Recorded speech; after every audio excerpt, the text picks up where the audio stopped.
Det är också lite spännande. Men...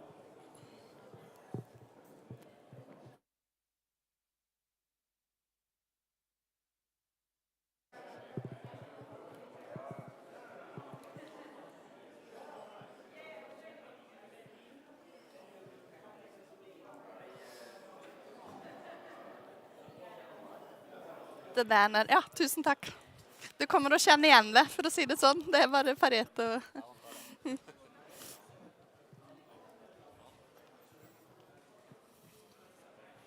Var kan jag sätta den?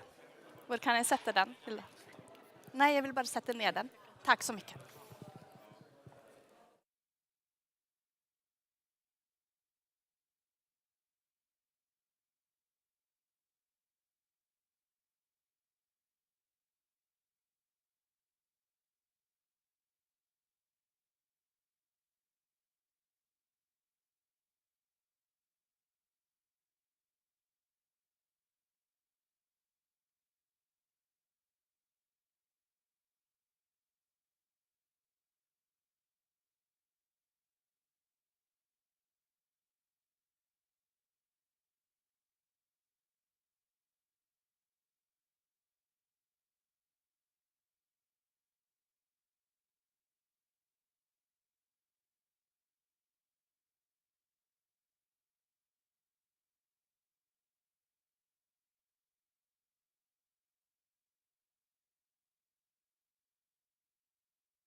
Good morning, everybody.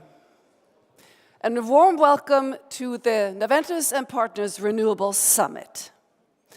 It's hosted by Naventus, Deloitte, Zettervald, Nordnet, and Nasdaq. And it's great to see so many here at Grand Hotel Spegelsalen. And I know there are also plenty of people watching this online.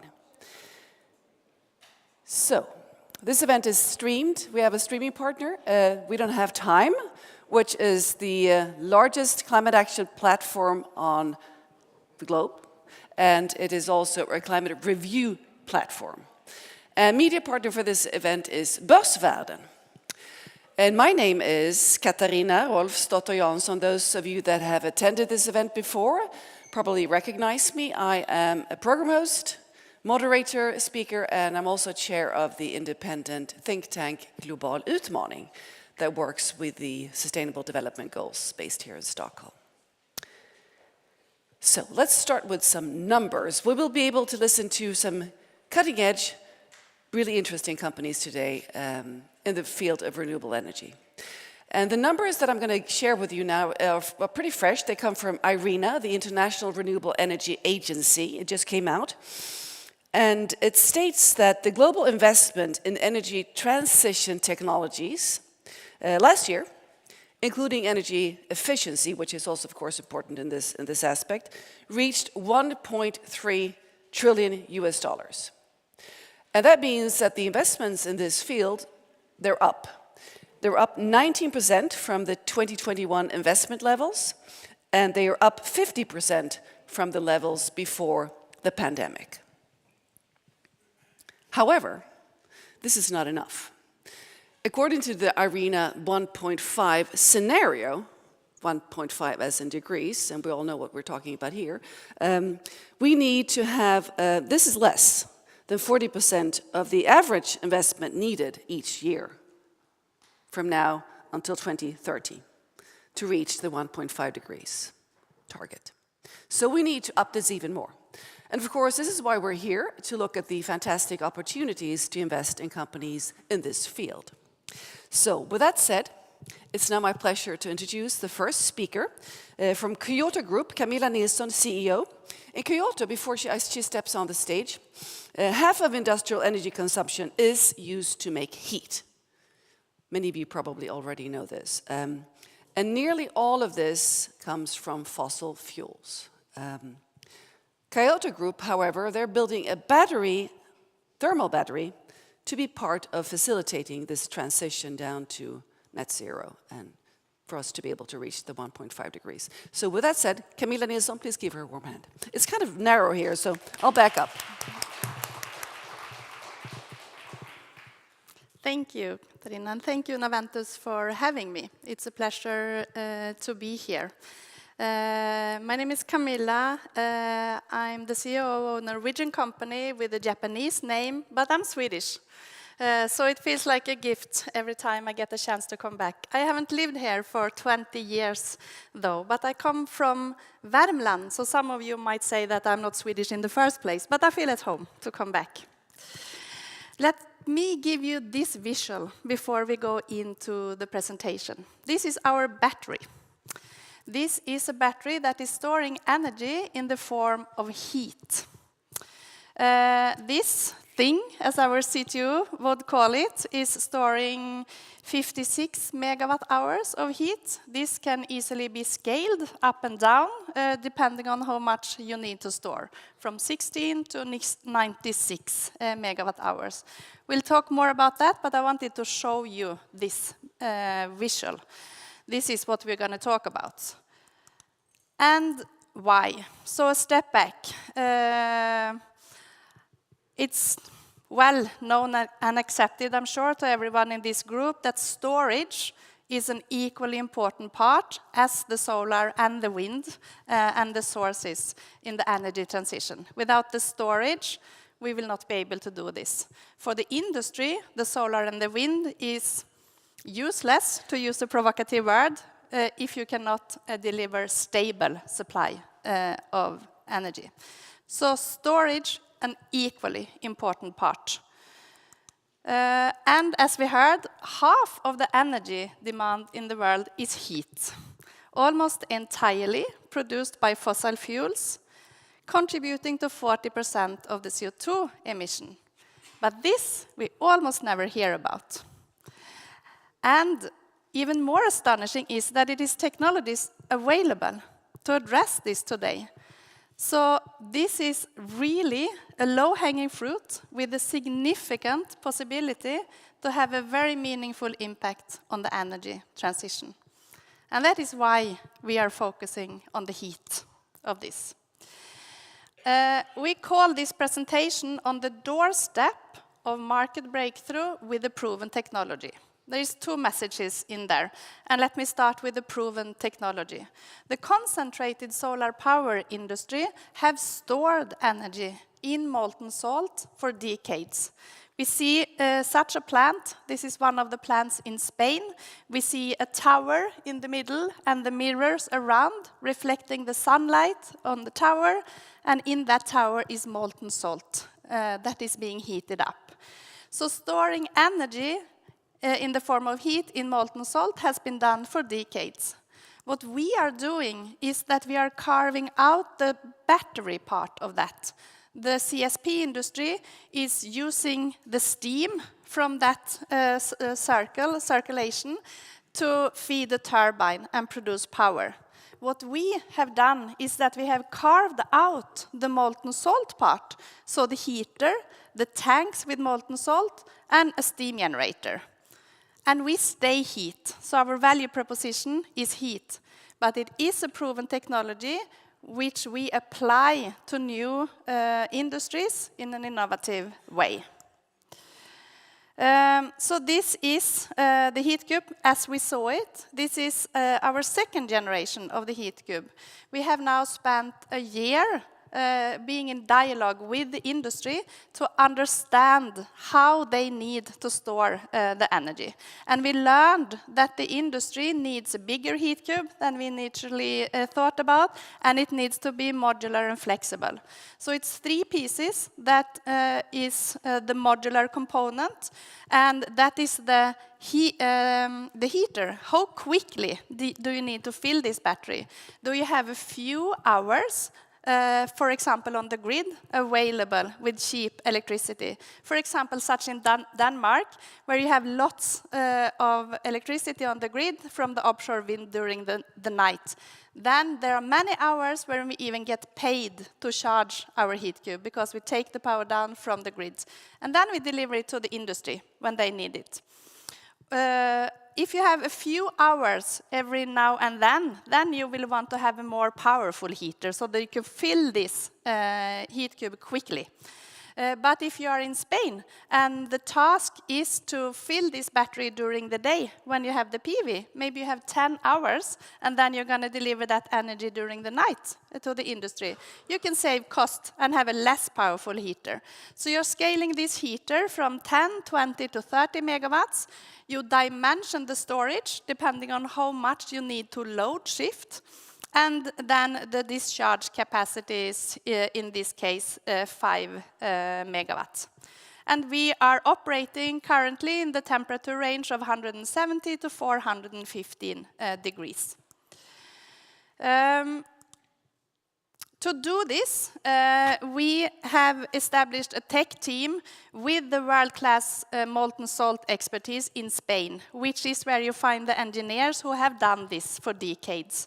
So we acquired a company in Spain, and with that acquisition came what we call Mr. Molten Salt in Spain, Andres Barros Barrero, which you see on this slide.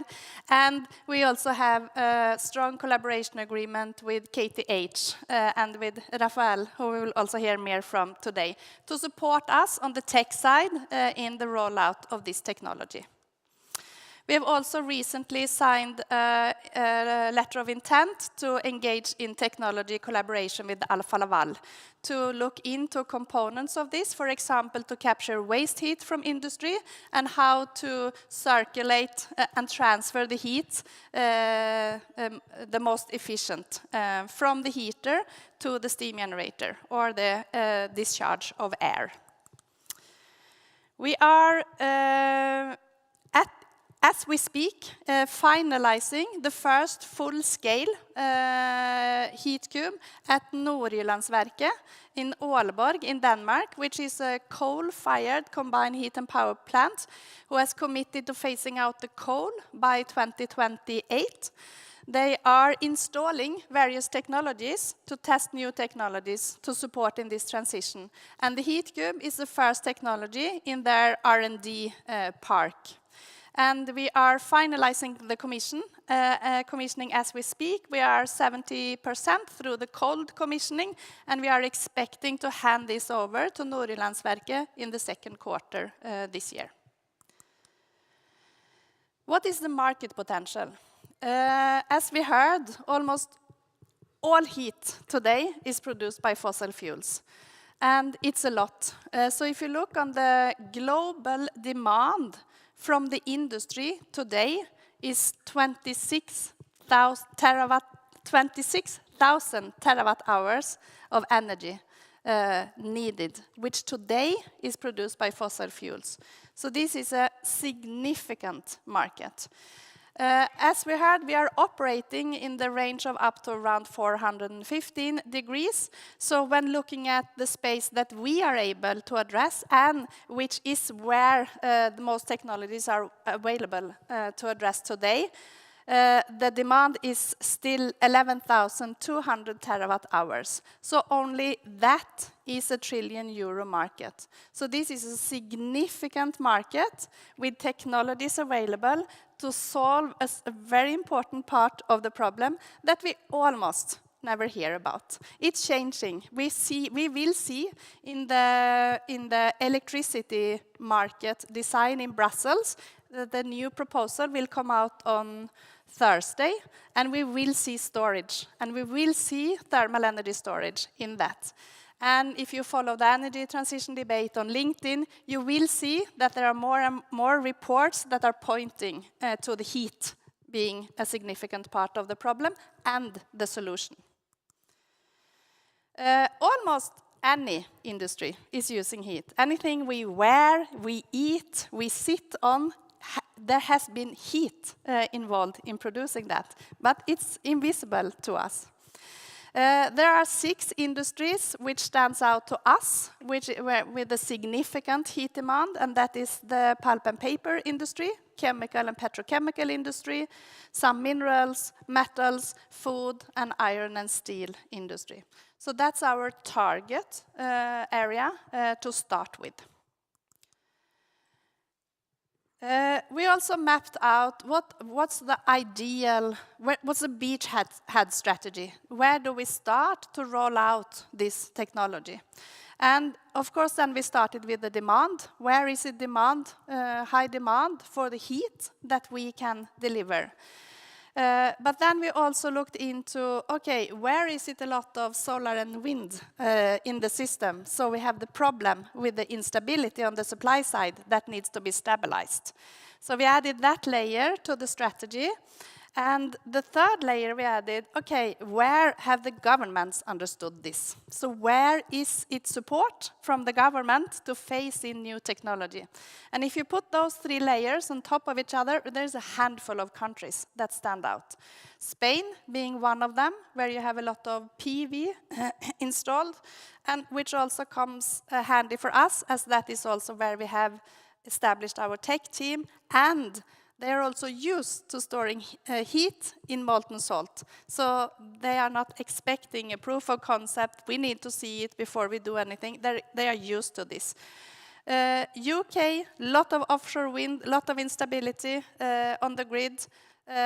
Governments have understood this. There are policies in place to support storage. Unfortunately, it has been focused until now more on the electricity storage, but the heat message is starting to sink in. Of course, Germany, both a lot of PV and a lot of wind, and the government really stepping up to address this topic. Denmark, in the front, a small market, but they have been early with a lot of offshore wind on the grid. So they have learned to live with the instability and installed flexibility markets to help balance the energy on the grid. Norway, where we are, Norway is a battery already with a lot of hydropower. But there is a lot of waste heat in Norway, almost 9 terawatt hours, just that goes out the chimney. So if we can capture that and loop that back into the system, and that is why we're also including Norway on our... we are doing also cases in Sweden, but it's not the same level of volatility on the system here as when you come to UK with the offshore wind and Spain with all the PV. And the unfortunate event with Russia and Ukraine has fueled this, because suddenly the industry is desperate to reduce the dependency on gas. And all the heat in the industries are produced by gas boiler today. So we have seen the industry waking up the last year. So we started going to the market around 1 year ago, and from that, from 0 to today, we are talking with around 50 industrial clients. Among them, many of the large international corporations. So the industry is doing this. Even though we don't hear so much about the heat transition in the debate, the industry is waking up and is desperate to find solutions to replace the gas. And I just wanted to close with this, which is a statement from LinkedIn last week. But if you follow the debate on social media, you will see much more reports on this topic being shared. And this was from Ambienta, an Italian significant investment firm, saying that no industrial company will be able to reach zero emission without addressing the heat generation. It's about heat. That's my closing message. Thank you.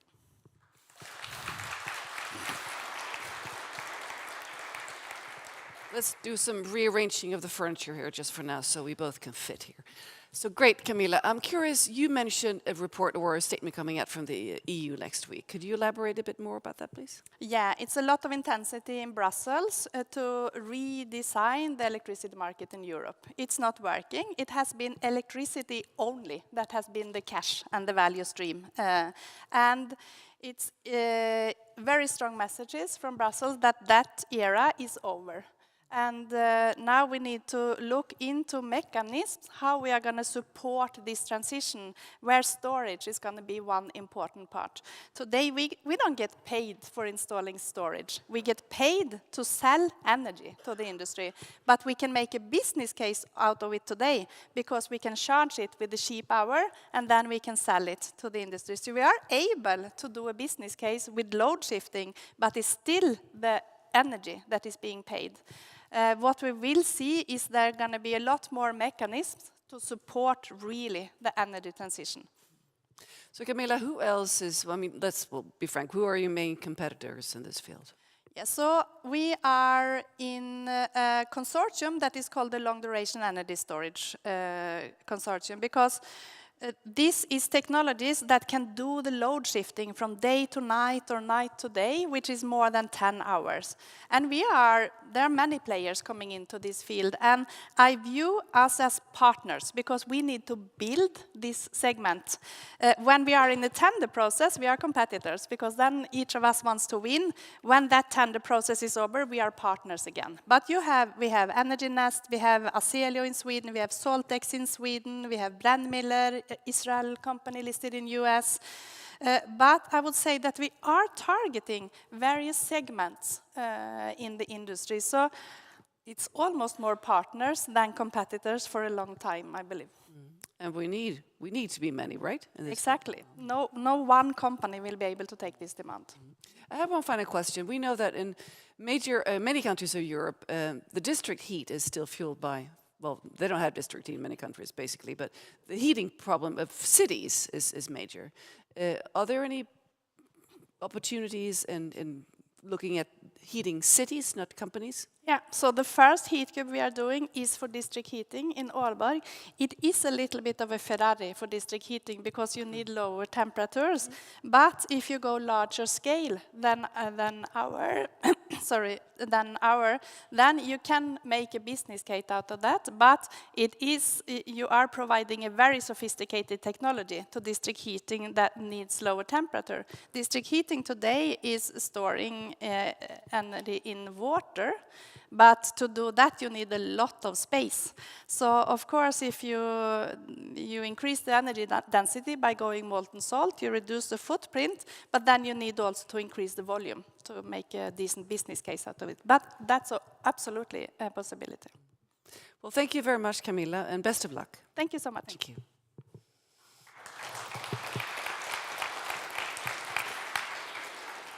You have probably all seen the images of the next presenters' wind farms because they're quite, well, let's say spectacular. They're floating.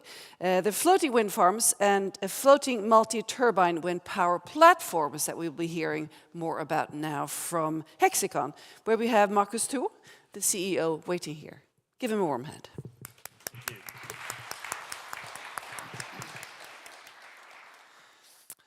Good morning, everyone, and thanks first of all for having me here.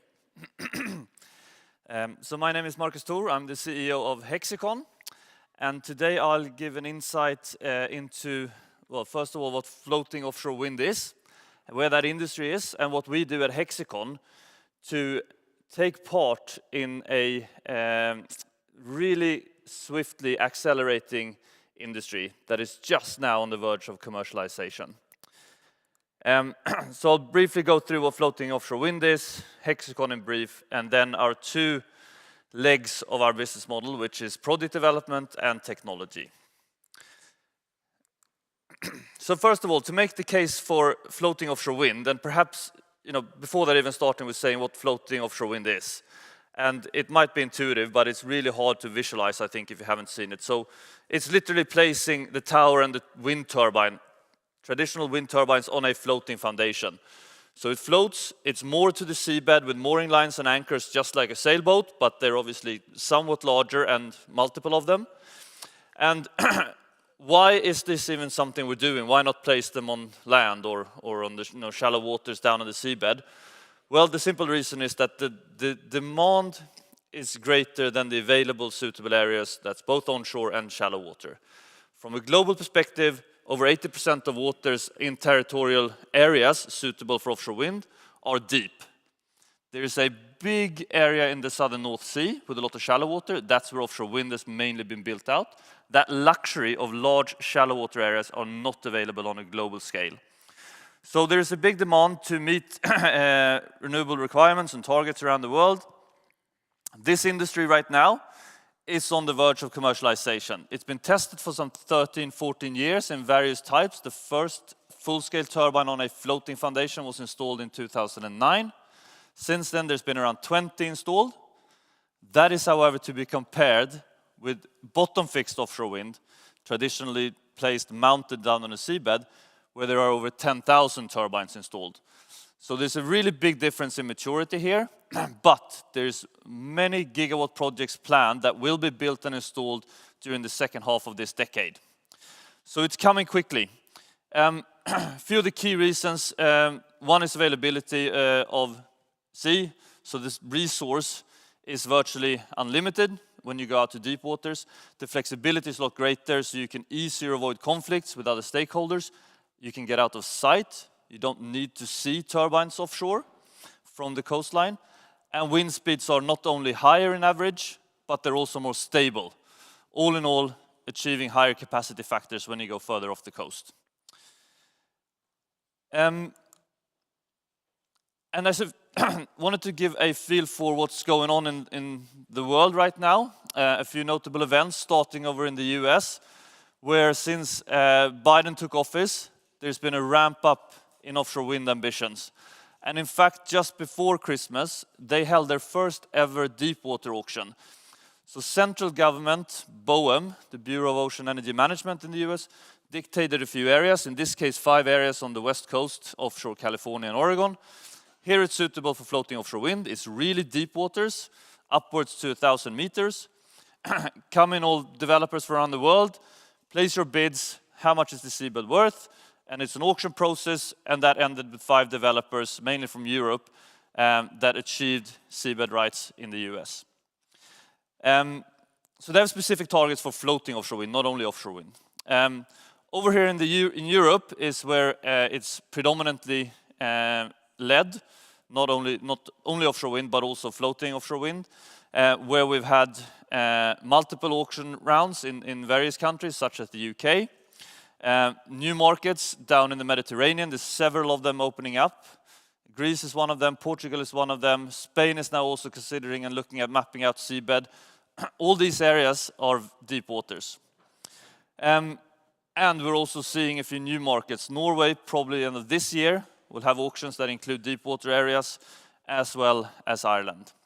So there's a lot going on in both US and Europe, and not the least over in Asia is where I probably think that we'll see the first large-scale, commercial-scale offshore wind farms using floating technology, probably in South Korea, if I were to bet. So what do we do at Hexicon? We do two things. We're a project developer and we're a technology provider. And I'll come back to show what our proprietary technology looks like.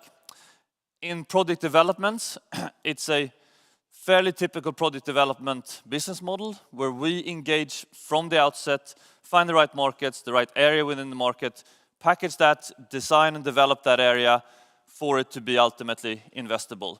So we hang on with ownerships in projects, increase the value of such projects to then sell down at certain timings, at certain milestones.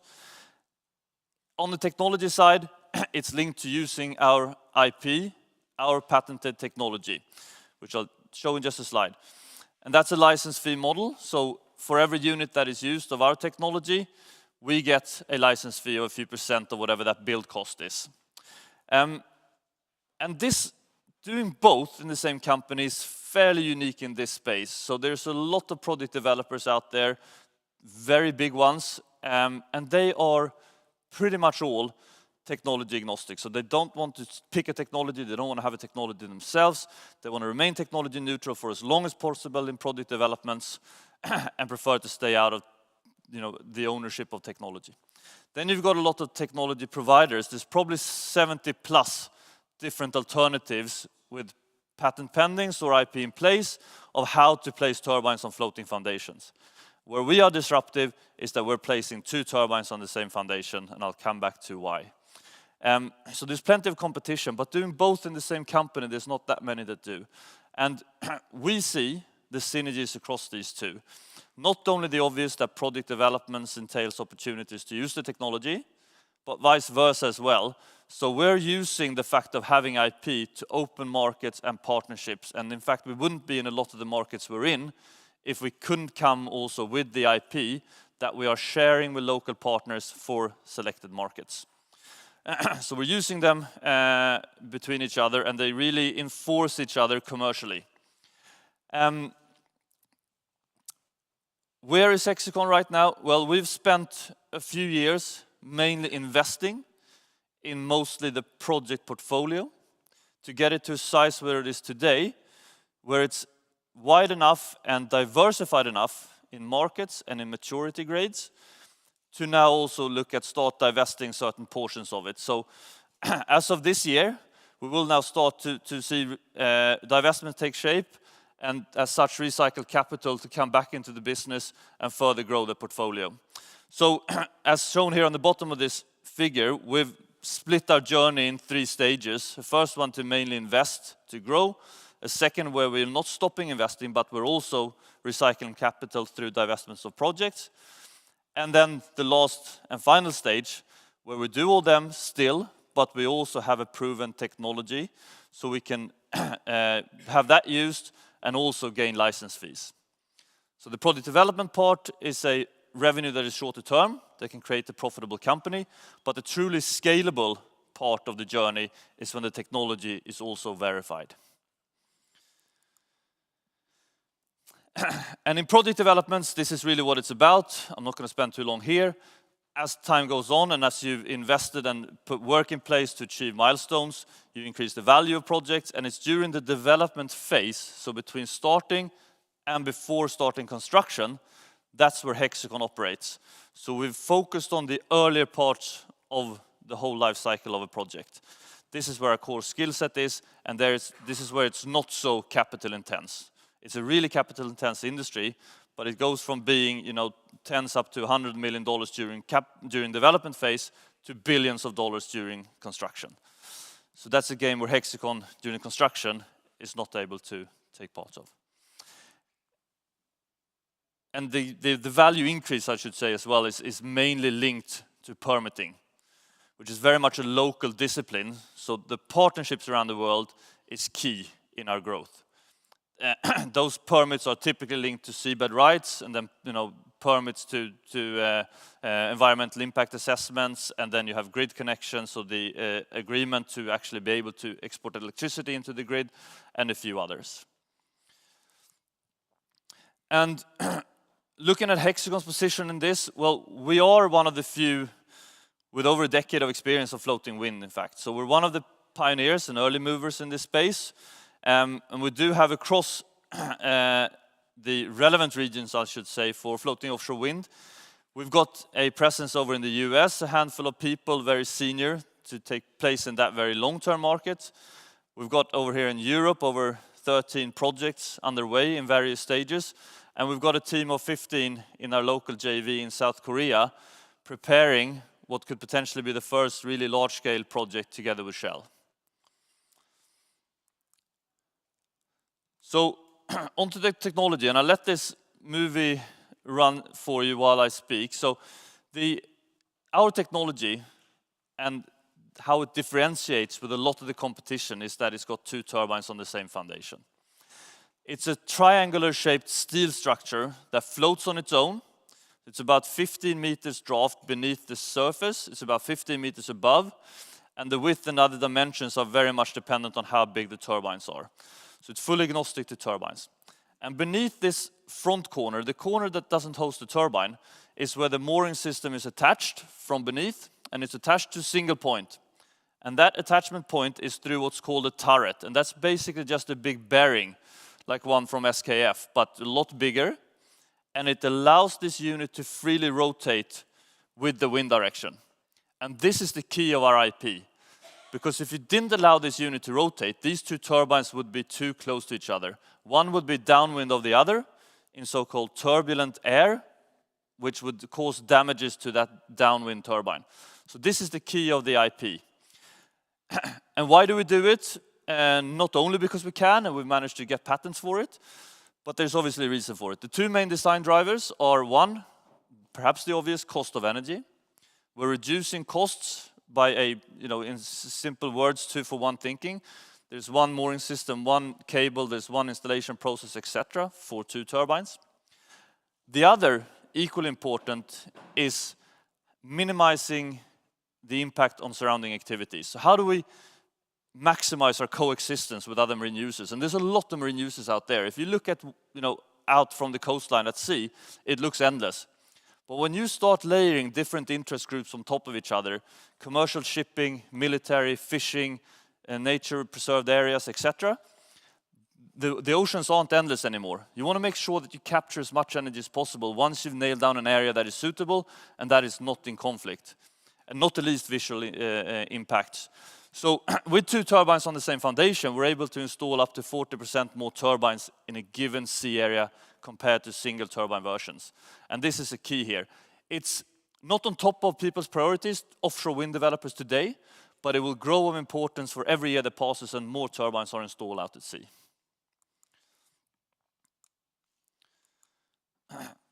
So a quick look at the project portfolio. We've, through a partnership model, so trying to keep our operations in Hexicon fairly asset light, which in the project developments means that we invite investors fairly early. That allows us to grow a fairly broad project portfolio without significant investments. So we've at the moment got a gross project portfolio of 17 gigawatt, net Hexicon's ownership around 9, across geographies, mainly here in Europe, but also over in Asia, predominantly there in South Korea.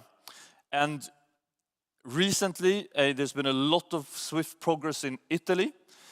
stands out over the last quarter at least, where we've managed to secure not only water rights to over 2 gigawatts of projects, but also grid capacity secured for over 7 gigawatt.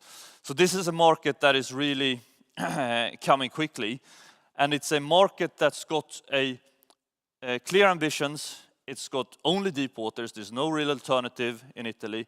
It's got external and foreign dependence, gas, etc., and really wants to drive its renewable agenda. It's also one of the big recipients of the EU Green Deal. Over in Sweden, we're working together with Mainstream Renewable Power, which is formerly Aktier Offshore Wind, that is part of the big Aktier group, one of Norway's biggest employers. So we teamed up with them for the Swedish market due to their industrial heritage. Here we're developing sites in both the east and the west coast of southern Sweden. I'll come back to a map showing that. Where we've got first permit application into the government in just a few weeks. All our projects are with floating wind technology. Again, meaning that we can place them further off the coast where they're not visible from shore. It also means that the application goes into the government and we're outside the 12 nautical mile, the territorial border, which means that we're outside the municipality veto. In South Korea, it was one of our first projects. We've been there since 2018. I've lived there myself for a year with family to get that started. And in spring 19, oil major Shell bought into this project, so they now own 80% of this project, and we hold the remaining 20%. And this is on path, full speed ahead, to start construction middle of this decade, 2025, late, with a target to be the first gigawatt plus commercial scale floating offshore wind farm in the world. And lastly, I want to mention in England as well, which is our technology project. So our patented technology has not been installed in full scale yet. We've done everything you can except there in terms of numerical assessments, multiple model testing in laboratories. This will be the first project using it in real scale. So there, it's on track to start construction end this year, early next. It will be 2 units, 4 turbines, 8 megawatt each. And just a quick one on Sweden. Here's a look at 3 of our sites, 2 on the east coast and 1 on the west coast. The one on the west coast, Mareld, is where the first permit application will go in. And what I want to just illustrate with this picture that doesn't show any turbines, that is the purpose. So this is an actual rendering that goes as part of the application to the government that visualizes using the largest possible turbines at this future installation date that we can ever intend to use for the project. This is what it would look like from shore. So the point here, which I think is really important in a lot of markets, but not the least Sweden, is that with floating foundations and floating technology, you've got that added flexibility. You don't need to be in shallow water. You're not constrained by close coastal areas. So you can push them further offshore and out of sight. And the obvious question to that is, okay, isn't that a lot more expensive? The fact of the matter is no. So the increase in cable costs for 10 or so kilometers extra is very marginal. And on top of that, you're out at further off the coast where you've got higher wind speeds and more stable wind speeds. So yes, today, floating offshore wind is more expensive than shallow water bottom fixed. But there's 2 aspects to consider here. One, it's on a really steep decline curve of cost. So in a few years, it's not going to be more expensive. I'm absolutely convinced. And secondly, in a lot of the markets, you don't have an opportunity to install on bottom fixed. And even if you could, there's a likely or a high chance that you won't get permits because you're impacting other activities or you're in sight from the shore. In pretty much all markets across the globe, activity out at sea, whether it's fishing, shipping, or whatever it is, goes down with distance from shore. And as a last slide, just wanted to quickly show to get a feel for sizes as well. This is a the size of the turbine from Vestas that our project with Shell over in South Korea will use. So we are in preferred supplier agreement with Vestas.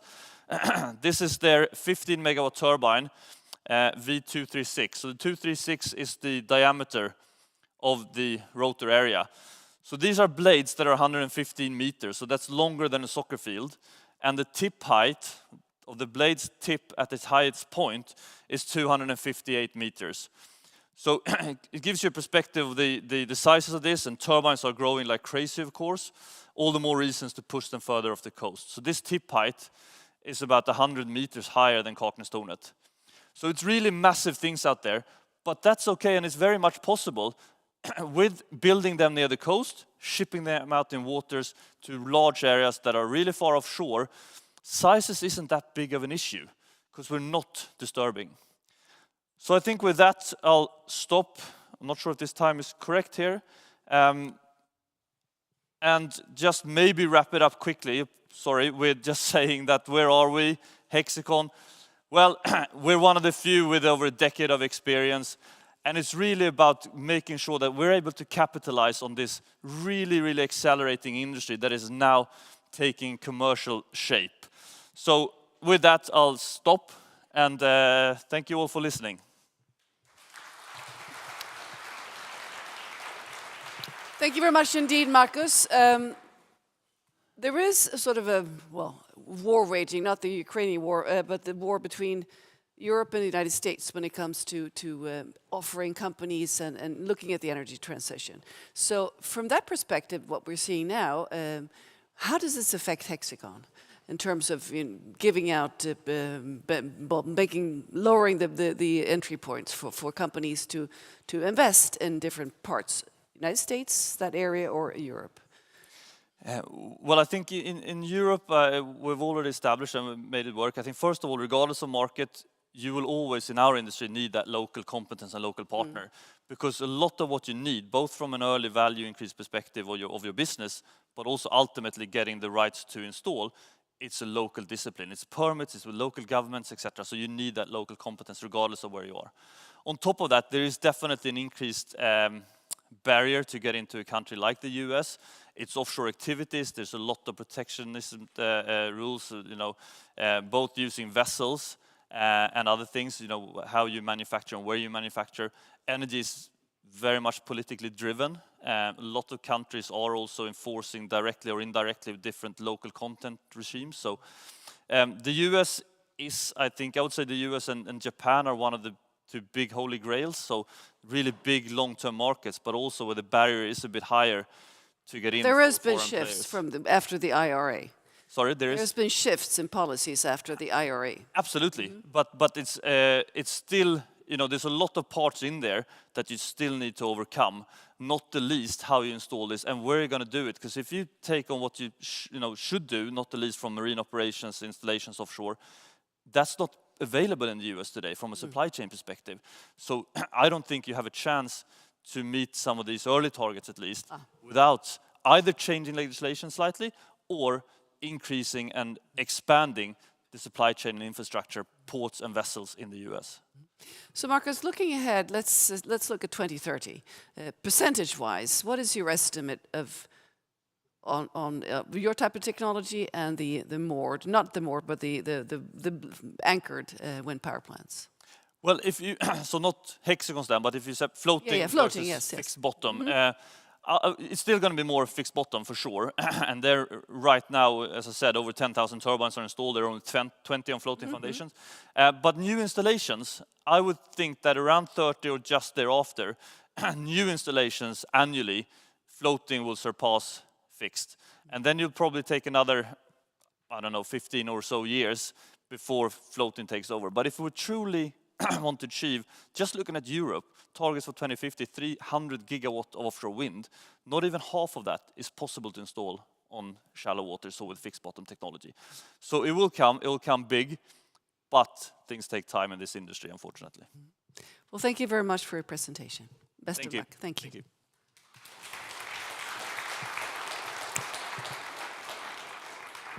You see the furniture here? They're ready for a panel talk, and the panelists will be discussing how to reduce the carbon footprint from manufacturing, food and chemical industries by transitioning to renewable energy sources, and also for heat decarbonization instead of using fossil fuels.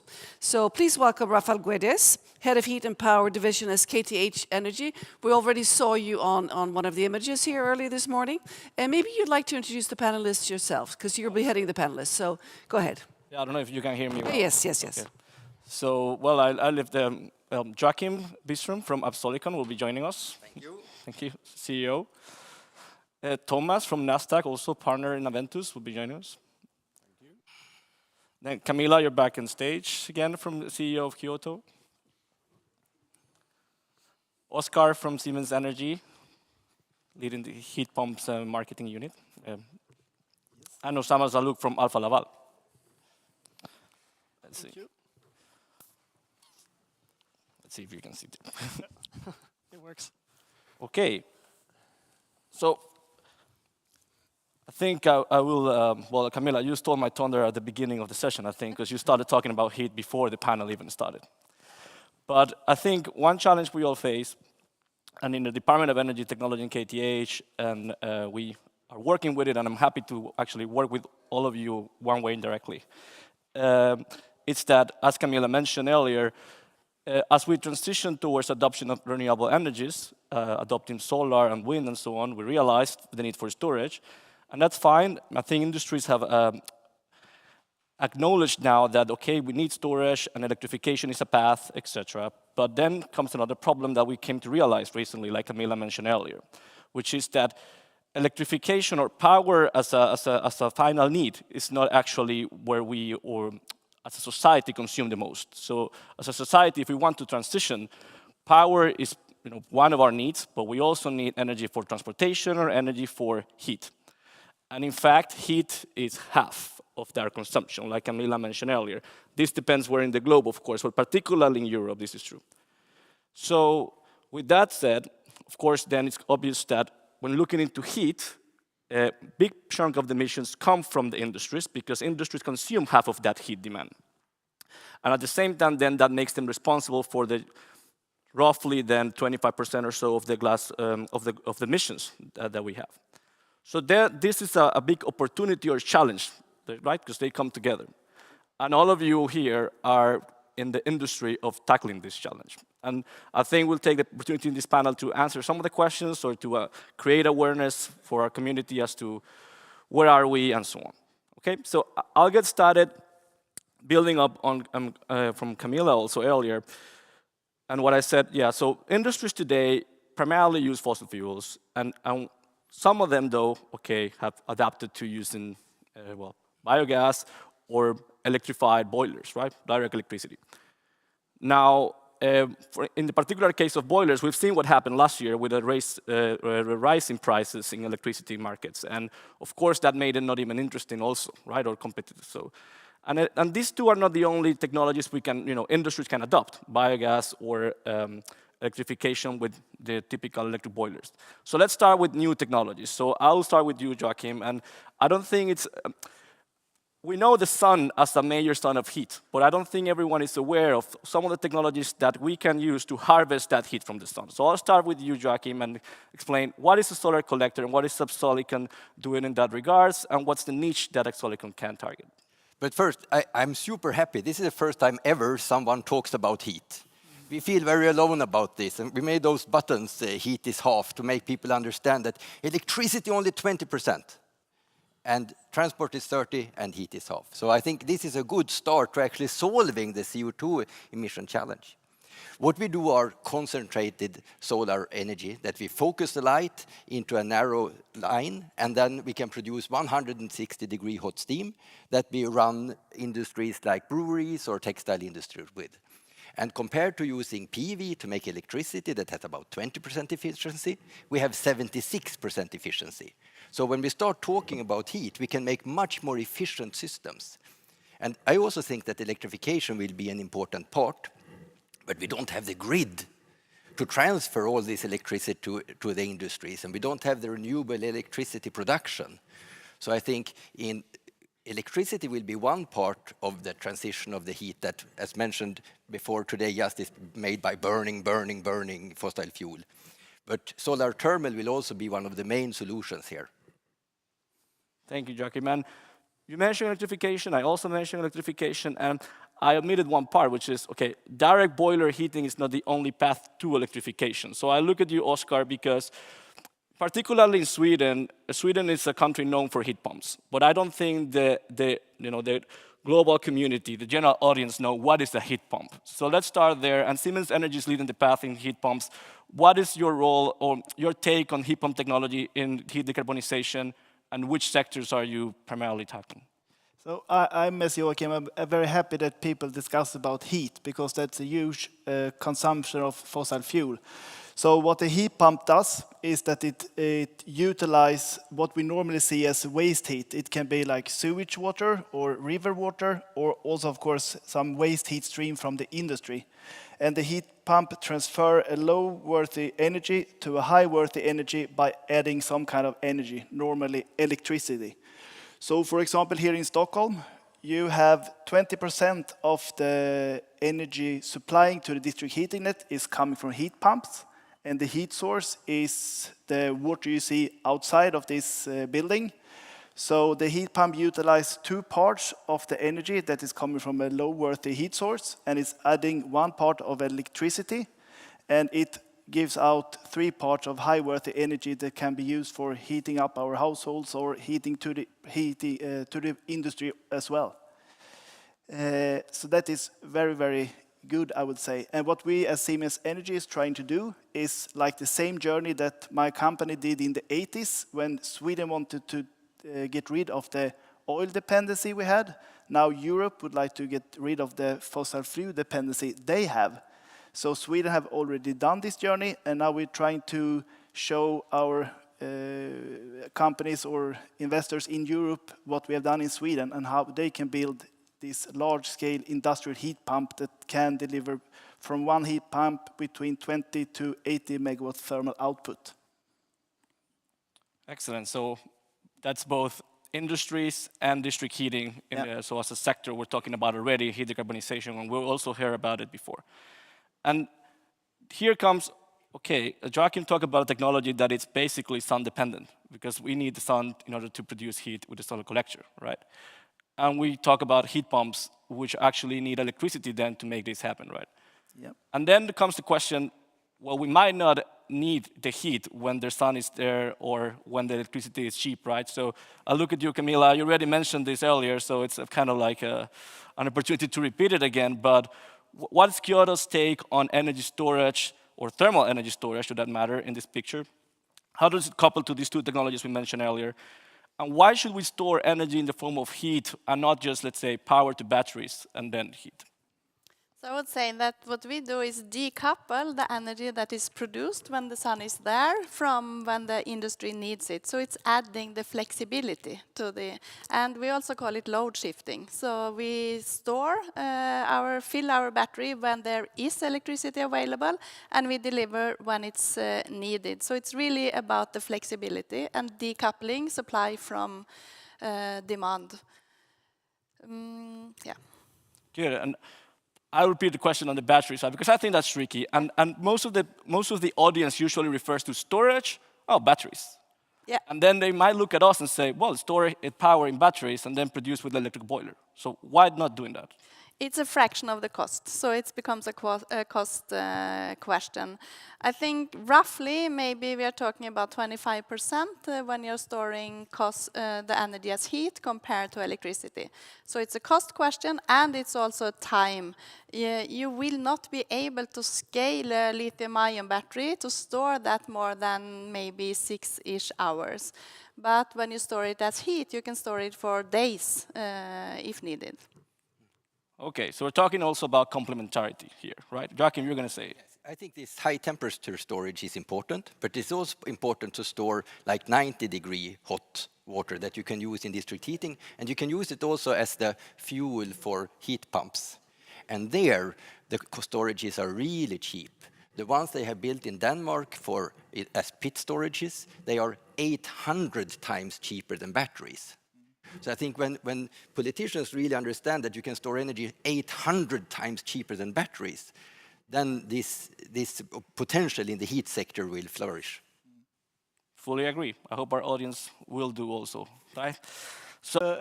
Heat demand, right? And then you need to couple those together. Heat exchanger is an obvious requirement.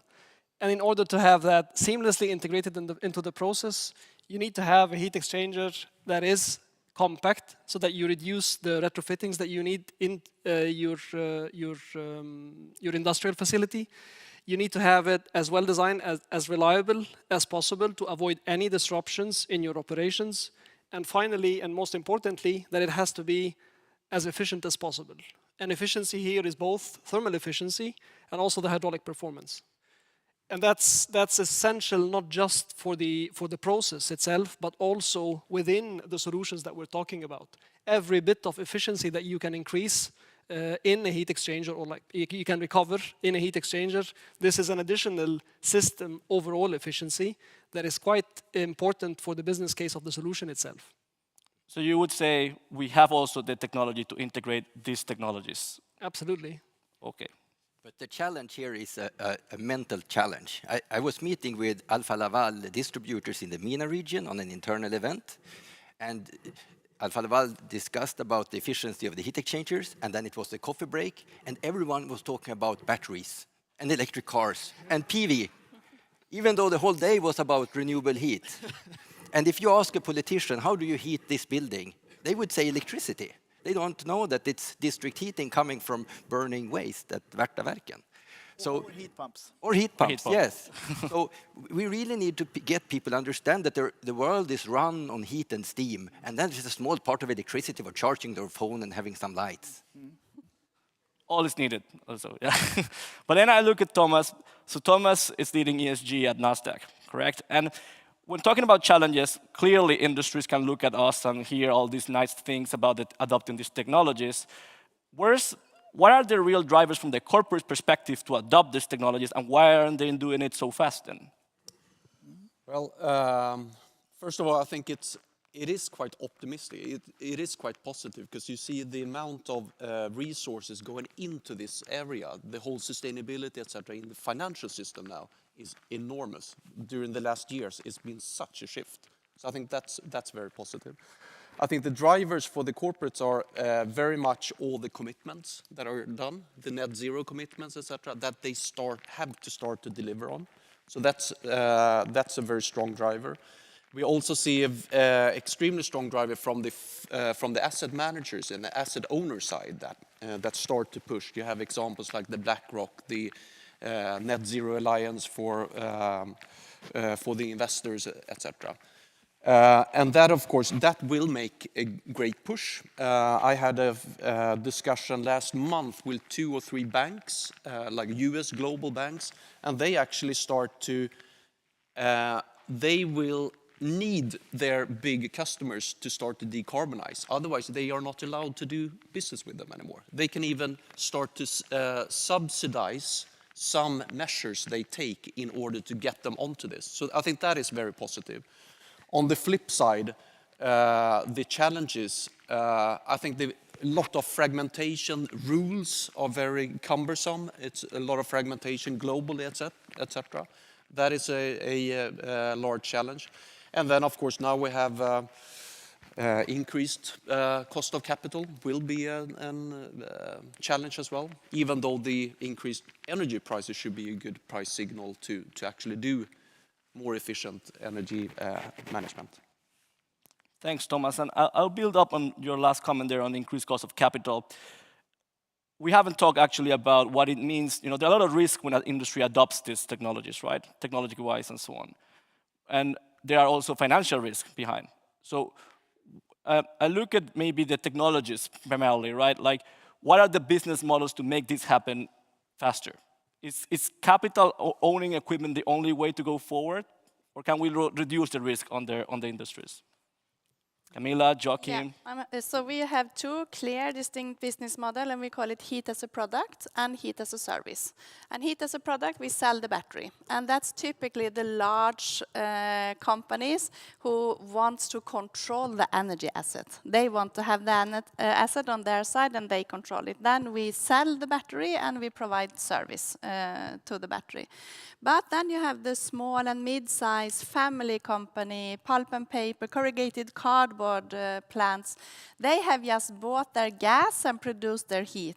And they have not had the relationship to the electricity market. And now they will need to do that, but they don't want to do that. Then we put our battery there, and we deliver heat as a service. We own the battery, we have it on our balance sheet, we have a financing partner to be able to have that on the balance sheet, and then we sell the megawatt hours of heat.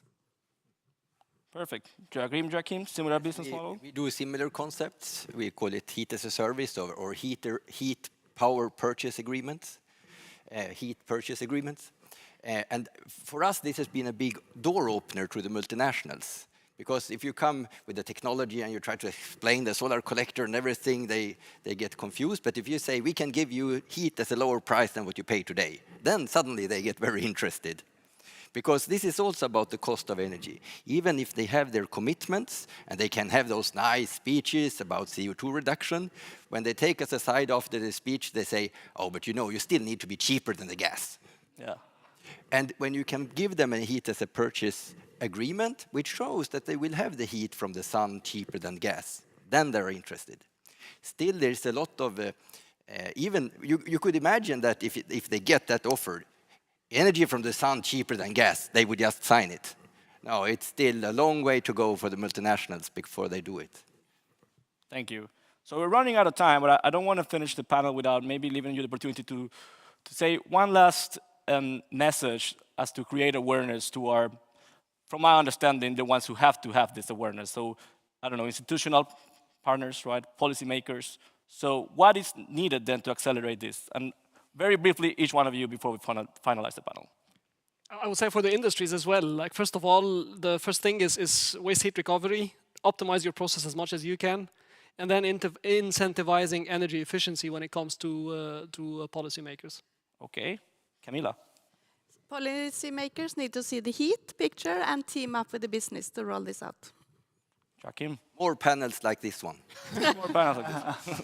Thomas. I think also policymakers, there's not one silver bullet. It has to be flexible and have the plethora of different solutions. I'm more into Joachim's. People need to understand that heat is half. I think that's very important. No, great. Well, I thank you all, and for me it's been a pleasure to talk about you and to spread the word. We at KTH work with you, so I'm happy and I hope we continue doing that, and we can continue spreading the word in panels like this. So thank you all for listening today. Thank you. Yep.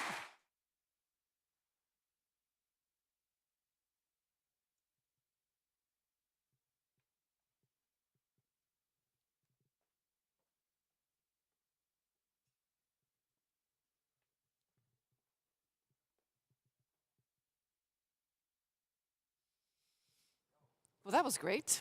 Let's see if I can get some sound on my mic. Yes, I do have sound. So now we need coffee, right?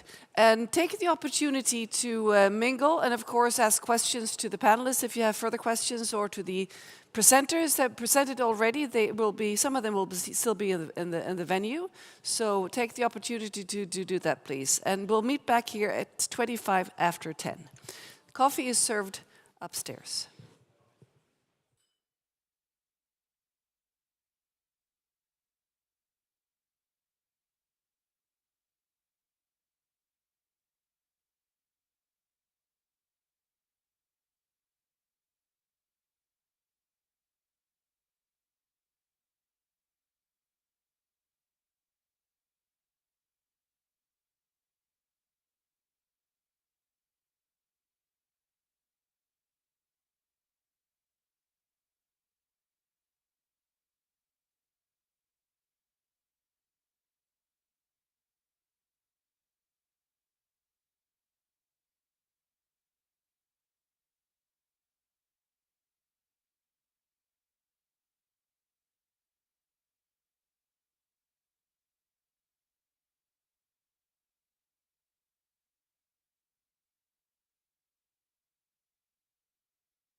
All right, please take your seats. We have more exciting companies that will be presenting, so please take your seats so that we can continue. It is wonderful that you have so much to talk about, but we'll have another chance during the lunch break, so please sit down.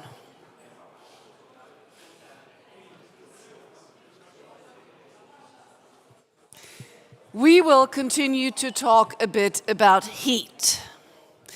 And the next company is called Savo Solar. And Savo Solar helps companies and communities to reduce their climate footprint by designing and delivering large-scale solar thermal solutions connected to district heating producers and industry. So I'll just need some peace and quiet in the room so I can introduce the next speaker. So you can have your full attention, please. So from Savo Solar, we have Jari Varjoce. Please, your CEO, please join us here and give him a warm hand. Thank you. Thank you. Okay.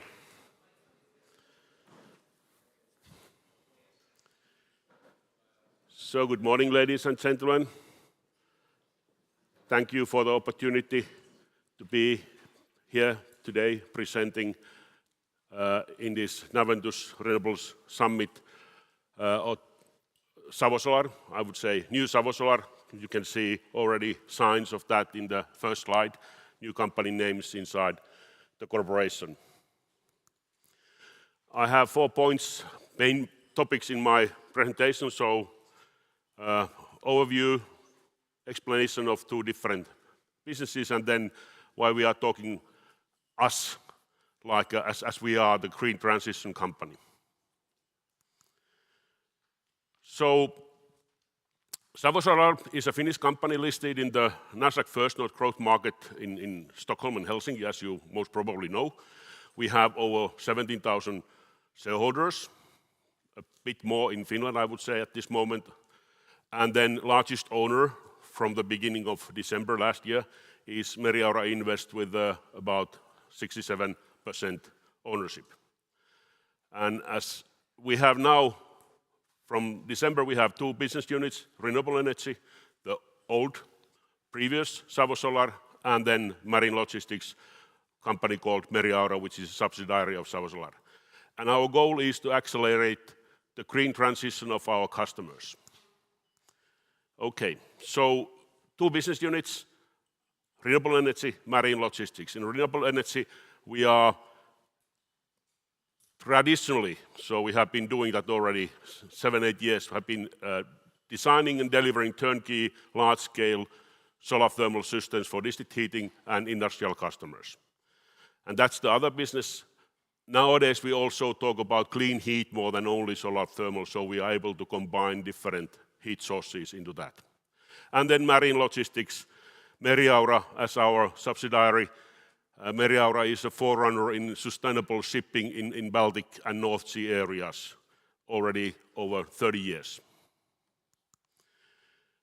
With the new structure, we are financially much stronger than we used to be. And on the left side, you can see the consolidated numbers where Meriaura has been 1 month in our company. And on the right, you can see the pro forma numbers with the assumption that the companies would have been merged already together in the beginning of last year. So the whole group would have been more than 73 million euros of turnover and clearly profitable. So we have a much stronger financial muscles to do things and then grow in the future than we had earlier. So renewable energy, our purpose is to help communities and companies reduce CO2 emissions with clean heat. And behind there you can see a picture already, one of our earlier deliveries of large-scale solar thermal system in a Danish district heating company.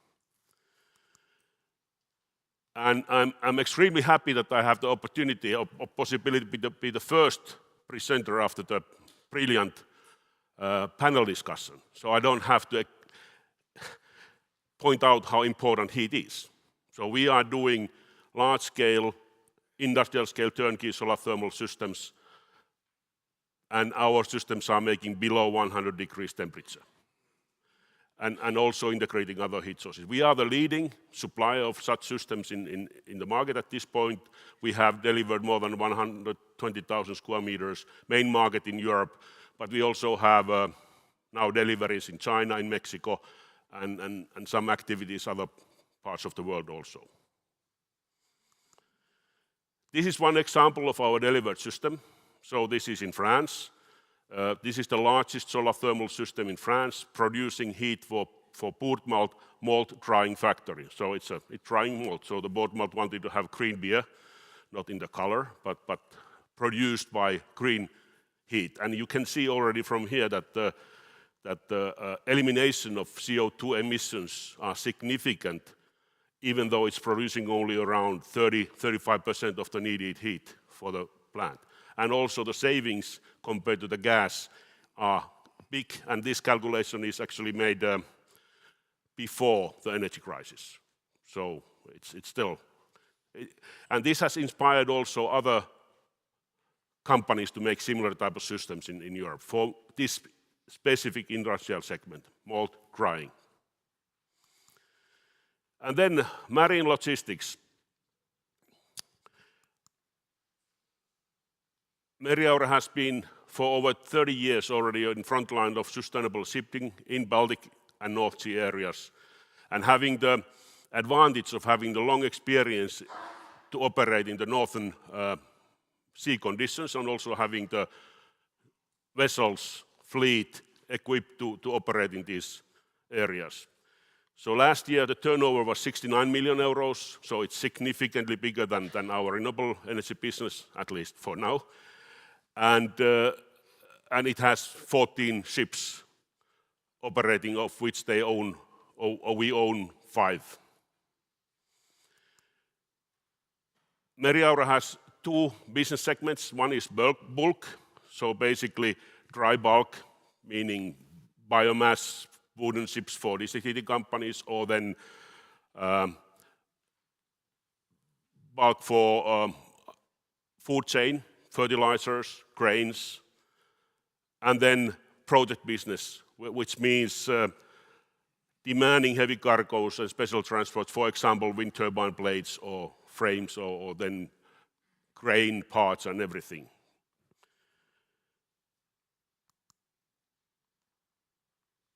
Throughout this lifetime, Meriaura has been building up a more environmentally friendly shipping. And here it's divided in 3 different segments. Basically, Meriaura has always designed their own ships with new innovative ideas.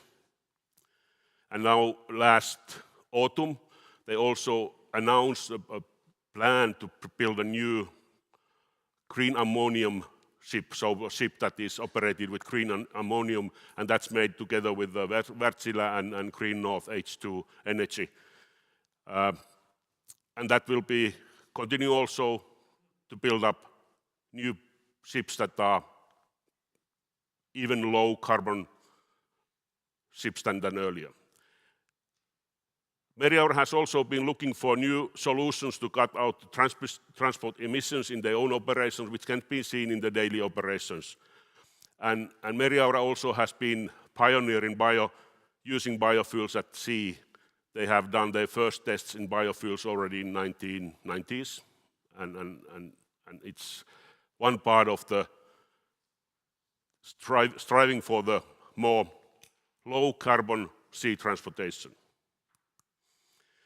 And then about the green transition company, what we are saying that we are, and I start with this matrix. I think many of you have seen this already. I'm using this rather often, and this is in my mind explaining very nicely where the world is now and where it is going.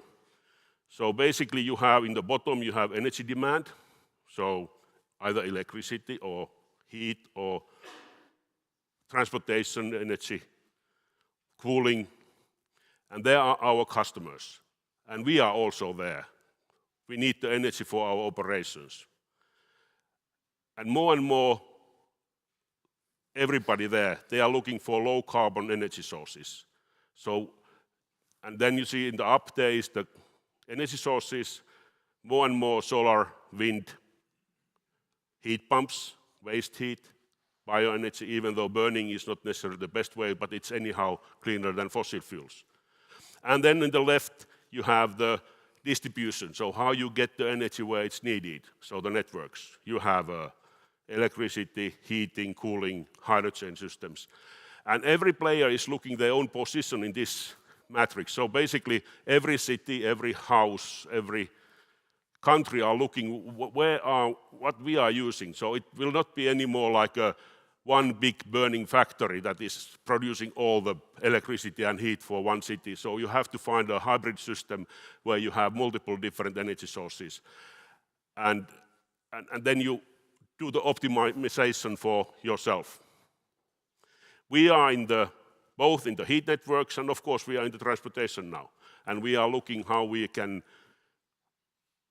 increase the low emission energy in our operations and with our customers. And this is what we have done already in the renewable energy side. So more than 125,000 square meters of large-scale solar thermal fields delivered. So we are very proud of the amount we have delivered, and the customers that are all satisfied what they have gotten and what they are operating. But we are even more proud of the impact we have made together with our customers. So it's more than 20,000 tons savings of CO2 emissions every year. And we are building this more. At the same time, Merihaura has been systematically and relentlessly striving for lower carbon emissions, lower emissions in the sea transport. And last year was I would say a breakthrough year in that sense, that they were able to reduce its emissions compared to 21 with more than 11%. Normally in a shipping company, if you want to reduce the emissions, you maybe get 3 to 5% if you don't change your fleet. So this is showing how much things have been made to focus in the operations, systematically doing small things, big things to reduce the emissions, and that will continue, also adding biofuels and everything. Additionally, Merihaura has a daughter company that is producing its own biofuel. It's fully recycled biofuels, meaning that this VG marine eco-fuel that can be used as a mixed with diesel, usually 70-30% mixture, so 70% biofuel, 30% diesel. And because it's fully recycled and not taken out of the food chain, it's giving up to 96% lower greenhouse gas emission impact compared to fossil oils. And this is also something that we are further developing and increasing the capacity, as we have announced, of our biofuel factory. So this is what we have done. So walk the talk, and this is how we see what we are doing now as a larger combined company. So our strategy will center around accelerating the green transition of our customers. So Merihaura will offer competitive, low-carbon sea transportation, aiming for profitable growth from where we are, and that means getting more market share. And how you get more market share, you add capacity, you build new ships, you rent new ships, and aim for more clean transportation all the time. And from the old Savo Solar point of view, we see huge demand for large-scale solar thermal in both district heating and industrial part. So we want to grow there, but at the same time, with the new structure, we are more stronger to integrate more heat sources, heat pumps, waste heat, storages into our systems. And even if needed, as we discussed already in the panel, to be able to offer the customers the selling the heat for themselves, not only investing in that. So we have significantly more capabilities to do that. And with all these actions, strategic action to reduce emissions in all our operations with our customers, we want to at the same time create significant shareholder value and then take the corporation to the main list of the stock exchange. Thank you.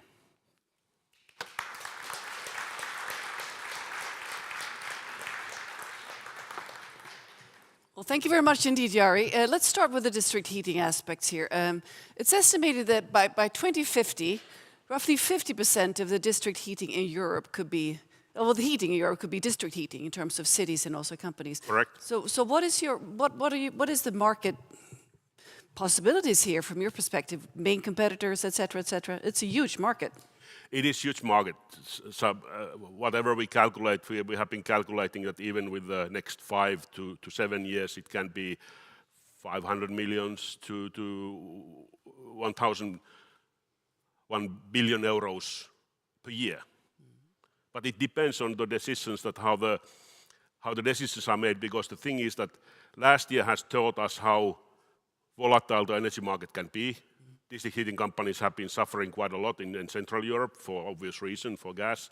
And they are now looking for both cleaner sources, but also the energy independence.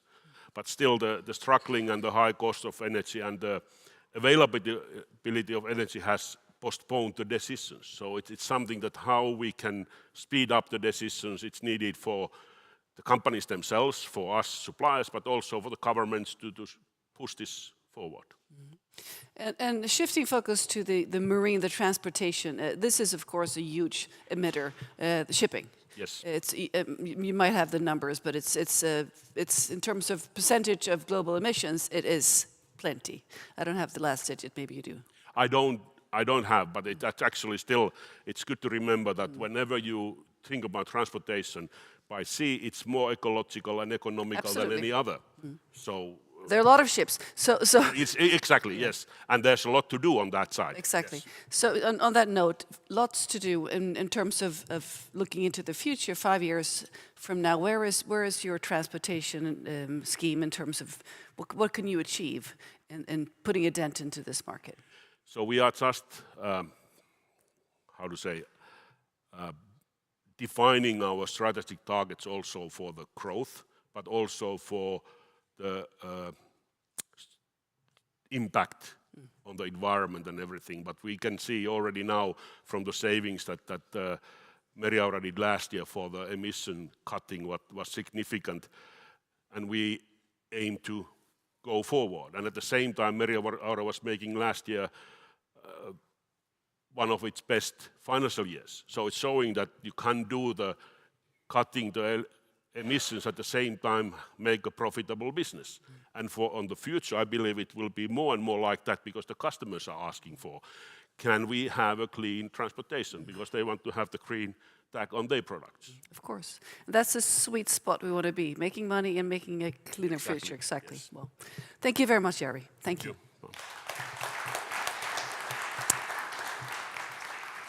Let's continue on water in terms of not shipping, but producing electricity from tidal waves, from slow tidal waves, and also ocean currents. This is very exciting. And Minesto is a company that does that by sweeping a small turbine across a large area. And they do this by a speed that's actually several times the speed of the actual current. So let's hear more about this from Martin Edlund, CEO from Minesto. Please give him a warm hand.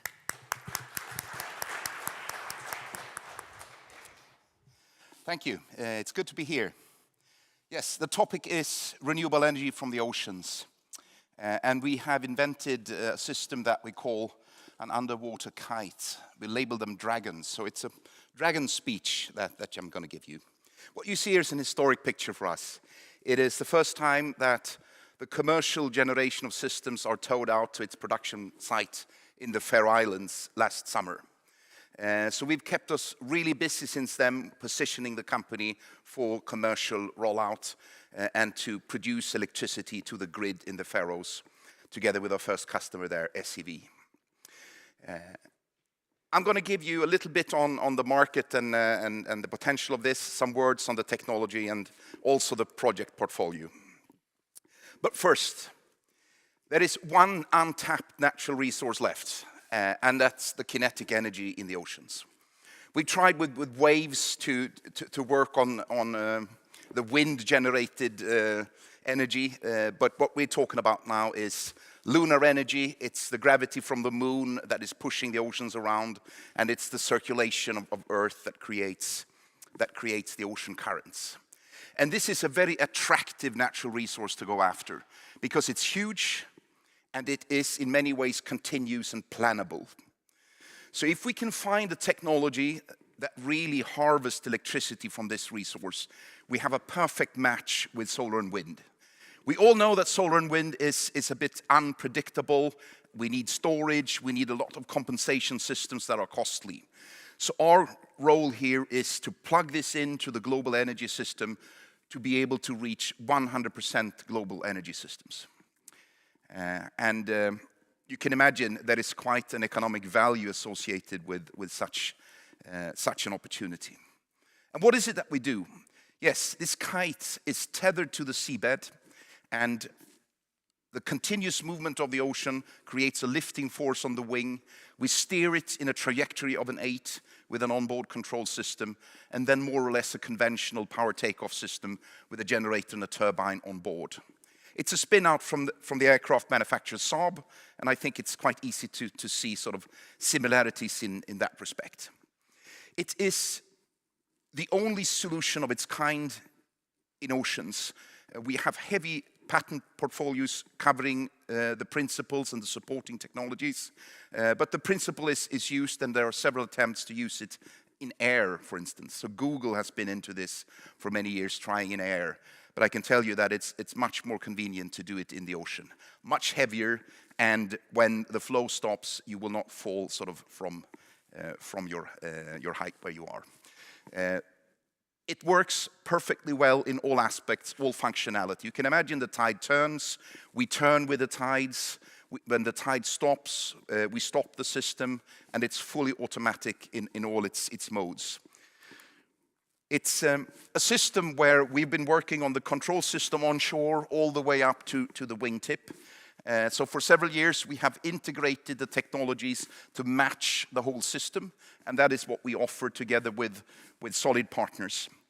It is a unique system, but many of the components are standard off the shelf or slightly customized components from leading suppliers to build this unique setup. And this is the exact setup we have in the Faroes. It's difficult to show you pictures because it's in the Black Ocean, but it's there and it's generating electricity. And it's not only about flying the Dragon, it's about taking care of it as well. So the whole support, service, maintenance, logistics aspects of it is something that we worked significantly with over the years.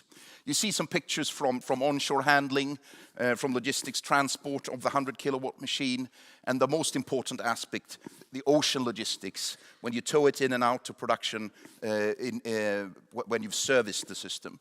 We use really small boats. We don't need divers. We don't need any sophisticated DP vessels from the offshore sector. And this makes it really robust from a cost perspective in operations, which I must say is this industry's largest hurdle. As an immature, early phase industry, you have to count on short service intervals. And if you can do your service, your inspections, your upgrades cost effectively, you have an enormous advantage in doing that. So what we're flying and generating electricity with, the Dragon 4s, the smaller ones. We are also building the first megawatt unit that will go in later this year. It will go into the same site, all consented from an environmental perspective, cabling in place on shore together with the customer. And this is the unit that will be duplicated in underwater parks. And let's see if I can get to the project aspects of it. We've talked about service, and I'll leave that. Before we get to the parks, the most important question asked is, of course, can this be cost effective? Can we afford the transition based on Minesto's Dragons?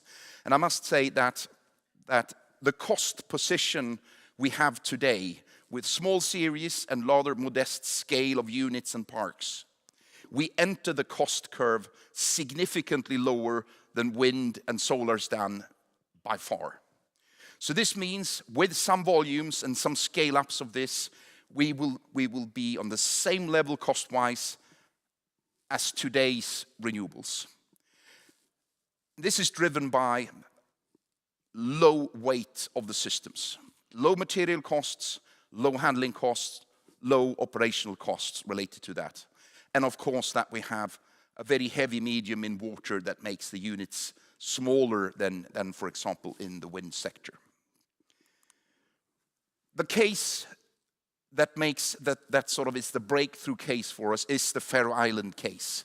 And you can see a comparison. I will not go into details, but that is a wind scenario and a wind and tidal scenario, how to reach 100% renewable energy system, which is their goal. And the cost of storage in the wind scenario is higher than the cost of populating the fjords with our systems. So we have a cost-effective solution, less material used, and a stable system where storage doesn't have to build to any extent at all, basically. So this is the reason why that we're there, and this makes us sort of a dominant resource in the Faroes. It's not only about the planability, it's also about being hidden in the waters. That could have been sort of a fully operational site to the right corner. We don't mess with the sceneries. It's very much about security of supply. It took the energy minister in the UK, this is our site and operations in UK, by the way, it took him several years to come to our office. We've been running around in the corridors in Westminster for years. But after the 24th of February last year, we had them knocking on our doors, talking about speed up of implementations. Also together with industry, we're working together with salmon farm and aquaculture in the Faroes. There's a global potential around this. No one wants today in sort of the high-end segment of sashimi, for instance, want anything that smells diesel, which is the case for most fish farming. So that's a perfect match for us. And the project rollout, you can imagine the Faroe Islands, 50,000 people, 70,000 sheep. It's not sort of a big market. But even this small market with 100 megawatts, the project investment is around 1.8 to 2 billion Swedish kronor, and half of that is sales for Minesto. And then you can add a tenth of that yearly in service hardware and operations that we offer. So even if this is a small 100 megawatt market, it's more than enough for a small company to really make a successful breakthrough commercially. It is very safe, in harmony with nature. We have over the years worked with several universities, authorities, and it's simply so that the mammals that might sort of be in harm's way, they simply avoid it when it is in operation. There's plenty of room on top of it, under it, and in between the units for the mammals to navigate safely. It is about two markets. It's about potentially fish farming integration, small islands, where we can generate with the unit we have today, and then we talk about the large underwater parks. And what we've identified today, the sites we're working with and with our local partners in several of those markets, you can see that there is quite a significant growth from the 1 billion SEK market in the Faroes at a zero and yet another zero, just for the 2030 perspective, moving this technology forward. The global potential is around 600 gigawatts, which is then larger than the nuclear capacity on Earth today. So there's quite some work to be done to populate in this sense. We are in many areas, and it's not like we're trying to sort of penetrate all markets with a development company budget, but we have strong partners on local markets that do the site development for us. So when the stars are aligned, that market is sort of a priority candidate for next build-out. For example, Taiwan, where we're working with one of the largest renewable energy project developers, Taiwan Cement. In Taiwan, they recently announced a feed-in tariff that is the highest in the world. Suddenly, Taiwan becomes one of the sites where we now push for a build-out quicker than some of the other sites.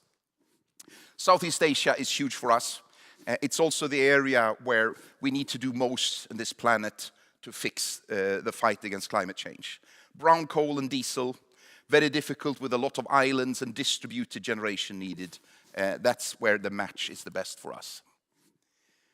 We work with partners, strong global partners, and this list should be added with several more already. And I think that's a clever way for us to really get the commercial wheels turning. The smallest utility in the world and potentially the largest on the left and the right here. So to summarize this, the technology is unique, protected, and directly linked to competitive advantage. The market that we can address with this is huge. Nuclear scale globally.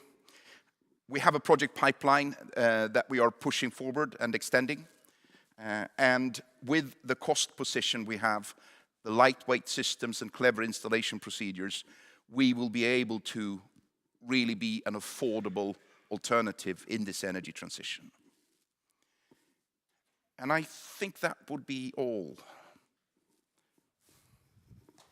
Thank you.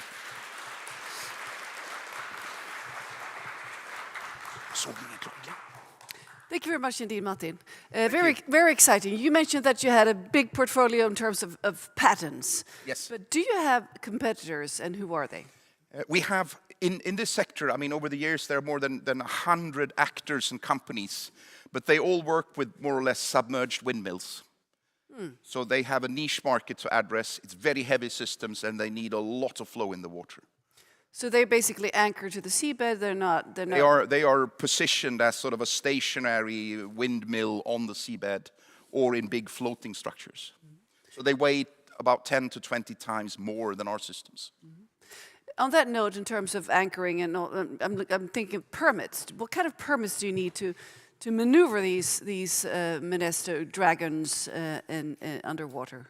Well, you need sort of a license for the seabed, and you need environmental permits, and then you might need marine licenses, and you need to sort of be aligned with sea traffic and the naval chart production and so forth. So it's a whole package of consenting work needed to get a site sort of as an asset for the company. But if you compare this consenting to getting a wind power stationary on land or in water, what are we looking at here in timeline? I'd say since it's a new industry, there are sort of early phase challenges to get everyone aligned with the risks and so forth. But the huge advantage compared to solar and wind is mainly that we're not disturbing the view and we're not occupying land and we don't make any noise. So we've had very good collaboration with local actors in a way that I think the wind industry just can dream of in that respect. In terms of suitable locations, you pointed out from a more, I think it was more from a financial aspect, but are there waters that are less current, better positions, etc.? Are there waters that are completely unsuitable? There are large areas of the oceans that are not suitable for this. But if you look at the globe, all coastlines and all major continents have substantial resources. Because it's also a matter of transmission, transmitting the energy, and also the cost of that transmission, of course. Yeah.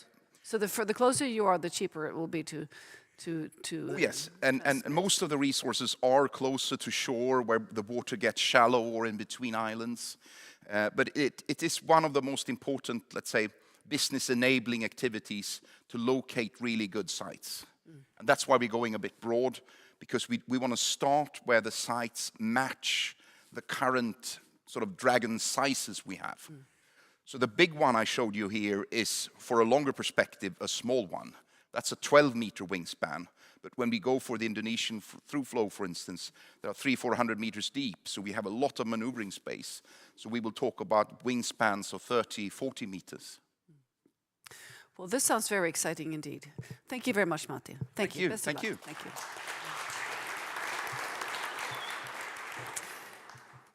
And now we move back on land. We're going to talk about biomass. We will be listening to Cortus Energy. And Cortus has developed a solution for replacing fossil fuels with a solution based on existing technologies that are combined with a groundbreaking approach of gasifying biomass in a fully integrated process. So please now give a warm hand to CEO Rolf Ljunggren. Thank you very much. Thank you. Yeah, we are gasifying biomass to actually substitute fossil fuel in energy processes, but also for heating, but also for the chemical sector. So we have this plant down in Höganäs in southern Sweden, and from there we are now commercializing the technology. So our company has been around for a while. We started 16 years ago and started in a small scale in KTH University here in Stockholm, building our first test plant in 2009, our first gasifier to 2011, located 1.5 hours west from Stockholm, a place called Köping, where we built complete integrated plant and ran over 30 different biomasses through the process before we started the project in Höganäs and building a first industrial scale plant. And this is a 6 megawatt plant that we now have started and operated 24/7. And we're now moving on to start delivering gas to Höganäs. So we have a portfolio of new possibilities, new projects, and it's actually divided in different applications. So it's about green hydrogen, it's about green methanol, also combined heat and power, even here in Sweden nowadays. And it's also what you can refer to as a biorefinery, where you actually use biomass to substitute all parts of fossil products like diesel, jet fuel, gasoline. So these are a few of the projects here and near. We are located, our operation here in Kista outside Stockholm. We have the test plant in Köping and the industrial plant down in Höganäs in Scania here in Sweden. We are working with a very interesting project in Norway, Biojet, actually producing diesel. It has been a very big challenge, and we have learned so many new things regarding how to implement our own technology in a more demanding processing. The company has 34 employees today, where about 20 of the persons are in Höganäs and the rest are in the Kista office. So what do? We have this gasification of biomass. So what do? It's 5 steps that we show here. It's drying. I mean, simply just like a big tumble dryer to get the dryness down to have less than 5% humidity in the biomass. And then we make pyrolysis, number 2 here. And pyrolysis means no air. We make like a charcoal, like barbecue kind of looking charcoal. And then we take this carbon product and we mill it to a very fine grain, but below 1/10 of a millimeter, and start injecting this with steam in the gasifier, the 4th step. And now we are in a temperature of 1100 degrees. Steam and carbon reacts quickly, and we generate a gas which is mostly hydrogen, 60% hydrogen, 30% CO, a little bit of methane and the rest CO2 in that. We cool it down in number 5 here, a cooler. where we get the steam that we need for the processing.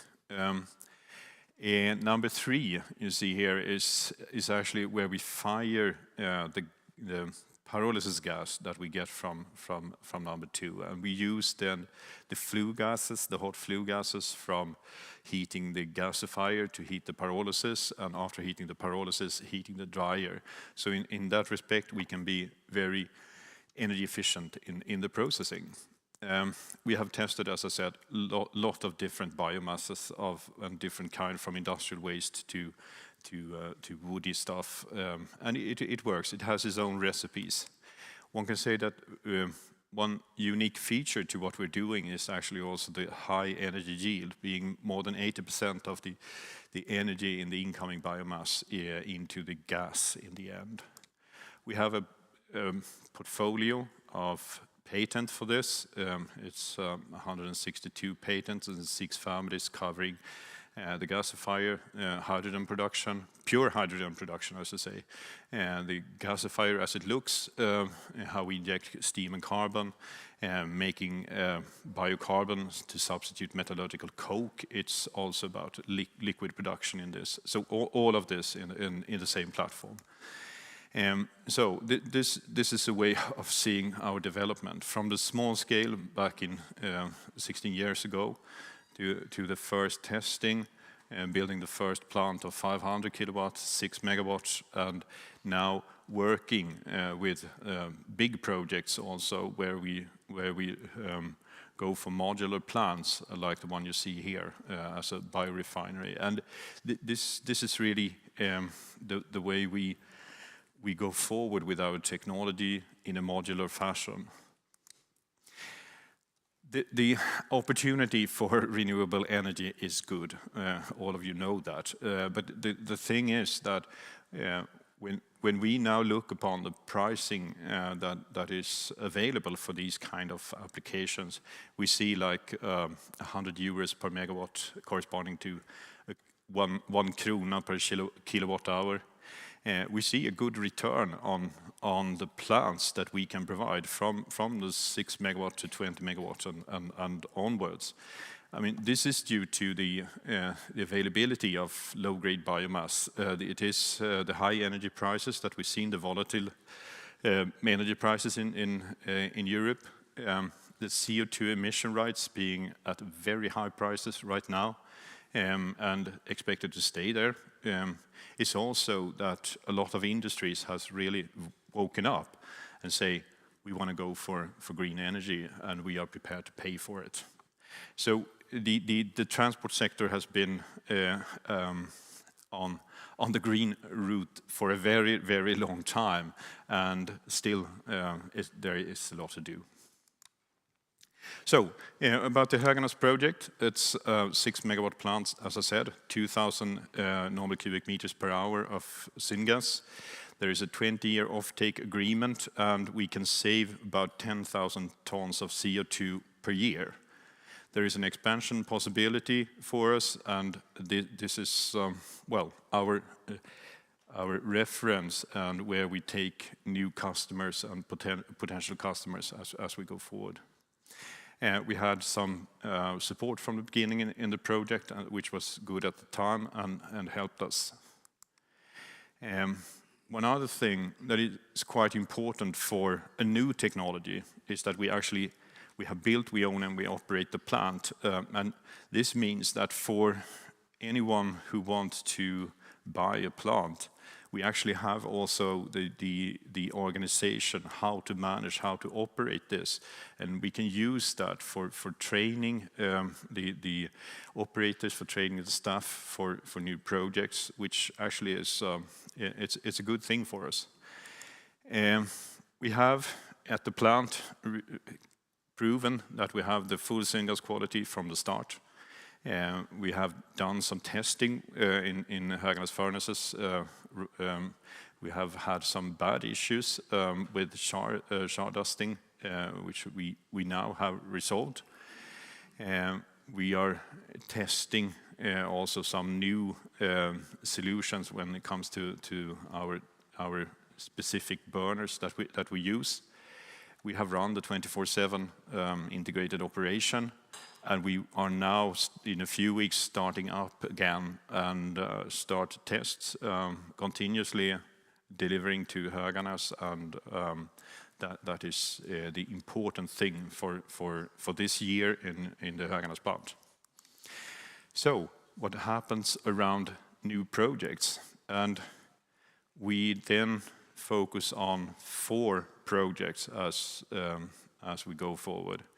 It's just gasifiers, two of them for a project in Germany, 0.5 megawatt, 6 megawatts. We have in Ireland a 6 megawatt plant for producing, it says RNG here, biogas. It's methane, actually. And then there are 2 development projects one for methanol for shipping, and then the biojet diesel project in Norway. So when we look upon the market for what is the drivers behind these projects, so in Germany, there is a lot of biowaste. There is a change in regulation, and you actually, this is a big driver for getting rid of these type of waste. When it comes to RNG biogas in Europe, there is a decision from the EU to go for 35 billion cubic meters per year by 2030 being a green methane, and that is a huge goal, and it needs every resource available to make that happen. We see on the methanol side, there is a very ambitious goal from the industry to have like 8 million tons per year by 2027. So that needs to move quickly forward. And when it comes to green diesel, it's almost infinite. I mean, we see the electrification, we see hydrogen use and so forth. But when it comes to some more demanding the transport and longer distances, we still believe that diesel will have an important part of that for a long time. Looking on the prices is an interesting thing. One can say that the biowaste in Germany gives 250 euros per ton for the biowaste that you use. So you get paid to take it, so you don't even have to worry about having a good yield or anything. It's just a very good starting point for producing competitive gas. When it comes to biogas, there are different initiatives in different European countries, but it has a big spread, and this is really strong incentives. One can say that the third quarter here, the methanol, the pricing of the methanol in combination with the emission rights you need when using fossil gives a very attractive price. And so for the green diesel, you can look at a gas station and see what the HVO 100 have for price. And when it comes to the project value, from our perspective, it's like the 2 gasifiers are smaller projects, 2 to 5 million euros. The biogas project bigger, and there is well, actually more down the road than this first one. The methanol is bigger plants, and so is diesel too. There is, of course, time in this. Where are we, and so on. But the lead time for this type of projects is quite long. Fortunately, we are on a good way on all 4 of these. But that is an important thing regarding this business. It's there are lots of, you have to have permits, you have to have well, environmental building permits, operational permits, and things. So it takes a bit of time in this. But as we put this together in a scenario, so one can say that we then have well, these 4 projects, and apart from that, what can we see happening in the market now? And one interesting thing is the combination of biomass and electricity, where that is available. Norway or northern Sweden or northern Norway is a good example, like a hybrid solution using both biomass and electricity. We also see the CO2 recovery for improving the carbon yield. I mean, get the carbon to a product, whatever it is, and then of course just normal industrial thinking, energy recovery and integration, and also biocarbon use.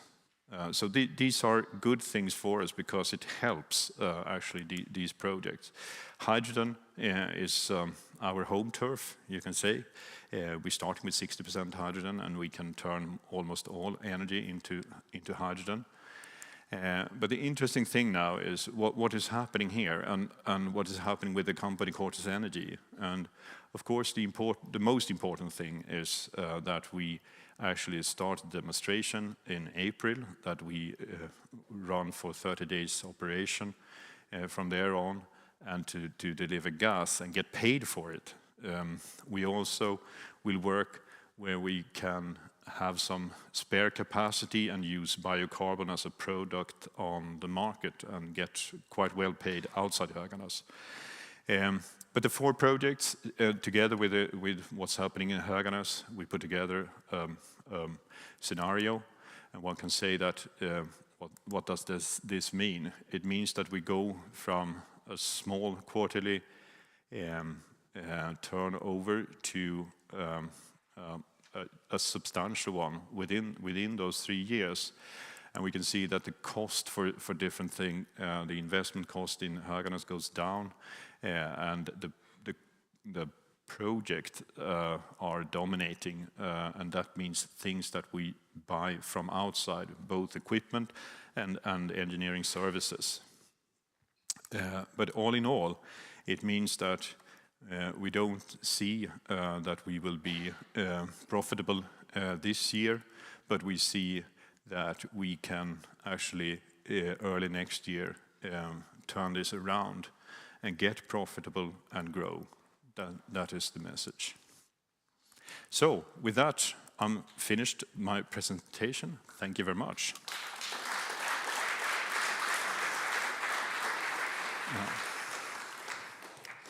Well, thank you very much indeed, Rolf. Could you please elaborate a bit on the policy level here? Because you mentioned the emission rights, the prices are very high, well, due to what we call the Swedish model, but that's another story. Yeah. You know this. And also the discussion that's going on now in the EU when it comes to biomass. There's the stuff happening. How does this affect you? Well, I think first and foremost, it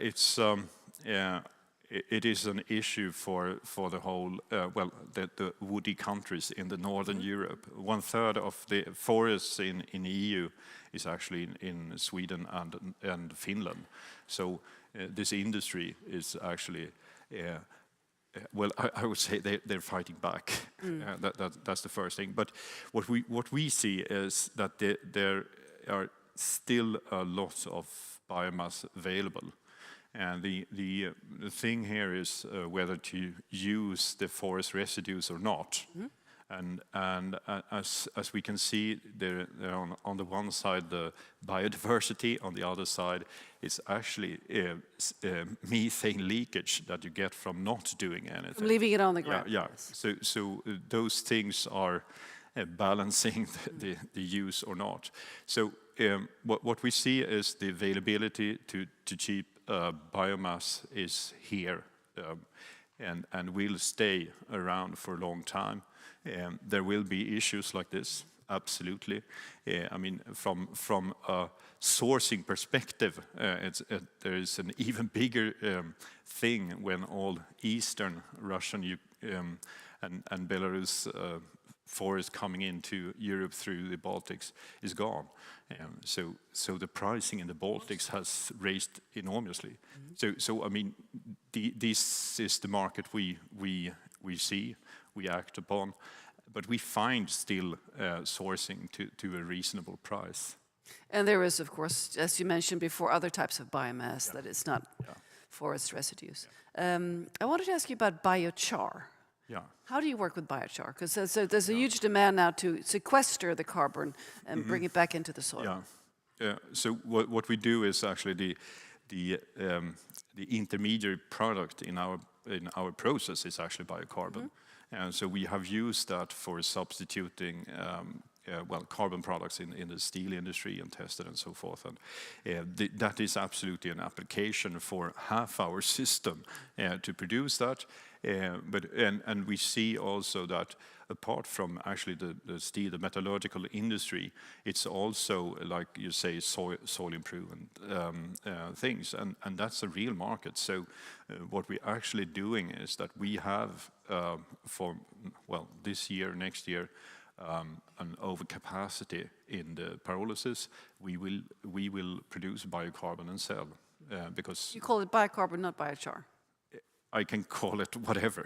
Just so you know, it's the same thing. Yes. I mean, it's like the product has its specifications. When you talk about biochar, there is you have to meet certain conditions to get a certificate for Be able selling to actually put it in the ground and make food from it. Yes. So we are actually in the process of getting that certificate, so we can be part of that market as well. Because that's also a huge market. It is indeed, and it's a good thing because then during times when you're not running in an optimal way, you still have products.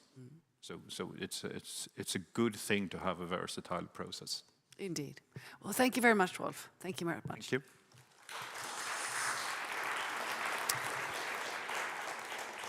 Now we will be listening to Climon. Lena Sundqvist, CEO.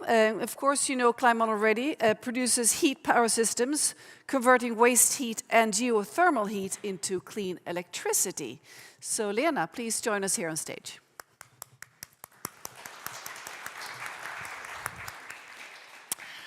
Hello, everyone. So I am Lena Sundqvist, CEO of Climon. And when I started as CEO 1.5 years ago, Climon was a turnaround. So what I will present to you today is what we at Climon do and also our focus areas in order to be successful. So we all know here that the world needs more electricity. We in Sweden need much more electricity, Europe needs more electricity, and the rest of the world needs even more electricity. And this at the same time as we need to cut CO2 emissions and come away from fossil fuels. And Climon's contribution to this is that we convert heat into electricity. And this heat can come from a variety of sources. There is waste heat available on board ships. There is waste heat available on power stations. There is waste heat available in industrial processes all across the world. And there is also geothermal heat available, which can be used for geothermal power. And what we do in our technology, this is an ORC system, organic Rankine cycle. This technology has been known for a very long time. And what we do in our process is a very efficient way of converting heat into electricity. And the heat that we are using is between 75 to 100 degrees. There we are very efficient in converting this heat into electricity. And the way we do this is that heat is coming into our process. It is then heating up a liquid circulating into our process. And inside our units, this liquid is then heated up and it has a lower boiling point than water. So we can use heat from 75 to 100 degrees, heat up this liquid, it then becomes a vapor, goes into a turbine and then to a generator, becoming electricity. Then it's cooled down in a condenser and then being pumped around. So as long as there is heat available coming into our system, there is also cold source, then we can continuously produce electricity in our process. Climon was founded in 2011. We are today around 50 employees. The majority of us are based in Kista, outside Stockholm, at our headquarters. We have around 40 of our heat power units in operation today. And in 2017, Climon was listed on Nasdaq First North. The majority of our units today, around 30 units, are on board ships, trading globally in the world. We also are working within power generation, employing units there this year. We are also in industrial waste heat. For example, we have an installation as SSAB steel mill in Borlänge, continuously producing electricity. And this unit has been in operation there for 6 years, still producing electricity there. And we also have our units installed in geothermal, both in Iceland and in Japan. And the units that we have in operation today is Heat Power 150. That's the 40 units we have in operation today. This is a very efficient system. Unfortunately, this is not as cost-effective system as we would like it to be.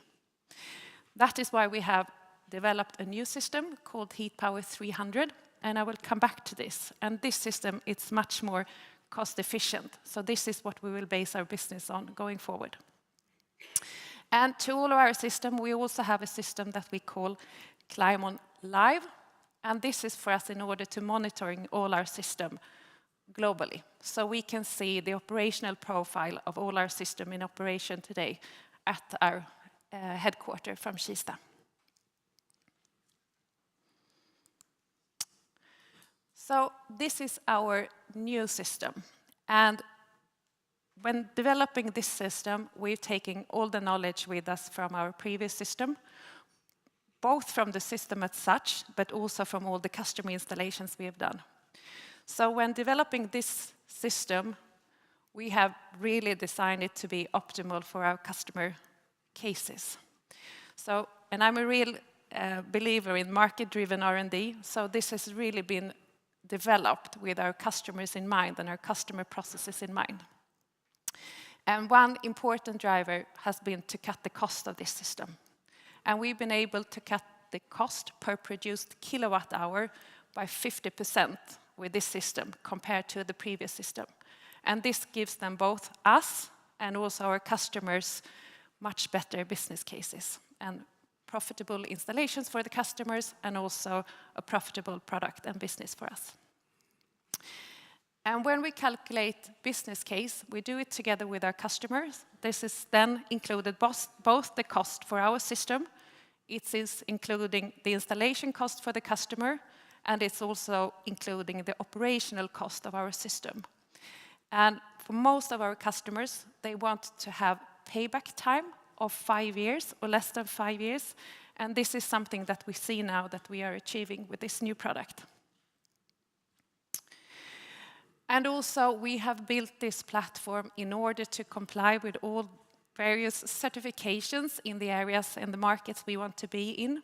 So first of all, this system is complying with the relevant maritime legislations and certifications like DNV, Lloyd's, ABS, and it is also applying to European demands when we put this system on the European market. So it also needs to have CE certification, which we are applying now to this system, and we also make sure that this has grid code compliance, because if you produce electricity and put it on the grid, you also need to have grid code compliance. So we are sure now that we can live up to all this certification and customer demands with this new system. So the different markets we work on then, the maritime market is very important for us, and this was the background of where Climon started back in 2011.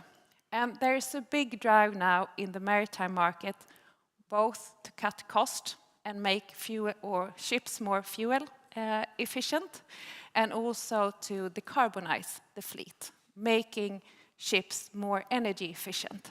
And this is something that we really are achieving with this product, both to cut the cost of fuel and to lower the CO2 emissions. And the way we do this is that when fuel is coming into a ship, around 50% of the energy in the fuel is used for propulsion of the ship, to drive the ship forward. And the rest is becoming waste heat from the engine. And we can take part of this waste heat and convert that into electricity, so the ship does not need to burn additional fuel to produce electricity on board.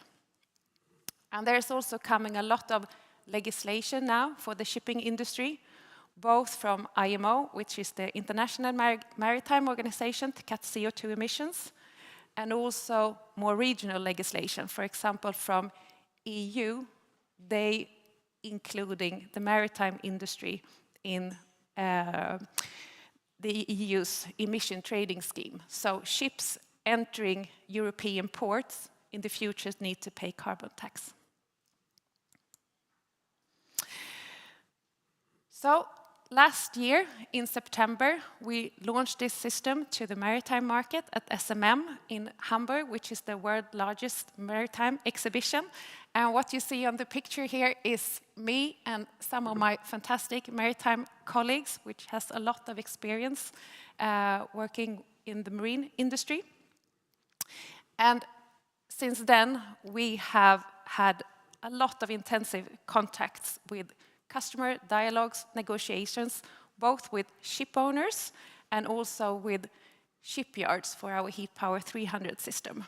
And what we do then together with our customers is that we calculate on how much fuel and how much CO2 that they can save with our system.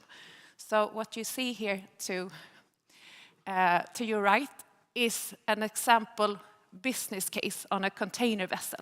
So then we have calculated together with that ship owner how much fuel and how much CO2 that we can save.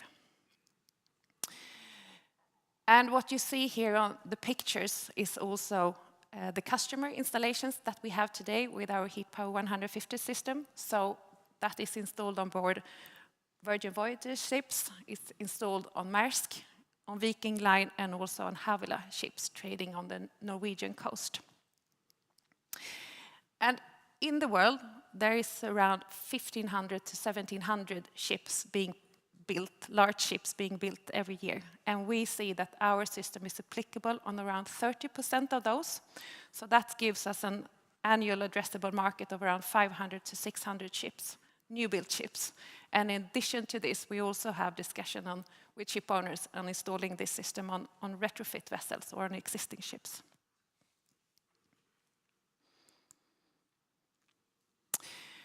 Then another market that is really interesting for us is also to put this system on land, so within the energy and industry field.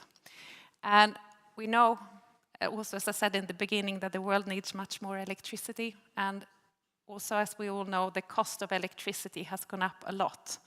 So there's more pressures now to produce electricity, and a lot of industries are looking into ways of producing more electricity and to buy less electricity from the grid. So this is an area that we're working on a lot as well, both on power stations. So there is a lot of power stations in the world that has an engine, which is very similar to the applications that we have on board ships.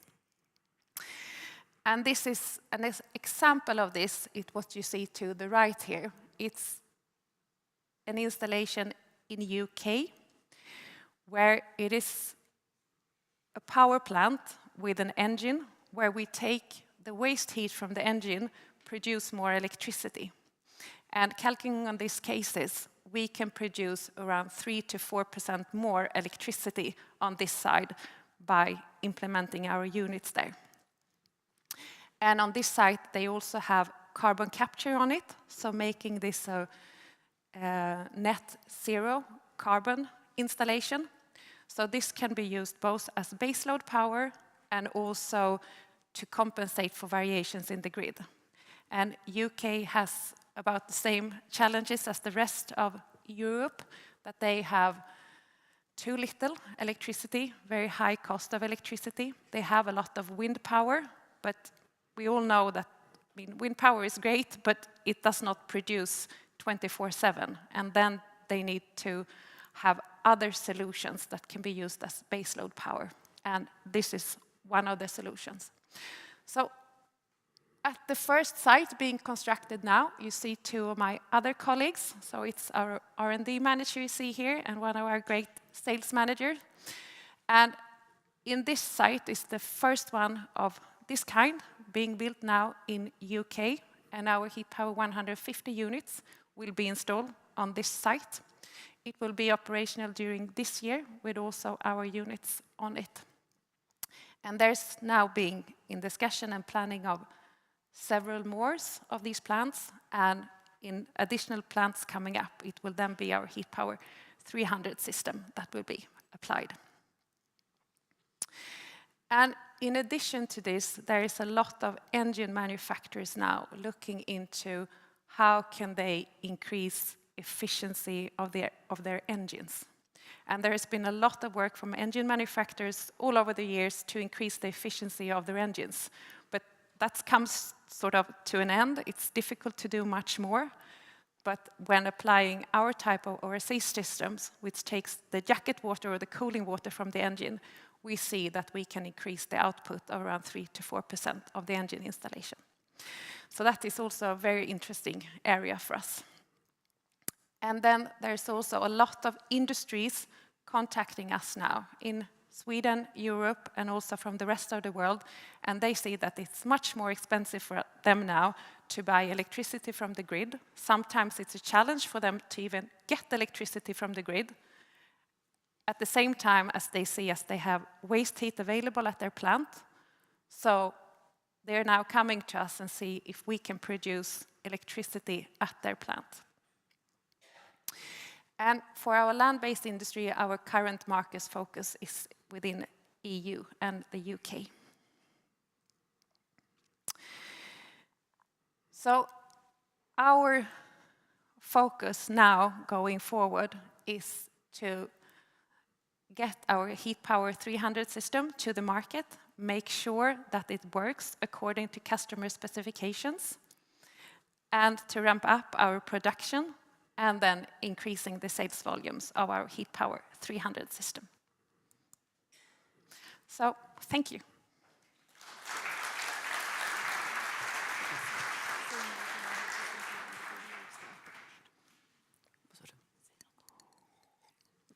See if I also get some questions.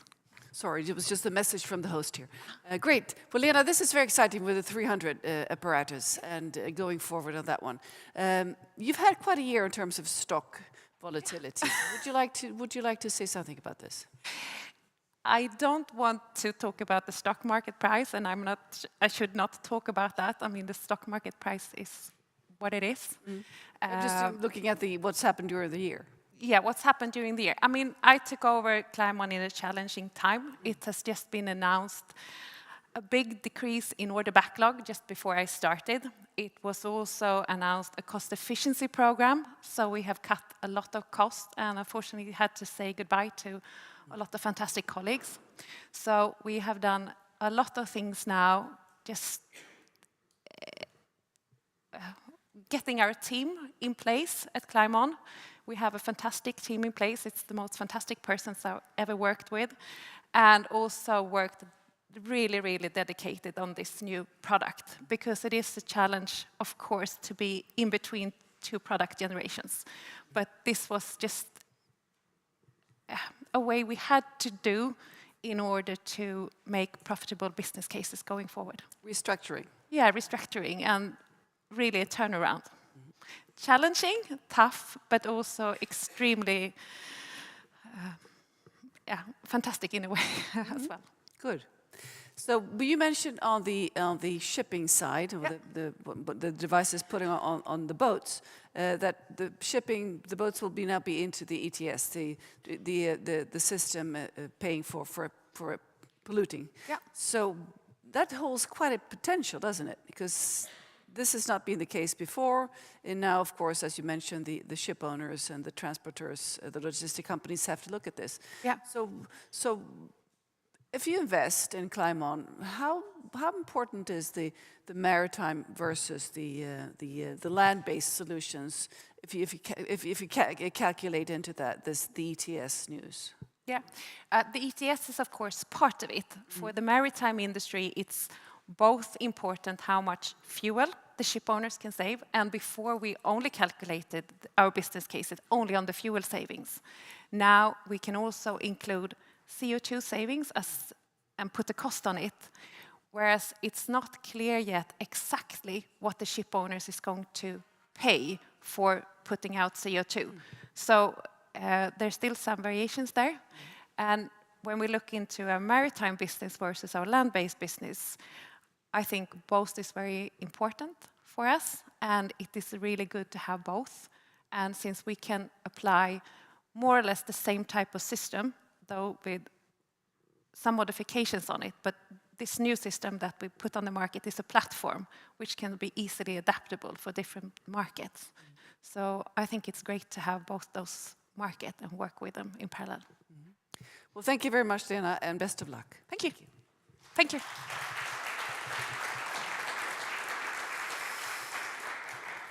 All right. There is now time for lunch. However, there was the companies presenting need to eat first, so they get in order for the next half of this presentation. And let's see if I get any more word from Sandra here. Do I need to say anything more than that? No, that's fine. So we have lunch now, and we meet back at 12:35. So the presenting companies will be served first, and the food is inside here in Vapensalen. And you pick up your plate, and then you can mingle and sit wherever you want, and there's plenty of space upstairs where you had your coffee. So we'll meet back again at 12:45. Enjoy.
Hello and welcome back.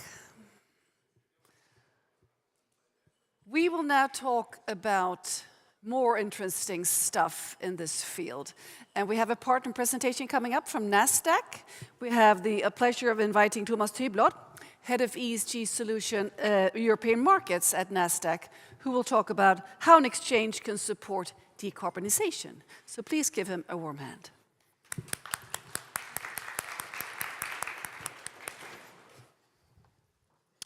Thank you very much, and start to say I'm probably a little bit of an odd bird here compared to the other speakers coming from the financial sector. But it has been really fascinating to hear and listen to the previous presentations about all these fantastic technologies. It's really inspiring. But I would like to give a perspective from the financial sector and see how we can support, and especially we, Nasdaq, as an exchange operator, how we can support the society towards a decarbonization. So first of all, just to very briefly say a few words on Nasdaq. We are a global exchange operator, but also a software developer within different types of technologies, very much infrastructure, financial infrastructure technologies, but also other types of technologies to support the corporates and the investors. We have we operate the exchanges in the Nordics and the Baltics, and also in several marketplaces in US. So in total, we have roughly 10,000 corporate clients, roughly 6,000 listed corporates, and we also have contact and as clients investors to roughly 5,000. We operate our exchanges, but we also actually developed technology for and power 130 different marketplaces around the world. So we are actually quite a big software developer. Yes. But when it comes to the role of the exchange, what can we do? Why are we, what kind of position do we have so we can support this development? And I would like to start to say that we have quite a unique position in the ecosystem, in the society's ecosystem and primarily the financial ecosystem, since we are in the intersection between the corporates and the investors. So there we can play a very important role. And the lead words we have in terms of building foundation for markets, foundation for getting capital flow from the investors to the corporates are primarily trust, integrity, and liquidity. And with that, I mean, integrity and trust is so important to build a well-functioning market. If you don't have the integrity and trust, then you don't get a market to flourish. Then you won't get the liquidity either. So that is something we focus very much on. In terms of the role then we play between the investors and the corporates, I would say it's 4 very important areas. It's obviously access to capital. And that is for some of the companies here today are very esteemed clients of ours in the listing venue of Nasdaq. So that is one way to support the access to capital from the marketplace.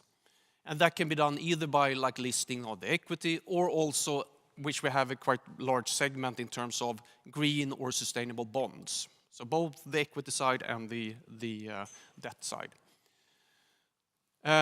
We support also the market with transparency. That is key for us to provide. We should not say that this company is good or this is green or whatever, but we should support the transparency so the investors and the different stakeholders can make an informed decision.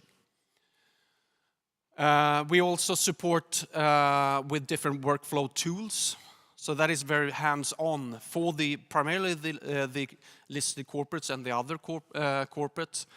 We support with various tools for them to make the life easier as a listed corporate, and also to ensure they can provide the transparency towards their stakeholders. And then we also can support in the role of decarbonization different types of markets. And that could be both in the equity side, where we can develop and define different ESG indices, for instance, or have a market for sustainable bonds, or, as I will come back to, on the on the carbon side as well. So, looking into the different key sustainability initiatives we run at Nasdaq, we have, for instance, as I said, the sustainable debt market. That is actually, I think in 21 we had like 30% of all the listed bonds, corporate bonds in the Nordics was sustainable, green or social linked bonds, which is very high. And that's very inspiring. We have something we call Sustainable Bond Network. That is also a platform for all investors to be able to see the whole universe of sustainable bonds in an easy, structured way, so they can actually make their informed decision. Otherwise, this market is extremely fragmented. It's a lot of different data sources, formats, etc. And that is what we try to help out with that. We also have quite a number of different ESG reporting and data solutions, and that goes both for the corporates in terms of what to report, how to report, workflow tools to submit the data to different stakeholders, and that is a challenge for corporates. Nasdaq, as a corporate ourselves, we try to be best in class. I hope I can say that we are best in class in terms of reporting ourselves. And I think we report to like 25, 30 different stakeholders in terms of different ESG data. So it is a challenge. And that's where we from Nasdaq can support. And the flip side of that, when corporates report to us, the flip side of that is obviously the investors. So we can support the investors with that data to aggregate that data in an efficient way. As I said, we have index, ESG indices and derivatives on that. We also have a concept here in the Nordics we call green equity designation. And there we can allow the companies to get a third-party verification around their business model, their operation, etc., to determine that whether it fulfills a certain number of criteria. And thereby they can have a label, a green equity designation label, and you can clarify that to different stakeholders. And then lastly, we have also since 2 years back, roughly, made a majority investment in a platform we call Pure Earth. And that is a carbon removal platform. And that is a way we see that we can support the listed corporates to manage the emissions that they can't abate and they can't reduce. So it's a platform for net negative emissions. So where a producer of net negative emissions, like biochar we had up for discussion here previously, there could be bioenergy, carbon capture and storage, etc. Those produce the net negative emissions, and we can wrap them into a certificate and provide this to corporates that want to neutralize their residual emissions. I can see a lot of similar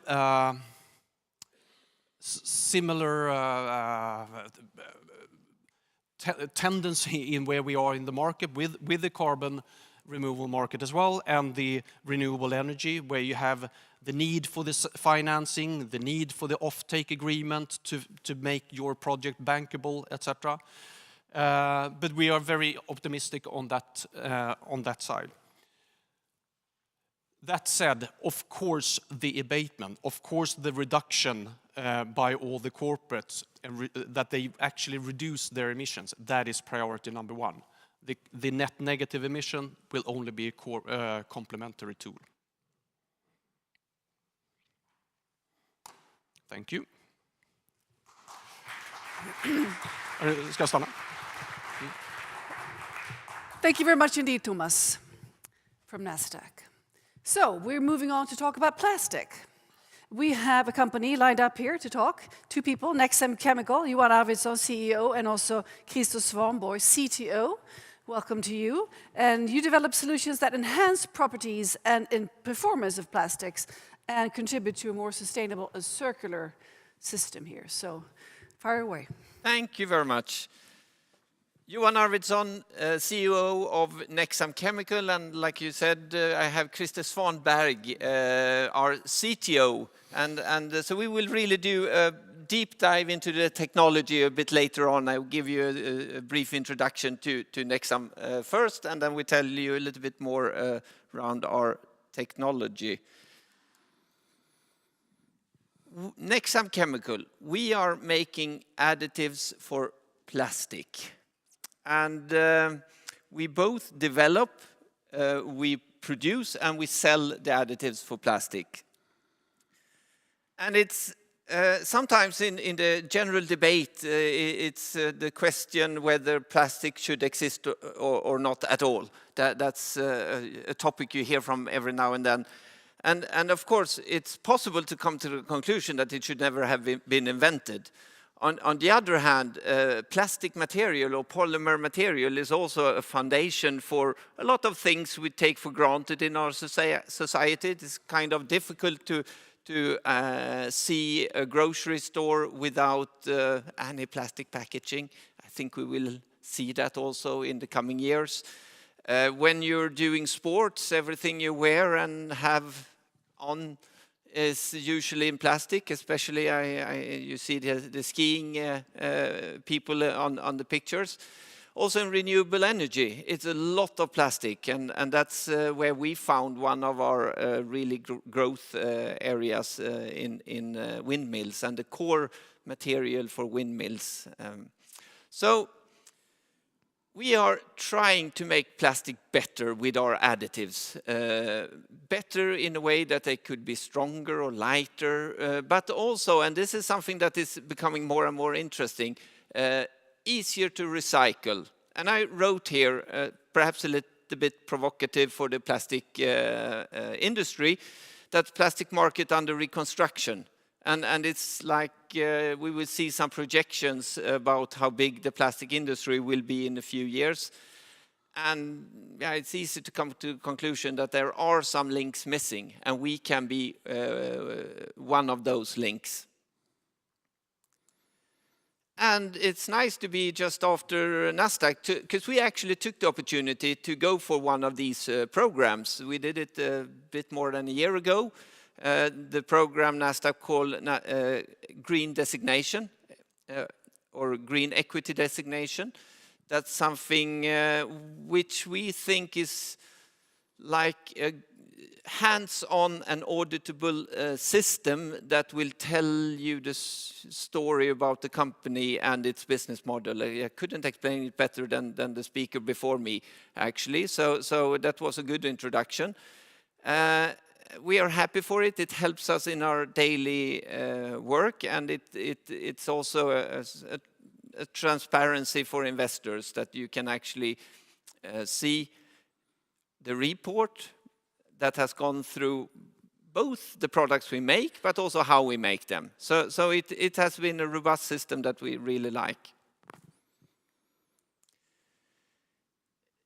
Often, Nexam is a company that is here and now. We have a fantastic future and a fantastic possible development, but we are already in this development. We have a foundation for further growth. We are selling last year for a bit over 200 million Swedish crowns. And we have had a steady growth since about 2016. We usually say that our ambition is to grow by 25% a year. We have been doing that for most of the years since during this time period. Last year was a challenge. The challenge is possible to describe under wind energy. There wasn't a lot of windmills built last year, and that we took a hit from that. But for the rest, we are developing nicely, and we expect to bounce up quite heavily when wind industry is getting started a little bit more again. So I will soon hand over to the main speaker today, but just some words around our offering, where we are looking for business, and it has, like I said, making plastic better, lighter and lightweighting. That was really the beginning of Nexam. How can we make it stronger, more temperature resistant, and so on? That was the focus from the very beginning. And that is still an area where we are exploring business opportunities. One area is high temperature resistant composite materials that can be used in aircraft engines, for instance. This is something we do. We sell materials that are used in aircraft engines. By exploring some of these technologies, we came into an area that has been super interesting for us. It is the PET foam is a core material in windmills, and we found additives that could improve those materials, make them more useful and stronger. So we found a business that connected us directly to wind energy. And that was one of the real growth factors in Nexam. It's also a demonstration that we actually can take new technology to the market and initiate business. And we will now do a little bit more of a deep dive into our next, what shall we call it? Hopefully top seller and best area, and that the wind energy will remain, we will continue with that, but we expect waste and recycling really to be our next big item. So, Christer. Thank you very much. So let's just focus or zoom out a little bit. What are we talking about? If you look at how much plastic that's produced globally, it's approaching 500 million tons per year. It's huge, it's massive. And if you look at the kind of polymers that we use, almost half of them are polyolefins and PET. And the reason why I mentioned those will be rather obvious in a few slides. But a key issue is if you look at the recycling rate, on a global level, it's only about 10%. So out of all this plastic that we produce, it's only a tiny fraction that we actually manage to put back in the loop. In Europe, yes, we are doing better, but also the ambition is very high. So the Commission's vision is by 2030, which is basically tomorrow, we should have 50% of all the plastic waste recycled. It's a huge challenge. It's a challenge to the whole society. How can we do it? And what I want to show in the next coming slide is that Nexam has a role to play in this. We have one part where we can play a role. What is the issue with plastic? I've been working in the plastic industry for 50 years. I think it's a brilliant material. It's one of the best that we ever had, personal opinion. What is the issue is not so much the material, it's actually how we use it. So typically, we produce it, we use it, and we waste.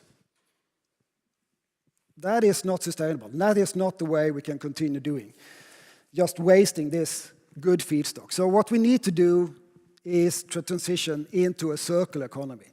So after the waste, we collect, we sort the material, we put it into recycler, and we put it back into the loop, so we produce something new out of it again, something valuable, and not just downgrading it. We try to make something very valuable. This goes for basically all things that we do in circular economy. What about plastics? Well, very simplistically, what is a polymer? A polymer is a long chain of a simple building unit that you repeat hundreds of thousands of times. So build a long chain. This is the reason for all the beautiful properties that you get, the mechanical strengths and so on and so forth. But when you use the material and when you process the material, especially if you do it over and over again, you can break or you can damage that chain.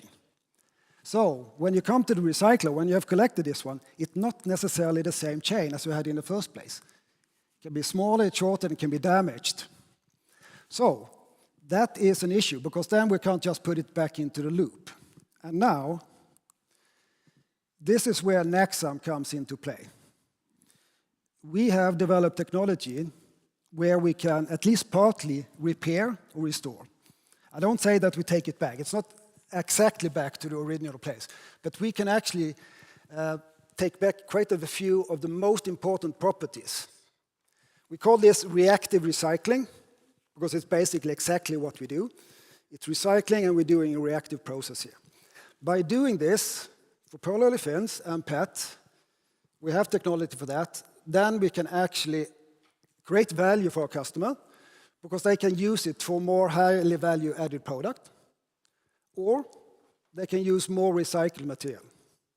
Both of them are key and important in order to increase the amount of recycling rate that we have. Two important thing is that the technology that we have, our customer can use it by their existing compounding machine that they have. They don't have to invest in anything new.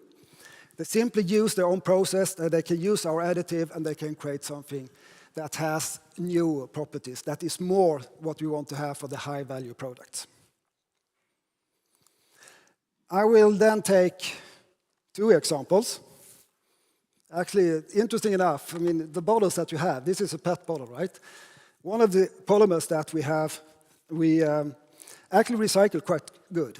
But, as I said, when you use this material and when you actually process it again, when you want to remelt it to another bottle, eventually you start to degrade that one. You break the polymer. So in order to actually regain the properties, we have additives that you can put into your material, and you can restore or rebuild partly the molecules as well. So we can actually use it to more highly valued product instead of just downgrading it each time. So this is one thing where we try to help closing the loop, coming back so we actually do recycling. Another thing where Nexam can provide technology is when you have recycled plastics, it typically comes in the color of green, brown, or gray. But we still expect to have the nice color of the product that we expect. So Nexam also has technology so we can color these materials into the stuff that we want to have.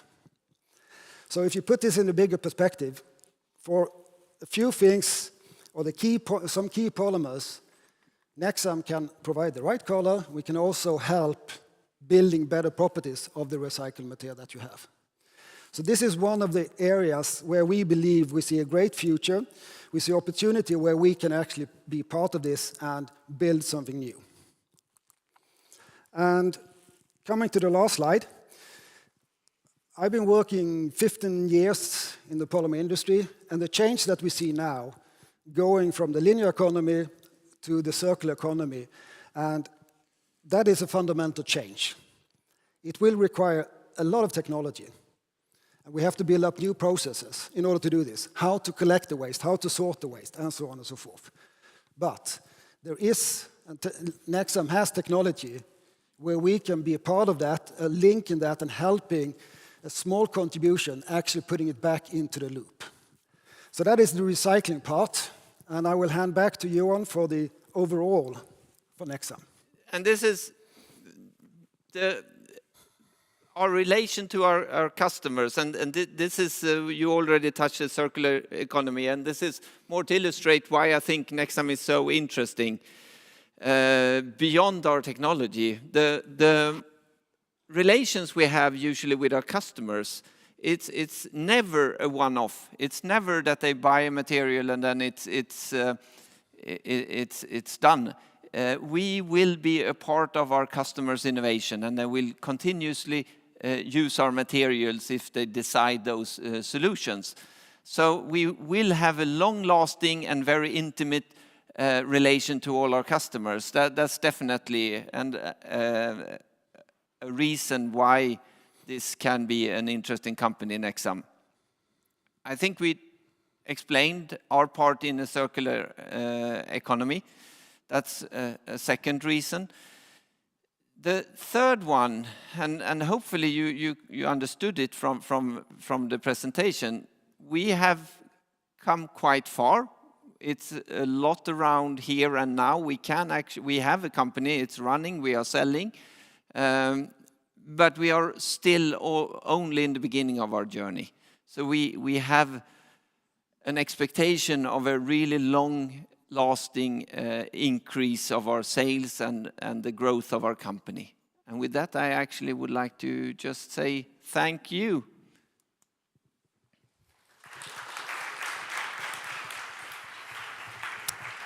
Thank you very much, gentlemen. We are all afraid of microplastics. And does your product, your innovation, in any way hinder the microplastics from coming out? Let's say the water bottles here. If you recycle them too many times or you reuse them in your home, there's a leakage of microplastics into the drinking water. Does your technology in any way sort of facilitate the lessening of microplastics in our environment? I would like to say yes, but I think that's a little bit overstatement. No, it's more about when we actually do collect the plastics, then we can do something useful about it. So getting the plastic into the environment is not where it's supposed to be. No, so that is a fundamental problem that actually goes beyond this technology. But on the other hand, if we can increase the value of plastic, we increase the reason to actually collect it.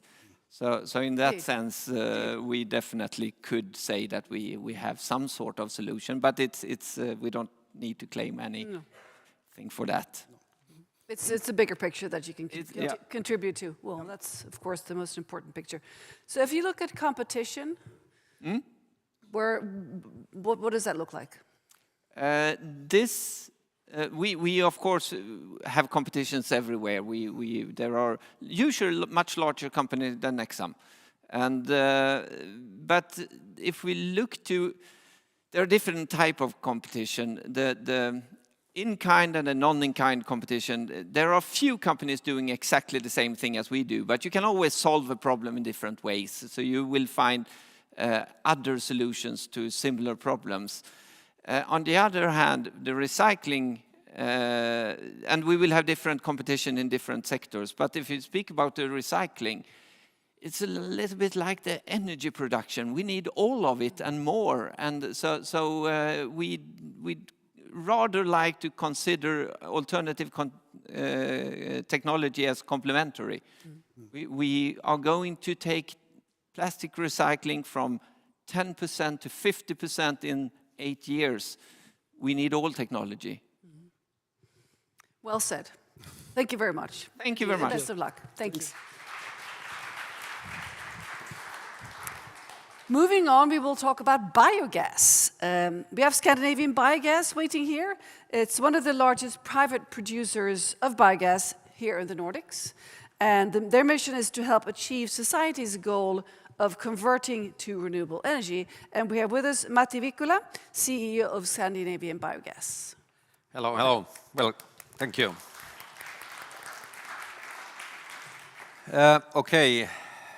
Good afternoon, everybody here in the Grand Hotel. Great pleasure being here and to have the opportunity to present you Scandinavian Biogas story and way forward, as well as appreciating that quite many of you are online. My name is, I'm just trying to see if it works. Now it works. So Matti Vikkula is my name. I have been the CEO of the company now around 10 years plus and been part of the journey so far. What is all about what we are talking today? Biogas is a green energy, green methane, CH4, which is produced on using different organic matters, organic streams, and especially waste streams. When we are producing the gas, it is a microbiological process. Bacteria are doing the job. It's very important that you have a high know-how and capability on assuring optimal circumstances for the bacteria to do the job. The output of the project is that we have three kind of products. We have the energy, we have the biofertilizer, and we have green CO2. Today we are using the energy and we are using the biofertilizer. In future, we are also taking full benefit of the green CO2. The biogas can be used in three ways. You can use it for producing heat and power, which has been very typical in Germany, which is the leading market in Europe. You can upgrade the gas, clean it, and you can use it as a vehicle gas, which has been very typical here in Sweden.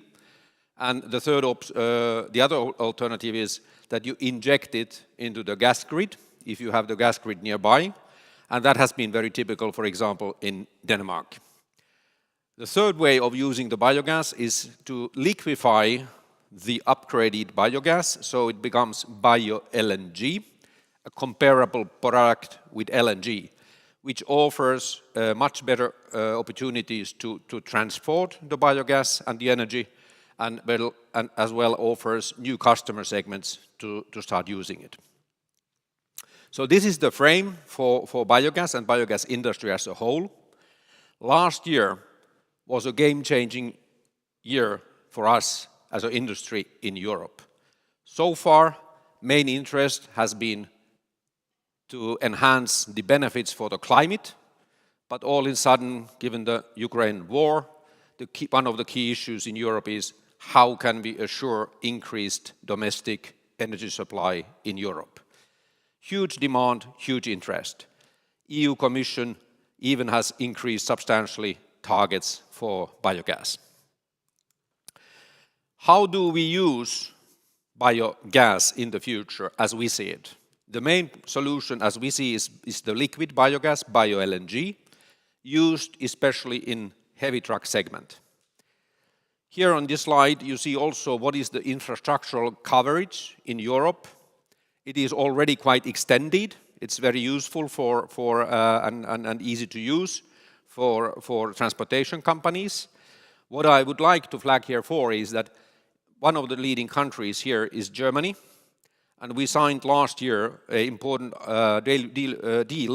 agreement with German Alten, which is a leading distributor in Germany for bio-LNG and LNG. They have around 40% market share of the filling stations.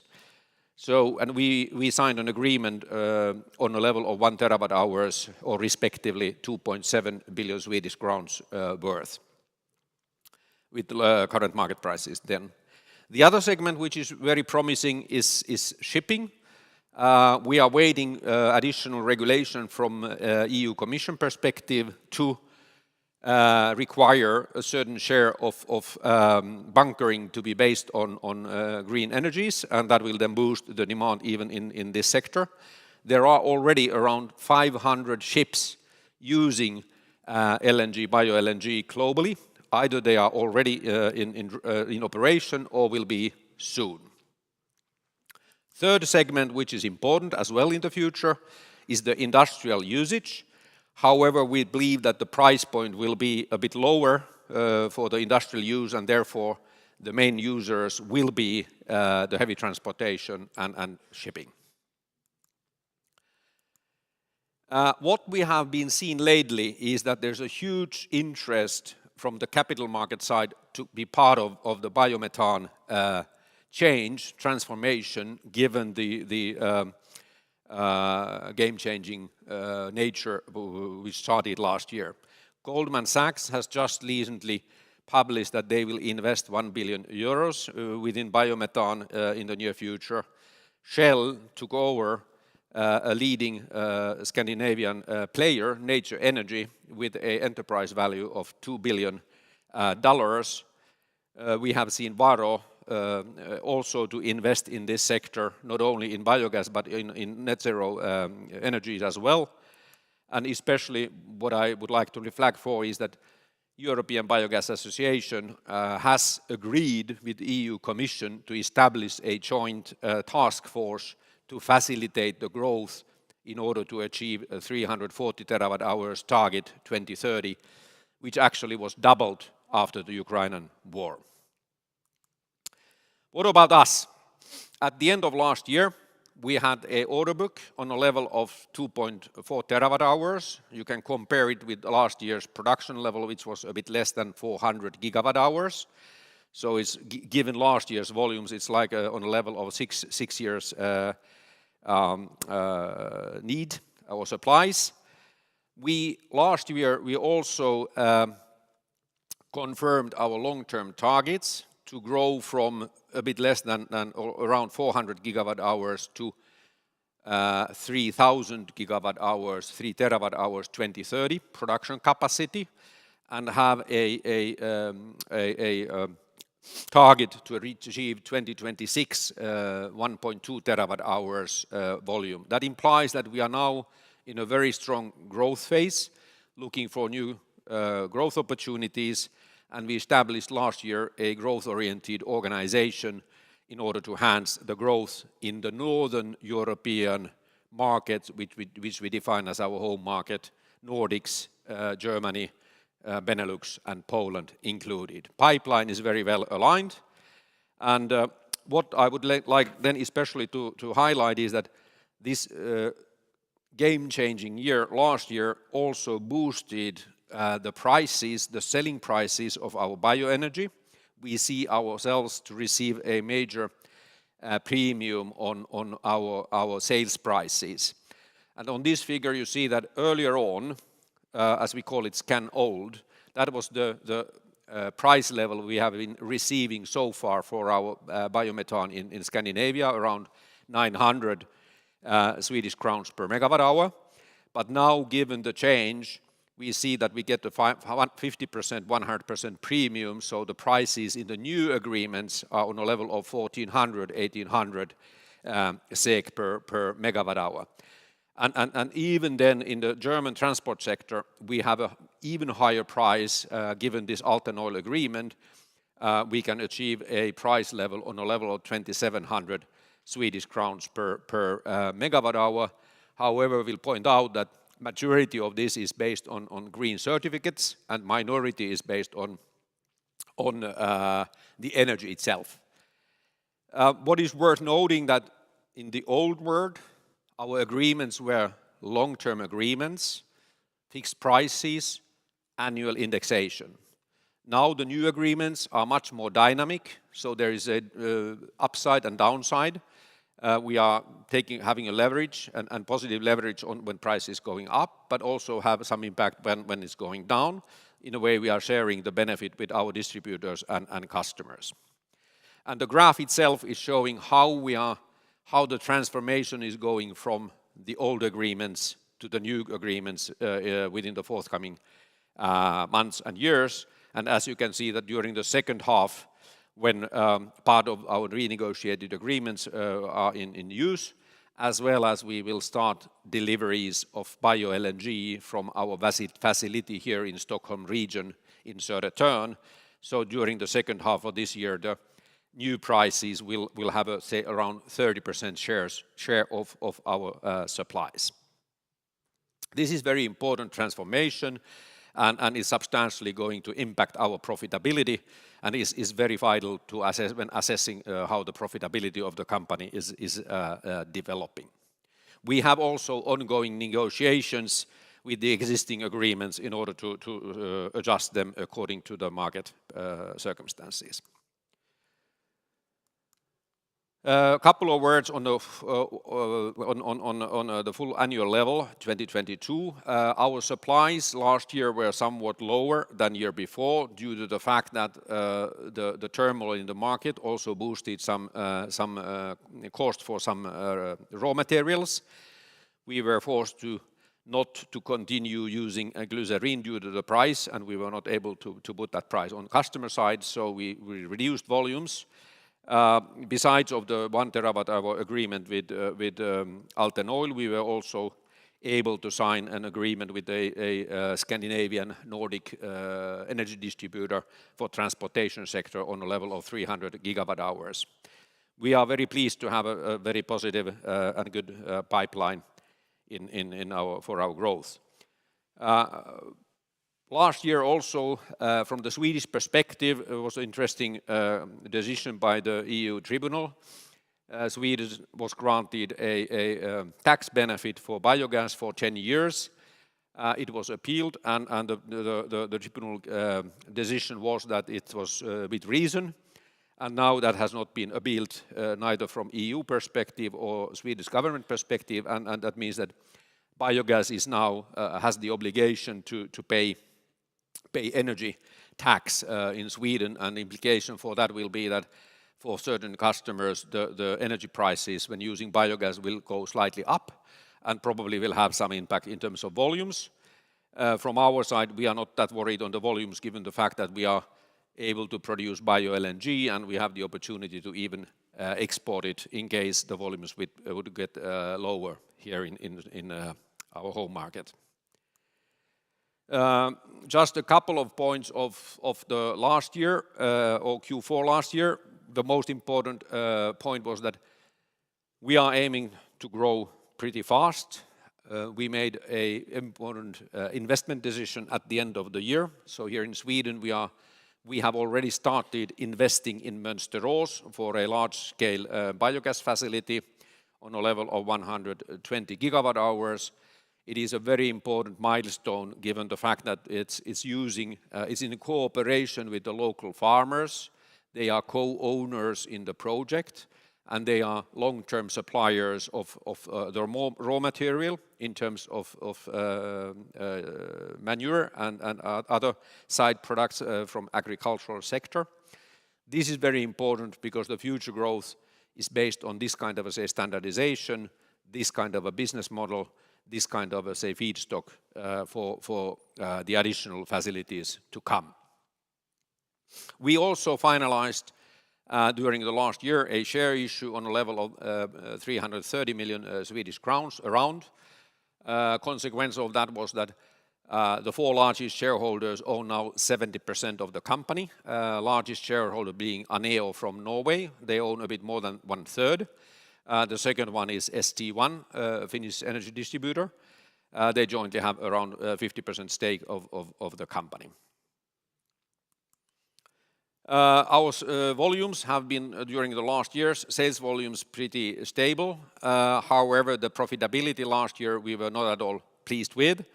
One of the facts was that during the first half, the production subsidy, which we have had here in Sweden, we didn't have the possibility to get it due to administrative reasons from the government side. And then during the fourth quarter, we had very high electricity prices, and that impacted our business and operations in those regions where we had not full hedging. There we had also some extra cost in when commissioning our facility in Norway, as we call Skogn 2 at that facility. Cash flow-wise, operative cash flow lower. At the end of the year, the net cash was 560 million crowns. The use of funds is mainly allocated to growth as we are growing very fast with 3 projects ongoing. And this is showing the net debt position around 108 million Swedish net debt after or without leasing agreements. In terms of the way forward, we have communicated a very clear target to reach 2024 a 30% EBITDA. This is driven by volume increase by at least 30% when comparing 24-22. We see that the average sales price is increasing at least 40% for the same period. We also see that there is a certain cost increase in feedstock and other raw materials. However, the increase is lower per gigawatt hour much lower than the sales price increase. Altogether, we see ourselves to be able to deliver a positive before tax result when our Stockholm LBG project is commissioned. We started this summer, forthcoming summer, and as well as the Mönsterås project is commissioned, which we are planning to start next year, second half, and for both projects we have received a reasonable volume. This is the summary of the growth projects which we are now already working with, and they are progressing well. I don't go into those details, but as a last slide, I would like to flag for this production capacity targets. As I mentioned, we are aiming to reach 1.2 terawatt hours 2026, and implying that we will additionally make investment decisions around for 4 projects in the same size as Mönsterås. Total investment budget in the range of 3 billion Swedish crowns or 300 million euros. That is something which we are now actively working with, as the ambition is to make those decisions before the end of next year, and also to assure the financing with current shareholders, with new shareholders, and with our financing partners. This year, and this is more or less the view how the company could look like after all these investments, the coverage in the Northern European area. Final word is related to this year.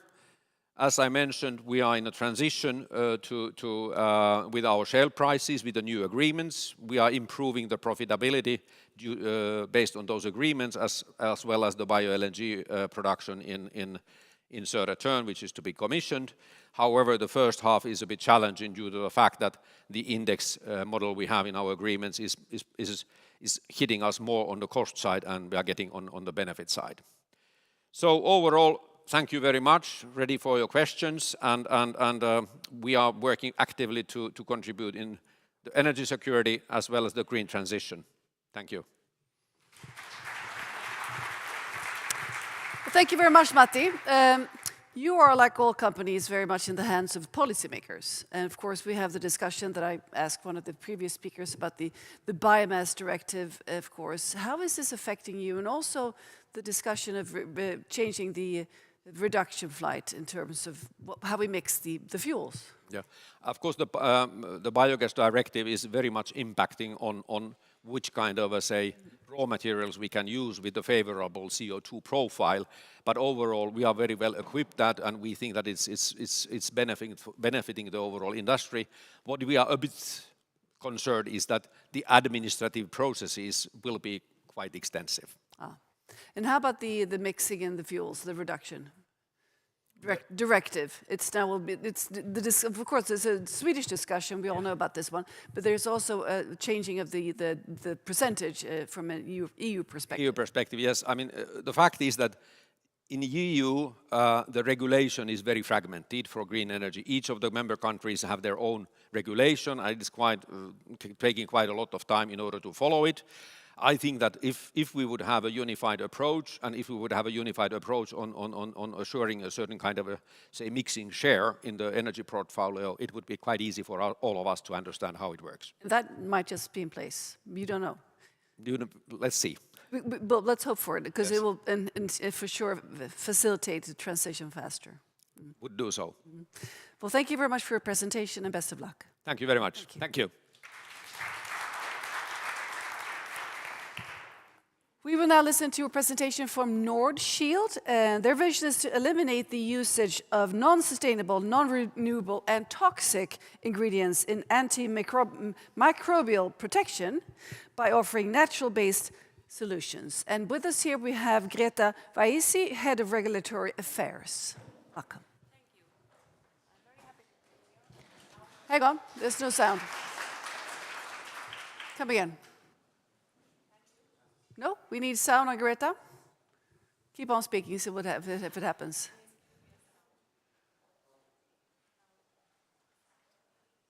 Nope.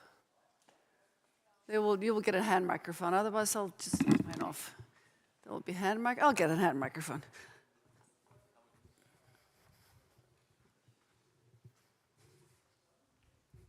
Hang on.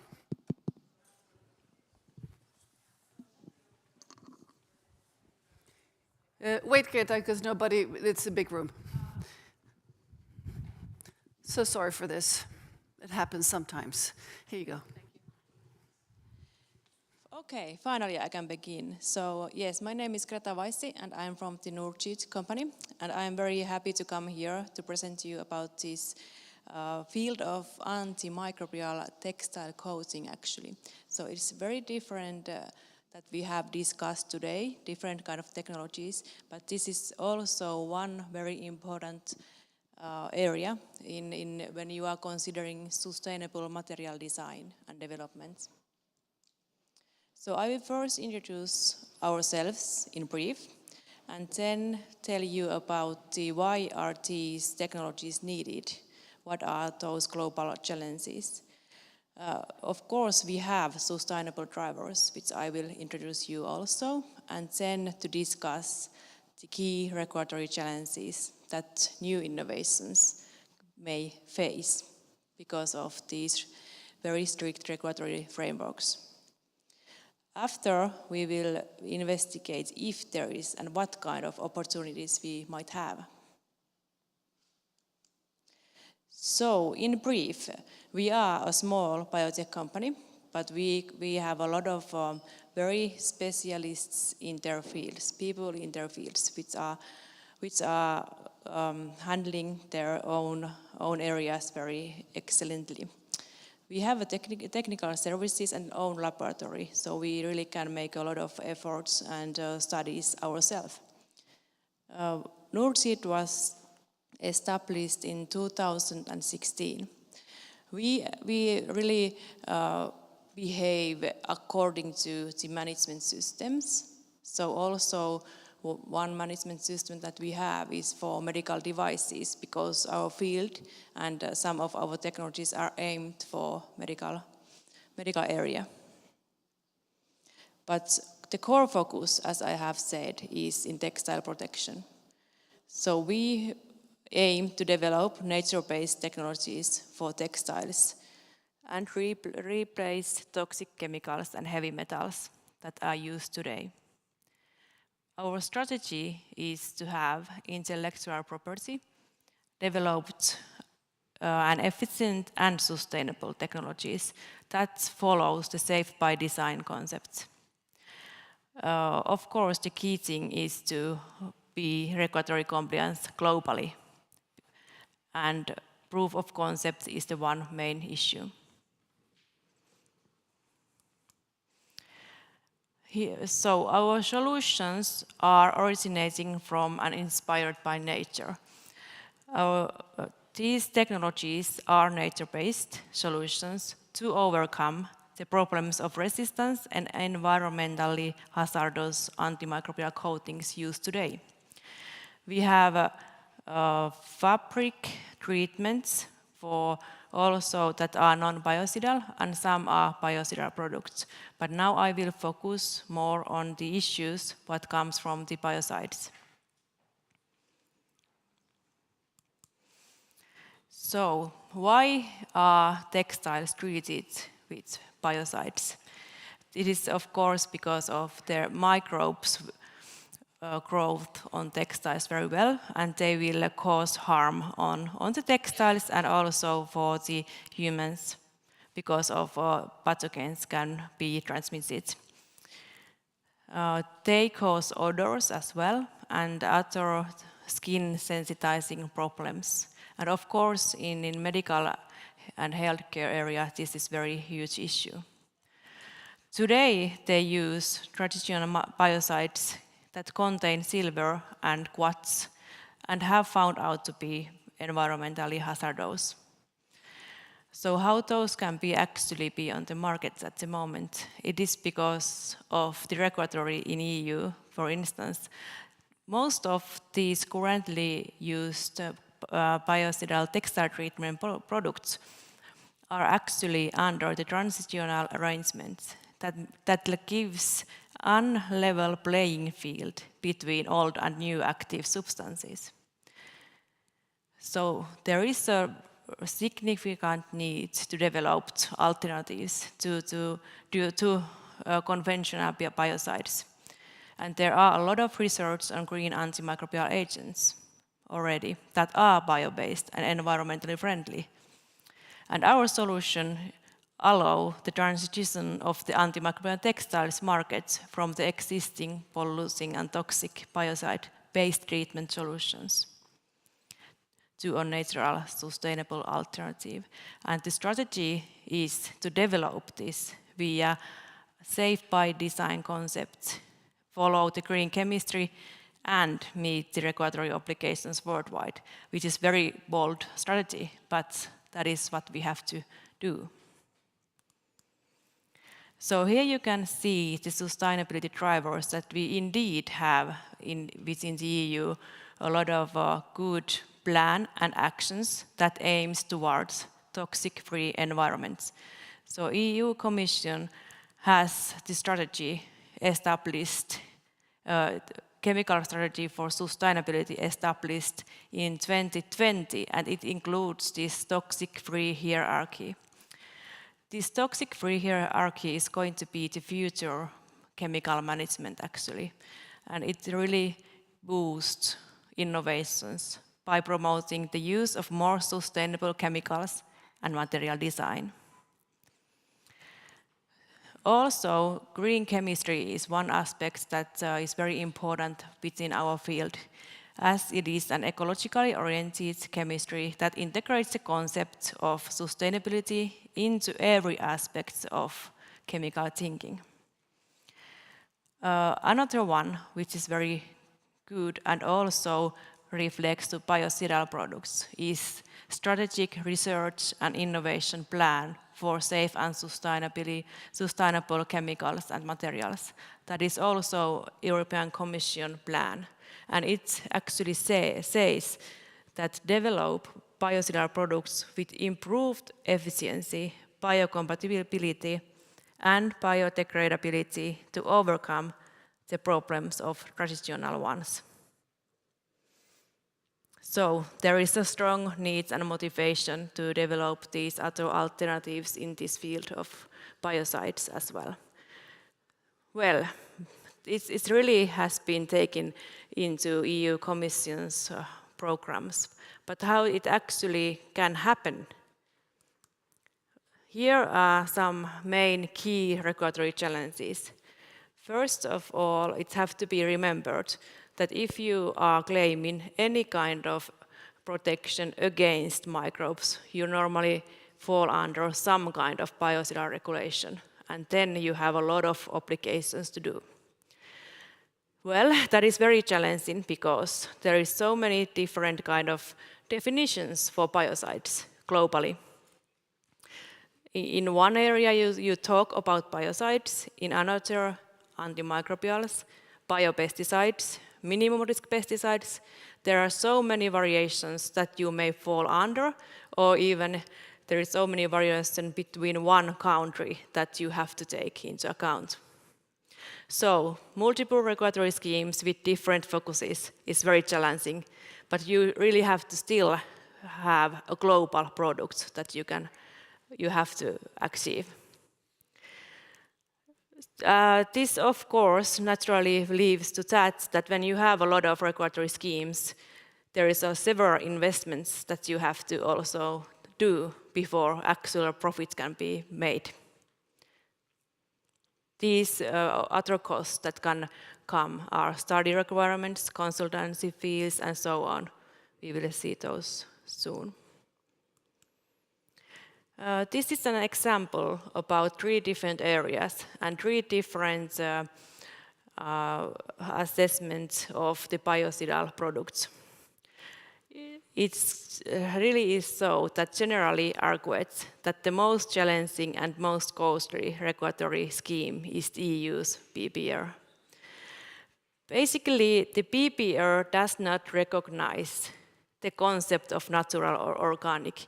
It considers your substance.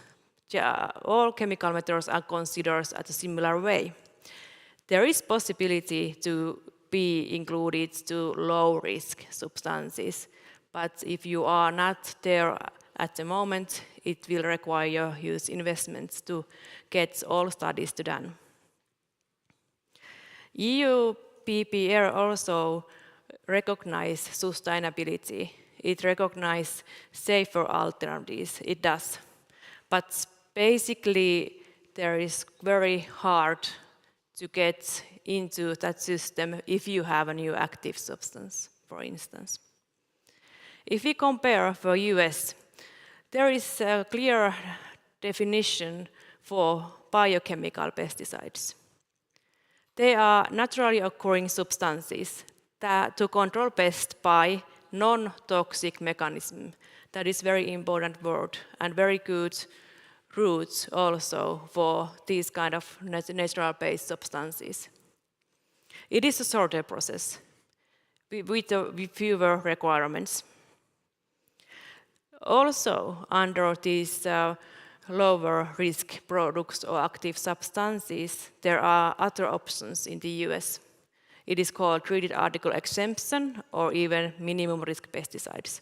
So if we compare these two areas, there is a lot of differences, which I will show you soon. However, in Australia, there is an exemption for these kind of textile coatings, and it really recognizes the protective barrier technologies under this exemption.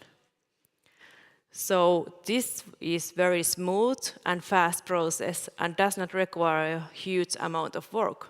But one can argue, of course, that how safe is that if there is not clear control.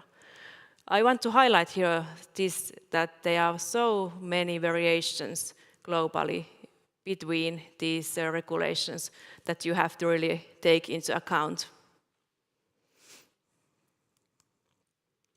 Of course, it is a self-evident requirement that the safety of the used substance is good. It has to be safe. But if you consider the EU, there is the active substance approval stages.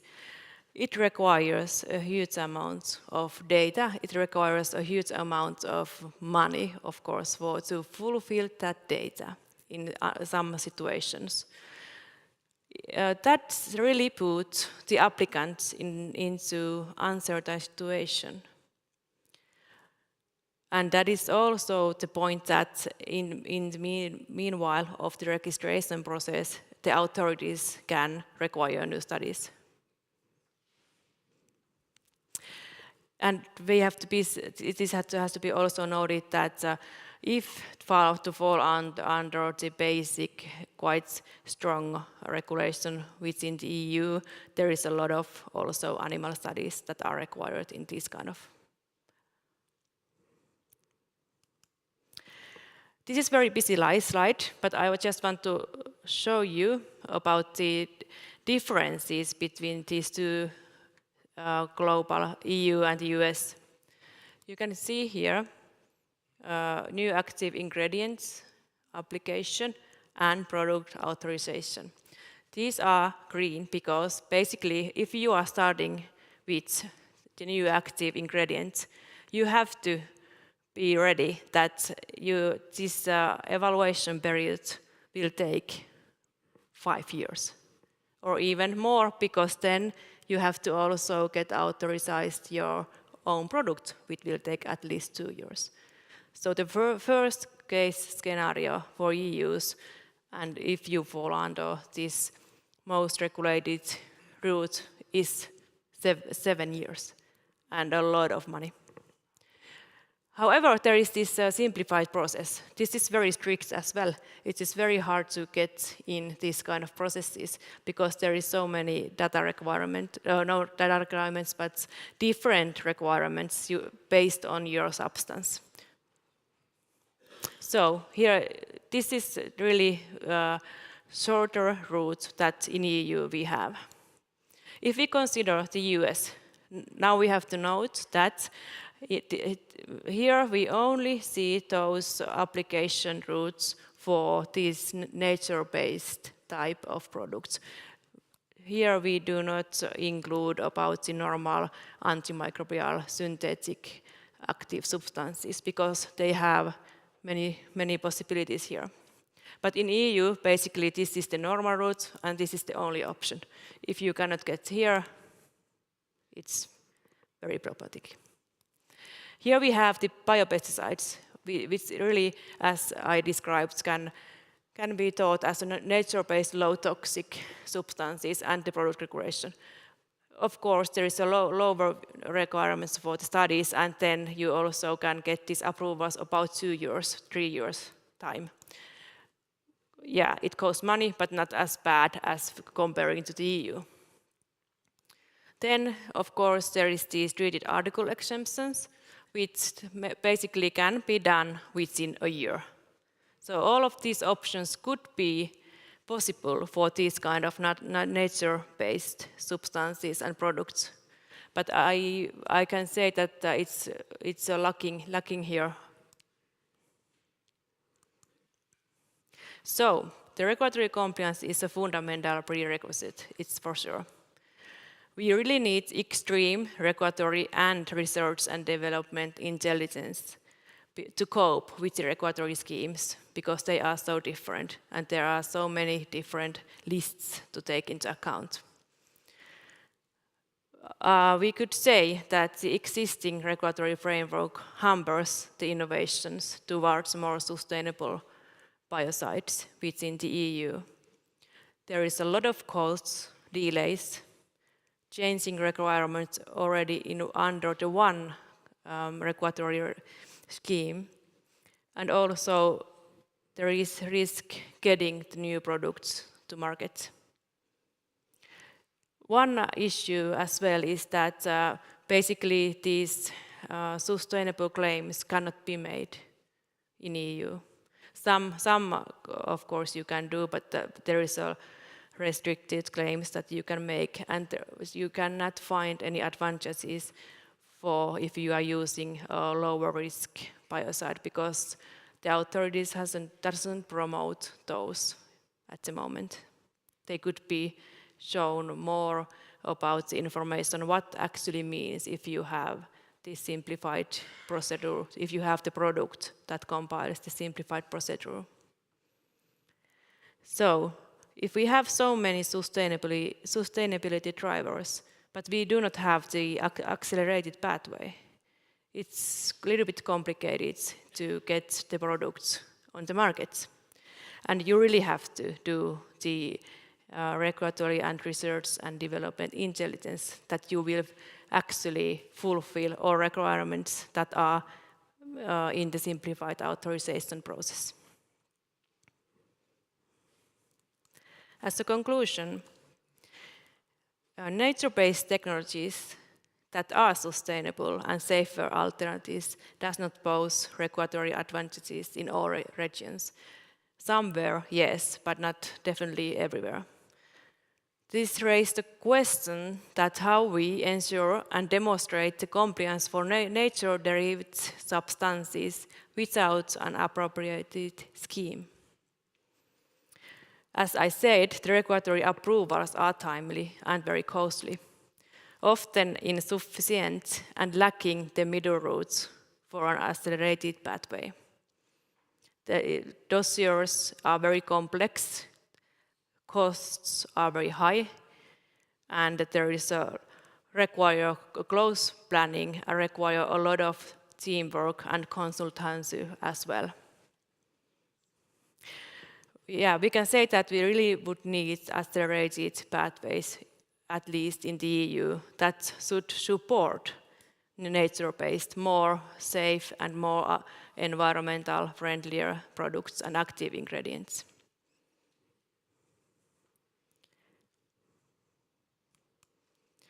So I have now shown that there is a lot of goals within the EU Commission to boost new innovations, to develop these nature-based substances within the chemical management and risk management fields. But there is a lacking of the right way to do that at the moment.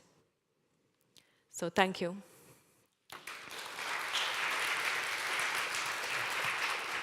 Thank you very much, Greta. Sorry about the microphone. It's difficult to, well, you managed problem. very well, but it's in the clicker and the phone and the microphone. So in terms of competition from North Shield's perspective, what does it look like?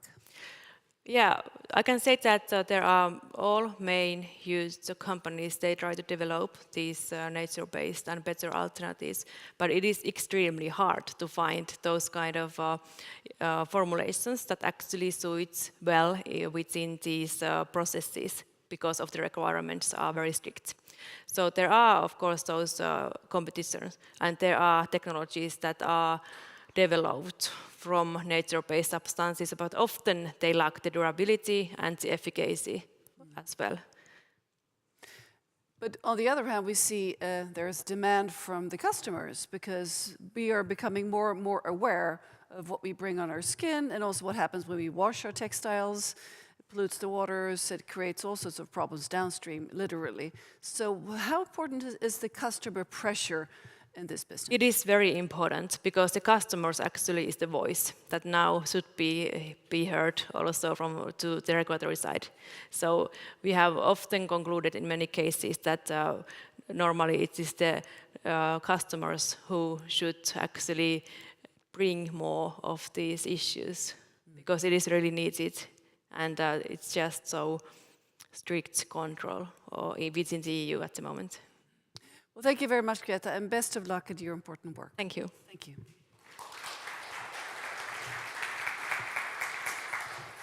Now we need to move about a bit, right? Maybe drink some more coffee or not. At least there is water, there is like great company. So we meet back up here again at 2:05. So short break and see you again.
So, we have more exciting news coming up here from the stage, and the next company is EcoClime, and their business case is to create better indoor climate, air quality, and more sustainable energy consumption. And you're already up here. Great. Per Asperger, CEO, give him a warm hand.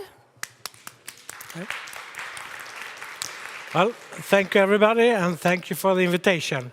I'll talk a few minutes about EcoClime. We are at present actually a 10-year-old company. We are involved entirely in cost-efficient energy recycling, and we call ourselves from start to scale up. And what we're looking at is recapturing and saving energies in buildings on several, well, actually in almost different levels. But I will focus on circular energy and what we are doing there and our core product, which is recovery of energy from wastewater, which is also a part of clean tech. And what I would like to try to show you is how you save energy or save or recapture energy in a building, in a multi-housing, multi-family building. And what this pie chart is trying to show you is that a lot of effort can be done by changing windows, new windows. You can have roof insulation. You can have ventilation heat recovery. It's called FTX systems or från luftvärme in Swedish. And then you can finally have extraction of heat or recovery of heat from wastewater. And this is something new. This hasn't been done in any industrial scale yet until we arrived. And the interesting is if you compare it to the last slide, and that is that to recover heat or energy from warm water, this goes exactly as well in new buildings as in old buildings. The only difference is that in new buildings, it's actually a much larger part of the total energy consumption than it is in an old building. Because in an old building, you don't have the same installation, you maybe don't have any FTX systems, your windows are old, etc., etc. But in a new building, you have taken care of all those things, except one, and that is recovery of warm water. And this diagram is supposed to show you, depending on where, at what time the buildings were built and created, and on how much energy there is still to save. And if we look here at 1961 to 1975, that was when we had the so-called miljonprogrammet in Swedish, where there was built 1 million new flats in Sweden. And for example, in those buildings, there are lots to save from both from new windows, roof installations, ventilation of heat and so on, heat recovery, and of course wastewater heat recovery. The interesting thing is though that when you come to 2006 until present, you see that most of these things are taken care of in a new built multi-family housing, except recovery of heat from wastewater. That's the only thing the main only thing that is left to save in a building. But the thing is, it's very tricky to extract the energy from wastewater, because you have what we call variable flows, i.e. you take a shower in the morning, the dishwasher, washing machine and so on, you sleep at night. In order to recover heat from water, you need the water to be stable. You can't have it flowing a few hours per day and then not flowing at all. So you have to take care of that problem. The other thing you have to take care of, that sewage water from a house, it can contain just about everything. I mean, from detergents to, well, I'm not going to dwell into it, but you know. And for that, you need very special materials that can handle all that pollution, dirt, filth, and so on. And the third thing you need is that once you recover, you eventually manage to recover the heat from the wastewater, you need to put it back in use. And that's why the market is not overwhelmed with recovery of heat from wastewater, because as far as we see, we are the first ones who can do this on a bigger scale. And the beginning of this is our patented heat exchanger. It doesn't look very much, anyway, but I can assure you it took some 17,000 tests before it actually worked. It's a polymeric special material. This material must not only stand for all the filth and dirt that you have in the heat water, it must also resist that the dirt sticks to it. So it's really designed for harsh condition. And then it's very, very efficient. So this is patented for the next several years. And what we do is that we take these heat exchangers and we put them in this energy collector. And then we put it all down into a huge tank full of wastewater. And then the magic begins. It looks like this. I'm trying to make sense. I don't know if I succeed, but I'll do my very best. First, you have number one. You have the pump pit. So the wastewater comes from the flat, goes into the pump pit. There we pump the wastewater up to a buffer tank, because sometimes you take a shower, sometimes you don't. So you need a buffer tank. Then from that buffer tank, you put the water into what we call the collector tank. And here is where we extract the heat. So on average, sewage wastewater from a house has a temperature of 25 degrees Celsius. That's average. What we do is we decrease the temperature here from 25 degrees to 7 degrees via the heat exchanger. And then the 7-degree wastewater, it goes out here and then down to the sewage plant somewhere. And the heated water, it goes in here in a, I would say, almost a traditional heat pump. And that's where, so to speak, you get a turbo effect, where you put already warm water into a heat pump. And there you expand it by the factor of 3, 4, or 5. And then from there, you pump the water to the heating, to the warm water tank, and then it's getting reused again. So this is almost, not entirely, but it's almost a circular system. And if you ask, well, how much of the energy in the wastewater do you actually, are you able to capture? The answer is 90%. Sorry, it's 90%. So what we, and if you begin to talk about mathematics, so what does this 90% mean in a multifamily housing? Well, it translates to those of you who knows a little bit about buildings. That is a saving of equivalent 25 kilowatt hours per square meter and year. And for example, if you live in a newly built multifamily house here in Stockholm area, for example. Those 25 kilowatt hour per square meter per year is about half of your bill for the district heating, or fjärrvärme as it's called in Swedish.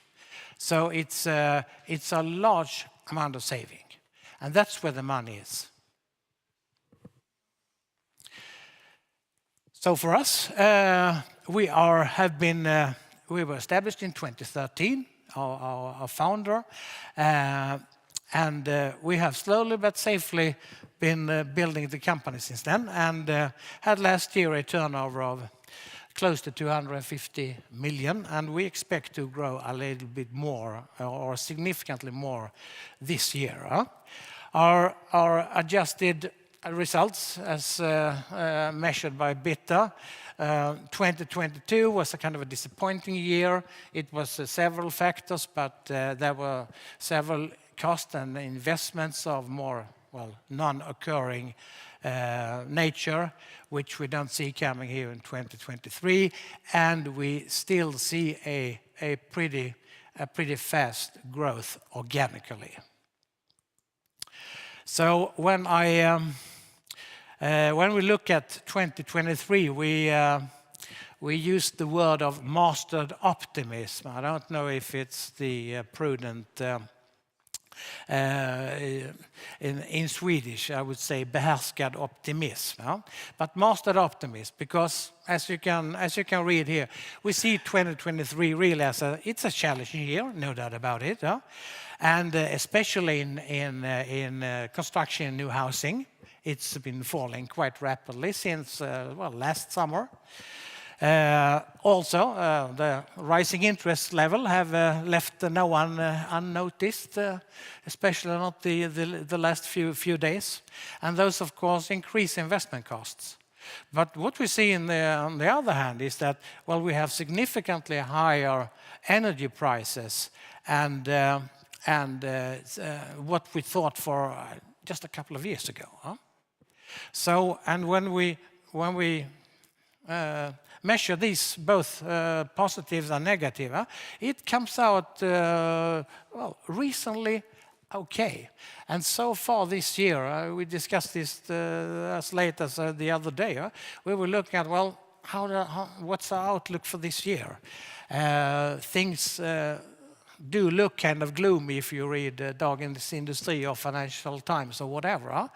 But from our point of view, so far so good this year, and we are very convinced that our growth in turnover will be in the high double-digit figures this year, as most of our business parts, they are growing.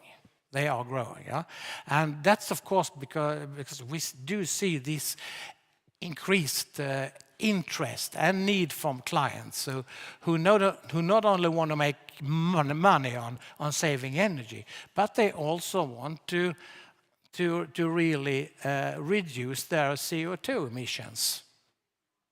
So this we see will make our road ahead with continued high turnover, and we are just in the step of establishing sales in Germany, which is a country that is kind of similar to Sweden, albeit it's much larger, but with their energy situation, their heating problems with natural gas and so on, we see that, well, there's a new market for us. And we are hoping and expecting to have our first orders and eventual deliveries before the year end. So with this, I say thank you very much for your attention.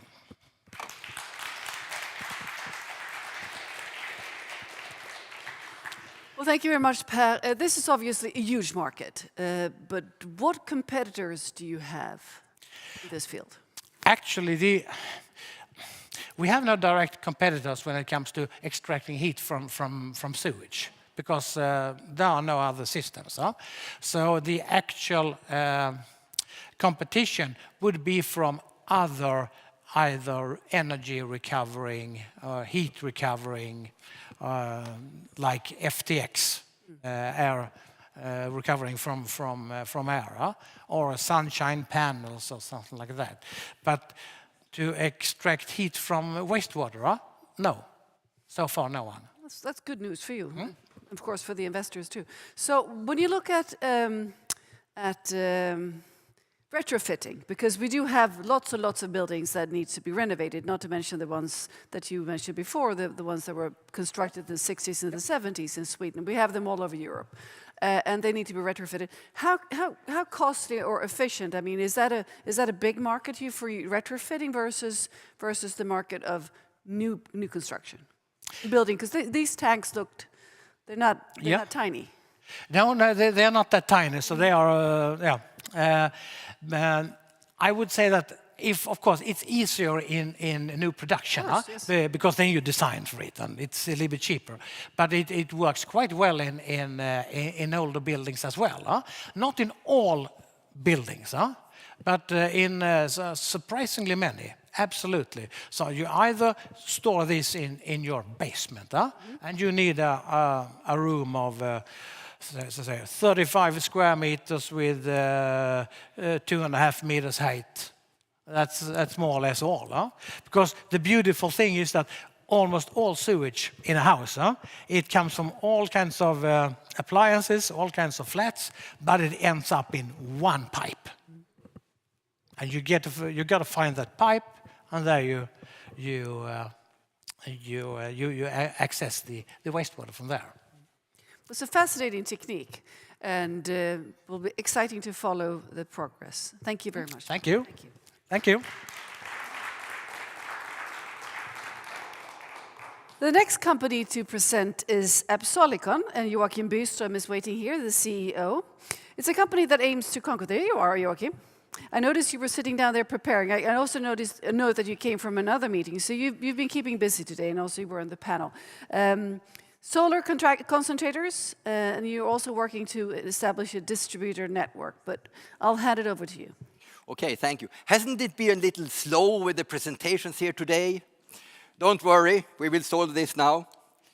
What we are doing is putting checkmate to fossil fuels. And we have just sold 2 robotized production lines. We have 2 solar heating plants for multinationals. We have agreements with 7 of the world's largest food and beverage companies.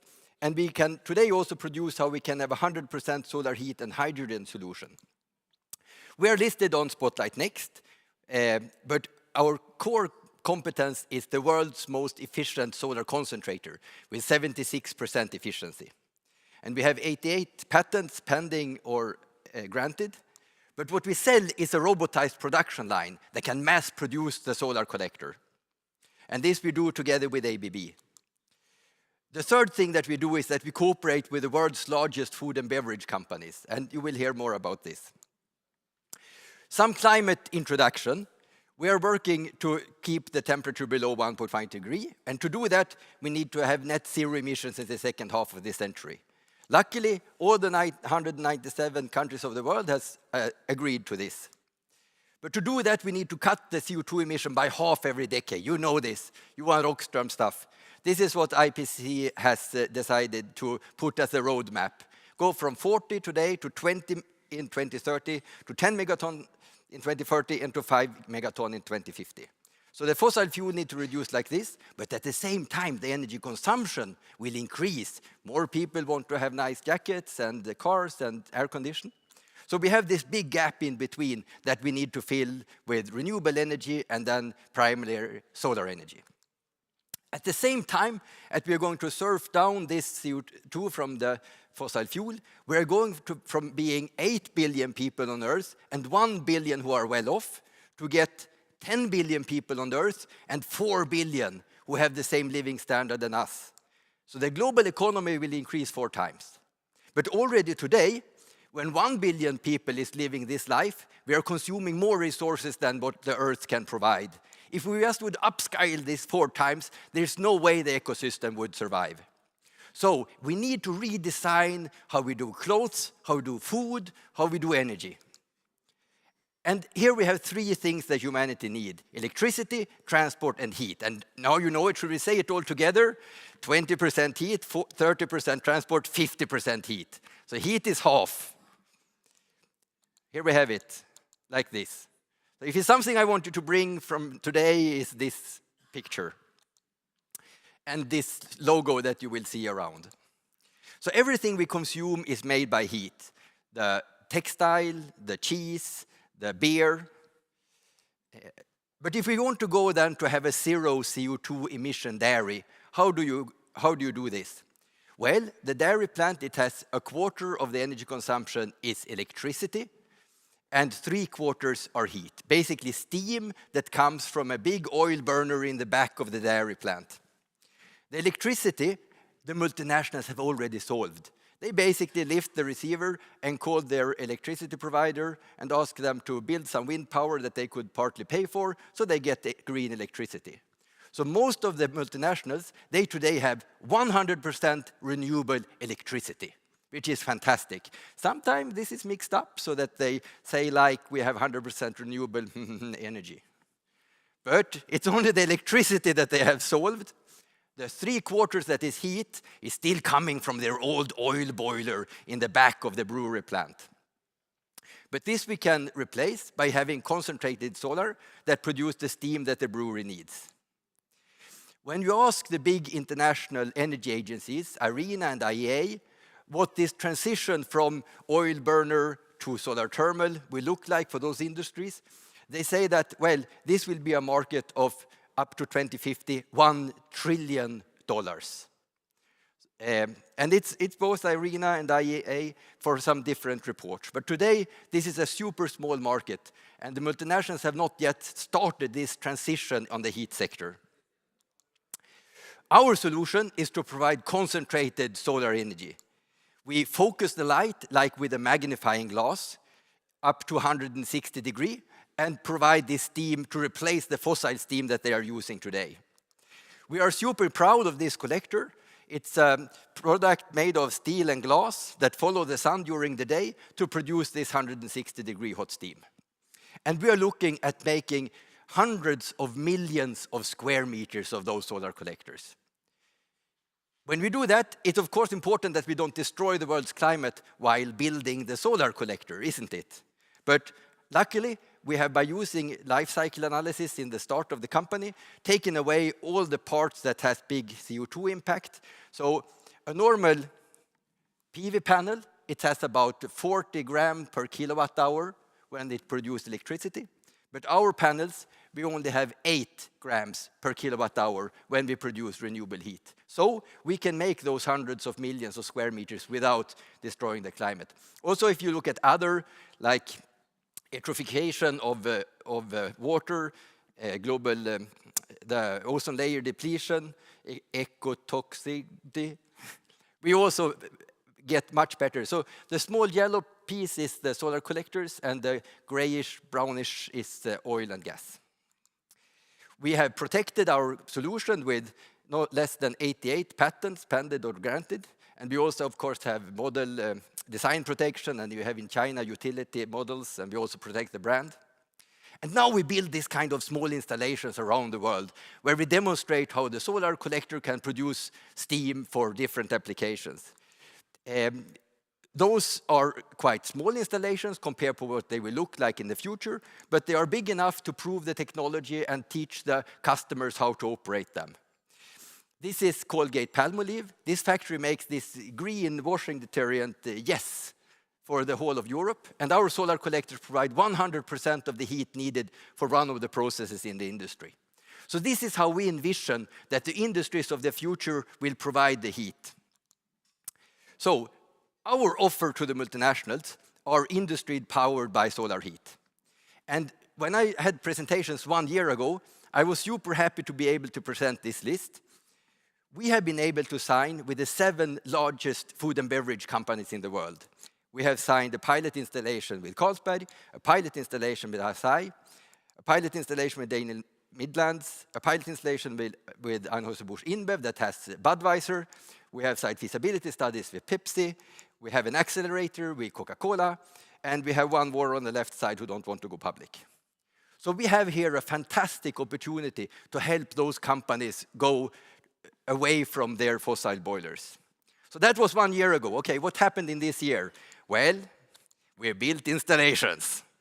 So this is now Carlsberg's brewery, Olympic Brewery in Thessaloniki, when we have this installation. And this is Peroni, that is owned by SI, in Bari in Italy. So now we are producing solar steam for their breweries. And those are our lighthouse installations. They will show the world how you can run your brewery on solar heat.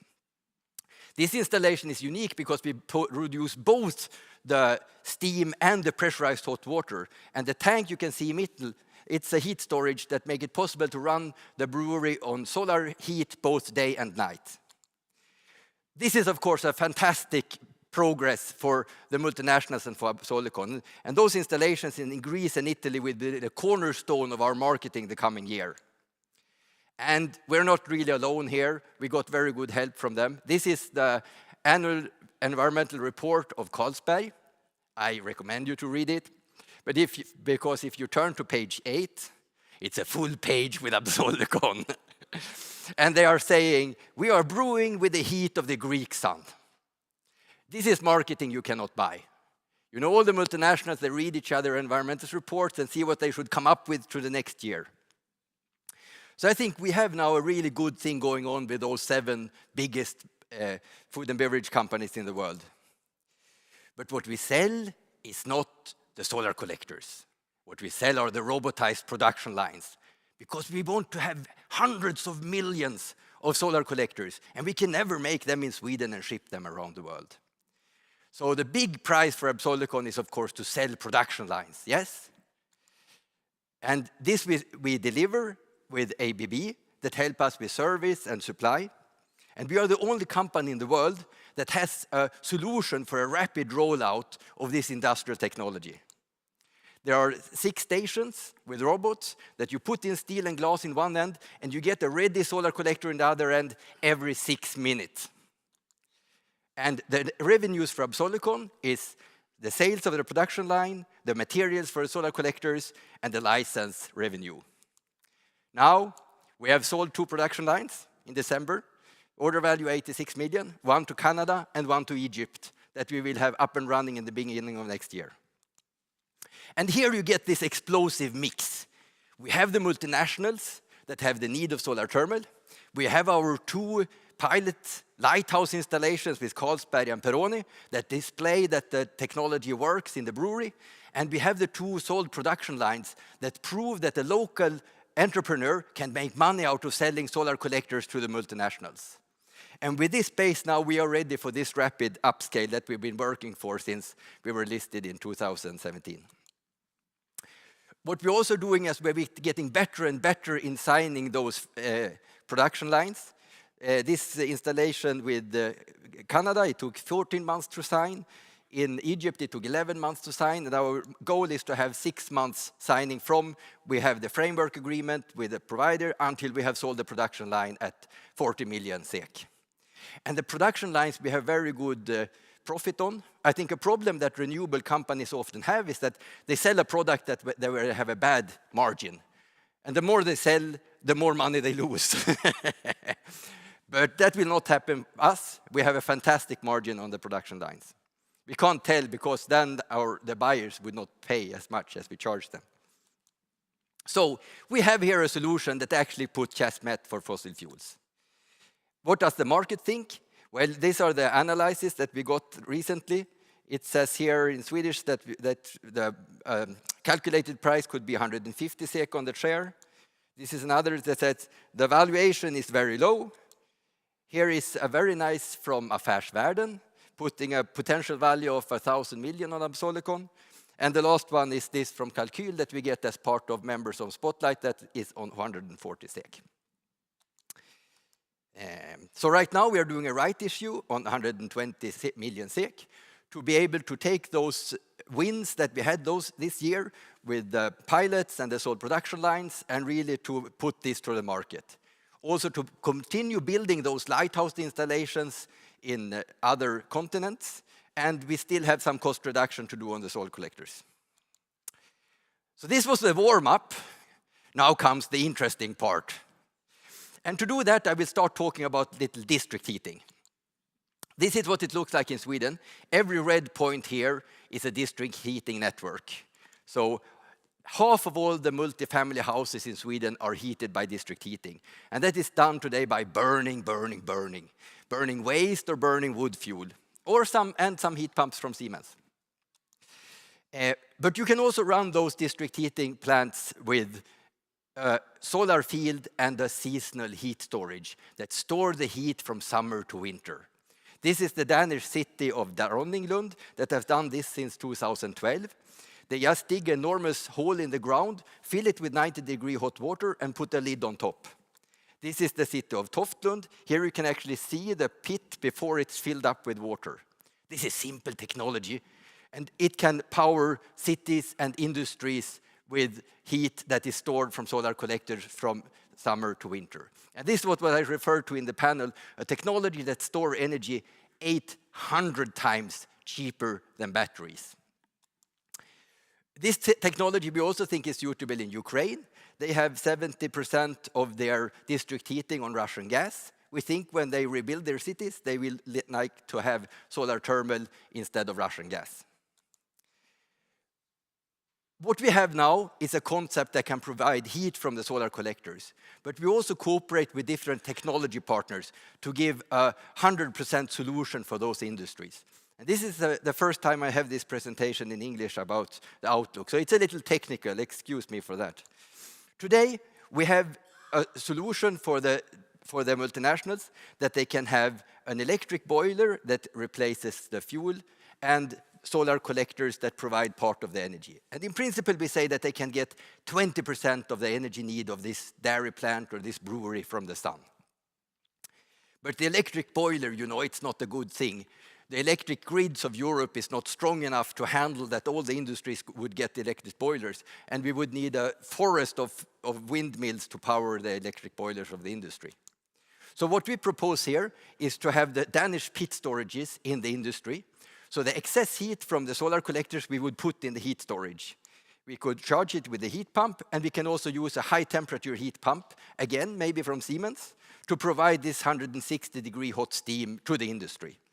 So in this way, instead of just providing 20% of the heat, solar thermal can provide, together with heat pumps, all the heat that this brewery or dairy plant needs. And I think here, the thinking that the world is run on electricity can be shaken a little when we show that we can run the industries on solar thermal. Another thing that is happening now is this focus on hydrogen.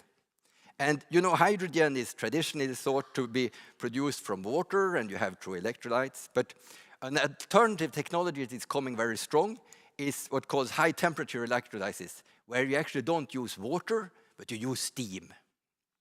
So we can build a system where you take 20% of the energy from the steam that we produce very cheap and efficient in the solar collectors.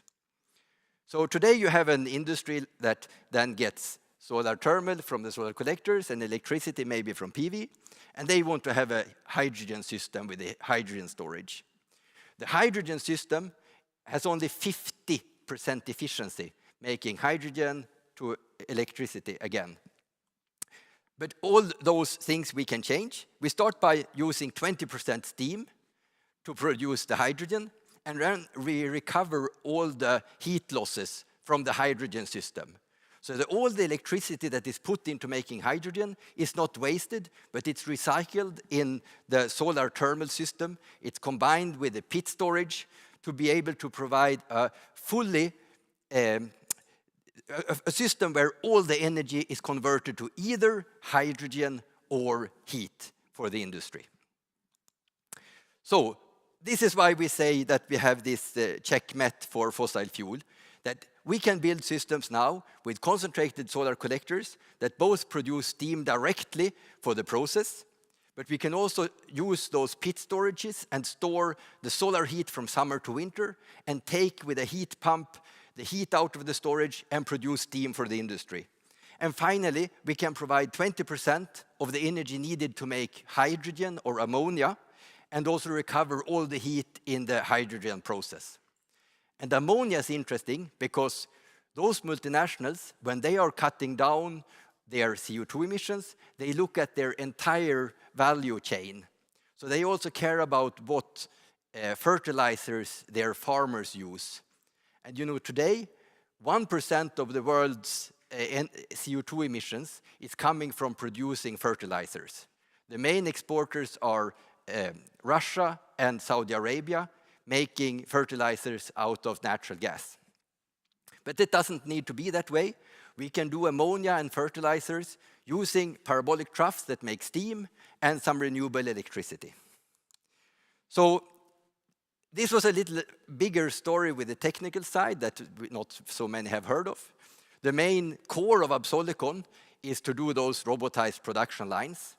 And this with hydrogen and pit storages and heat pumps that we do together with technology partners. We recently signed an agreement with the Japanese company Kobelco to work with their high temperature heat pumps in Europe. And we had good cooperation with several of the companies that provide those big pit storages. We actually have 5 million SEK in different government grants to work with pit storages in Sweden. So we are ready. We have the multinationals, we have our lighthouse installations, and we have sold 2 production lines. So it will be checkmate for fossil fuels. Thank you. Thank you very much, Joachim. In terms of geography, is there an aspect here in what hemisphere we are looking at, installation-wise, in terms of heat and sun?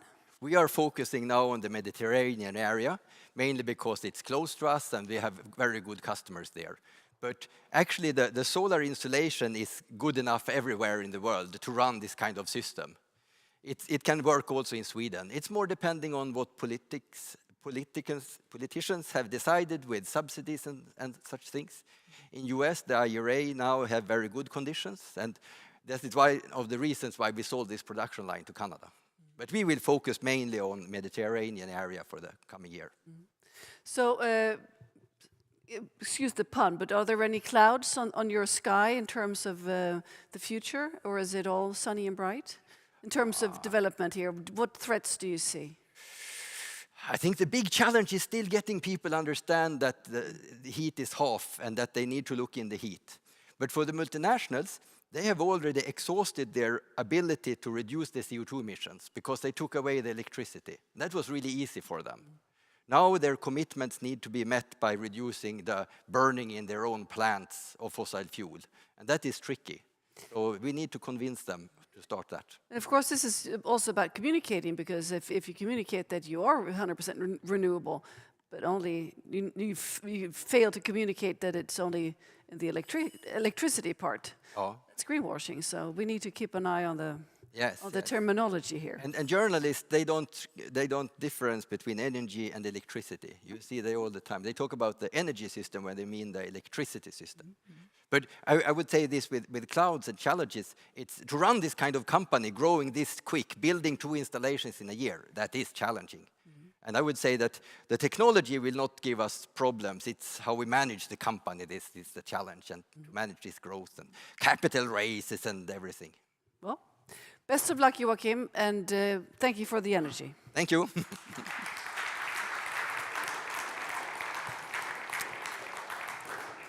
We have now explored the oceans, we have explored the soils and the ground, and now we will enter into space, because we will turn to satellites and listen to Alistair Williamson, CEO of Wild Networks.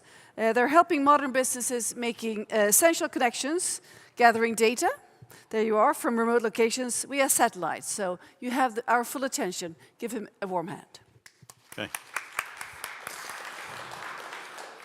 Well, good afternoon, everybody. My name's Alistair Williamson, and I'm the CEO of Wild Networks. Now, Wild Networks, or Wild, is a virtual satellite network operator for the Internet of Things. And I'm going to do a presentation today that focuses on a use case that we have deployed for renewables, but I'm also going to talk about satellite IoT in general, what are the benefits and who we are as a company. So the Internet of Things is a technology. It's a technology that is driving the renewables business. McKinsey's estimate that by 2026, global renewable electricity capacity will rise more than 80% to over 5,000 gigawatts. And they also predict that 65% will be generated by wind and solar. And predictions are that by 2035, potentially renewables could generate over 60% of the world's electricity. But if we look at renewables and we look at wind and solar, these are assets that are deployed in areas where there's very little wireless connectivity. And IoT sensors and devices are used to actually manage these assets to improve their operational efficiency and actually run these assets as efficiently as possible. And the majority of those assets are located in rural or remote areas. So just to explain what the problem actually is, only 15% of the world's surface has access to the internet. So only 15% of the world's surface has wireless coverage. The other 85% of the world's surface has no access to the internet, there's no wireless coverage, and so they're total black holes in respect to communications. And it's this lack of global connectivity that's holding back the growth of the Internet of Things from adding about 2 to 3 trillion US dollars to global GDP in the next 10 years. So the renewable sector really lacks connectivity. It lacks connectivity, particularly when it comes to wind and solar power generation, because these assets are located in areas where there's no connectivity. They're mainly in that 85% of the world's surface where there's no access to the internet. So we developed an affordable wireless solution connecting IoT devices directly to low Earth orbiting satellites. So in effect, what we offer our customers is a solution that provides them 100% global connectivity so they can deploy all of their IoT assets, wind farms and turbines in areas where there's currently no connectivity, and we can provide them with connectivity. So we provide connectivity anywhere in the world for IoT solutions using low Earth orbiting satellites. To give you an idea of what it looks like, there's two components to our product. There's Wild Connect, which is a piece of hardware or a terminal that's connected to an IoT sensor that could be on a wind turbine or a solar farm. And basically, that piece of hardware collects data, sends that data to low Earth orbiting satellites. The satellites send that data back to our second product, which is Wild Fusion. Wild Fusion is a provisioning platform, it's a security platform, and it's also a payment platform. We collect the data on Wild Fusion and we provide that data to our customers, and our customers use that data to make informed decisions to improve operational efficiency or reduce waste or improve yield. As I said, there's two components, and I want to just explain a bit more about the business model and how it works. So there's two components. There's Wild Connect, which is the hardware piece. We sell the hardware piece or the terminal for up to about $40 per module. And currently, we've got orders of about 223,000 of these modules since we launched the network about 2 months ago. So that's a single fee the customers pay. That piece of hardware is integrated into an IoT sensor. Then there's the wild data piece, and that's what we charge our customers to actually use the network. So for each of those modules, each of those 223,000 modules that are deployed into the market, we charge our customers up to $5 per month per module to actually collect their data. So that's where we get our reoccurring revenues from.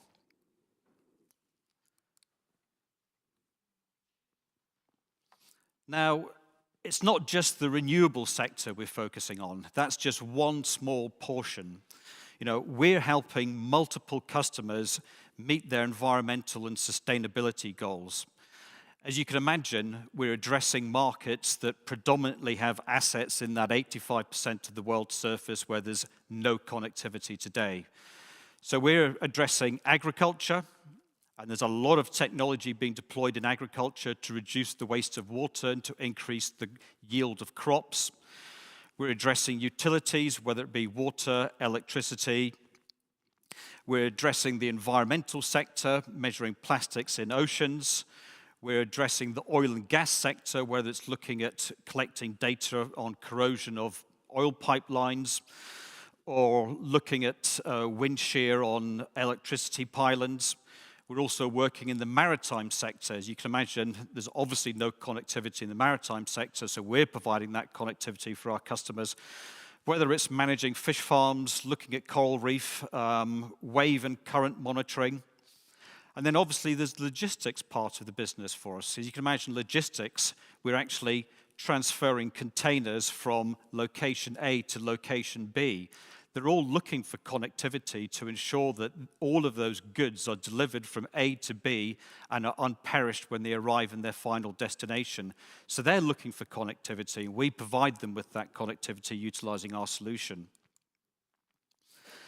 To give you an idea of those customers that we have, if you take the oil and gas sector, it's companies like Chevron, who have thousands of miles of pipeline, and they want to measure corrosion about every 500 meters on those pipelines to ensure there's no leakage. So they're using our solution to collect data to understand the corrosion levels on pipelines and actually go and fix those pipelines before they become a problem. There's customers like Bayer in the agricultural sector, and what they're looking at doing is deploying soil moisture sensors on farms that collect data on when you should irrigate your soil to actually increase the yield of your crop. And if you look at agriculture, it uses about 70% of the world's fresh water, and it wastes 30% of that through over-irrigation. So our solution allows farmers and growers to reduce the waste of water, but also increase the yield of crop. We also work with companies like Sea Towers. They're in Brazil. They're deploying wind turbines. They're actually onshore wind turbines, but they need connectivity solutions. We also work with Senet, that's the largest terrestrial LoRaWAN IoT provider in the United States, and we're adding the satellite capability to their offer. We work with satellite partners, we work with Eutelsat, we work with Astrocast, Lacuna, and also the Dubai Electricity and Water Authority, who have also launched low Earth orbiting satellites. Now, to give you an idea of where we are from a business perspective, we launched our network on the 8th of December in 2022. So about 3 months ago, we actually launched the satellite IoT network. And sort of in December last year, throughout the whole year, we collected orders of about 30 million kroner. And in the last 8 weeks, we've basically more than doubled that order intake up to 76 million kroner in the last 8 weeks. Of that 76 million kroner, 13 million of it is actually for data. That's where we get up to $5 per month reoccurring revenue for all the modules that have been shipped. And we've got orders so far for about 223,000 modules, and that's actually growing.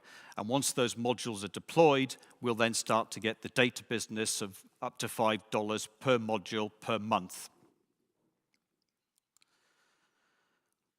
I'm always sort of asked to sort of give a view on market size, and it's quite a difficult sort of question to answer, but I'll give you a view on market size.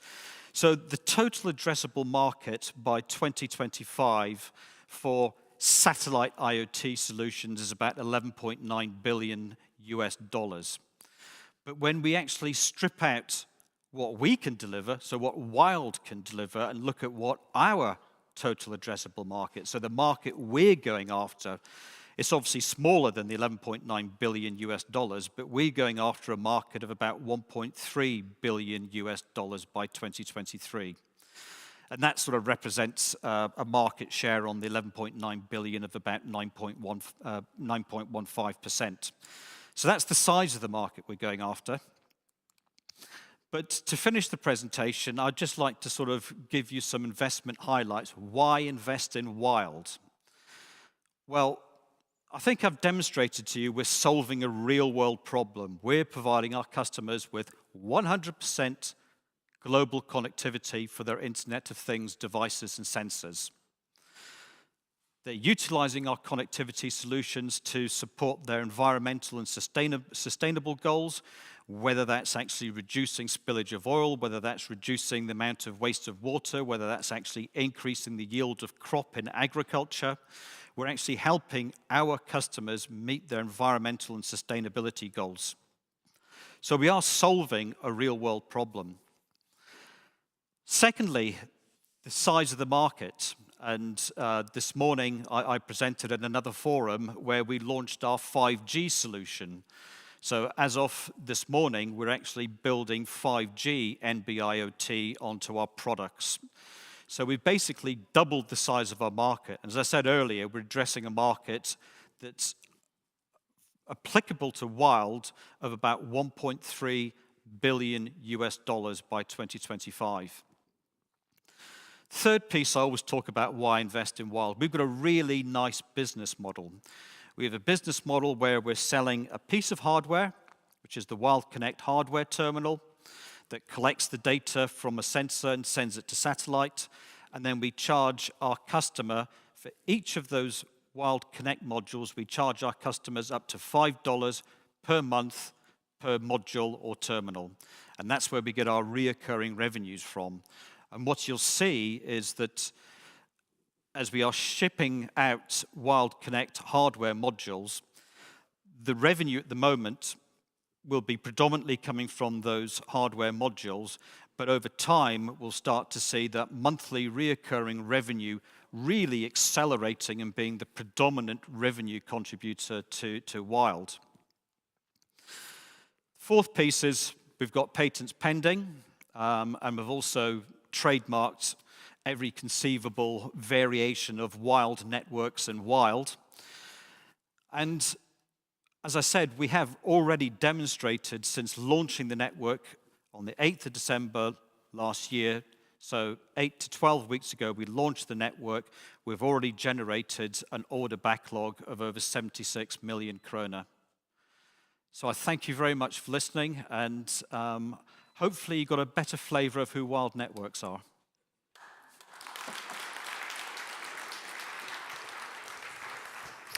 Well, thank you very much indeed, Alistair. We are indeed living in a very volatile time in space and time. And if you look at the level of conflict, for instance, between different big countries in the world, how is this affecting you? I'm thinking of the shooting down of maybe not satellites, but balloons, surveillance apparatuses, and also the restriction when it comes to data, because there are policies that are sort of infringing data collection coming in from various countries, right? And also, how are you navigating? Is there a threat in this context of polarization that we're seeing? So it's interesting. So, you know, satellites are regulated.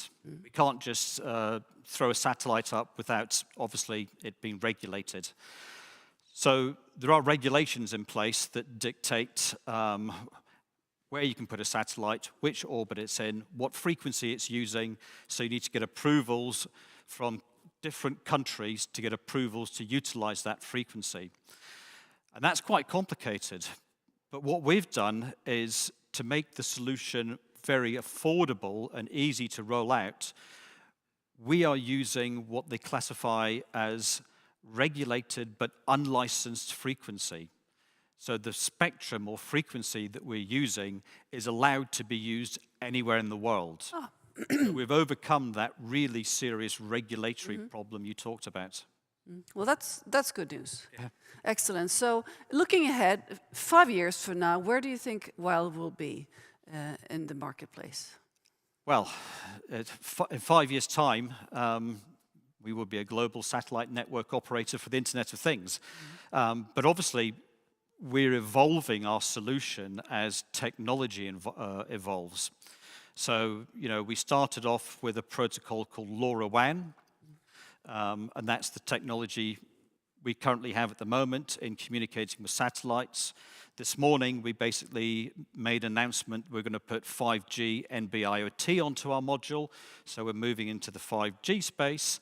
I would consider, as we move forward with all the technology advances, we will continue to put new protocols onto our solution, which will basically increase the real-time communications that our customers are looking for.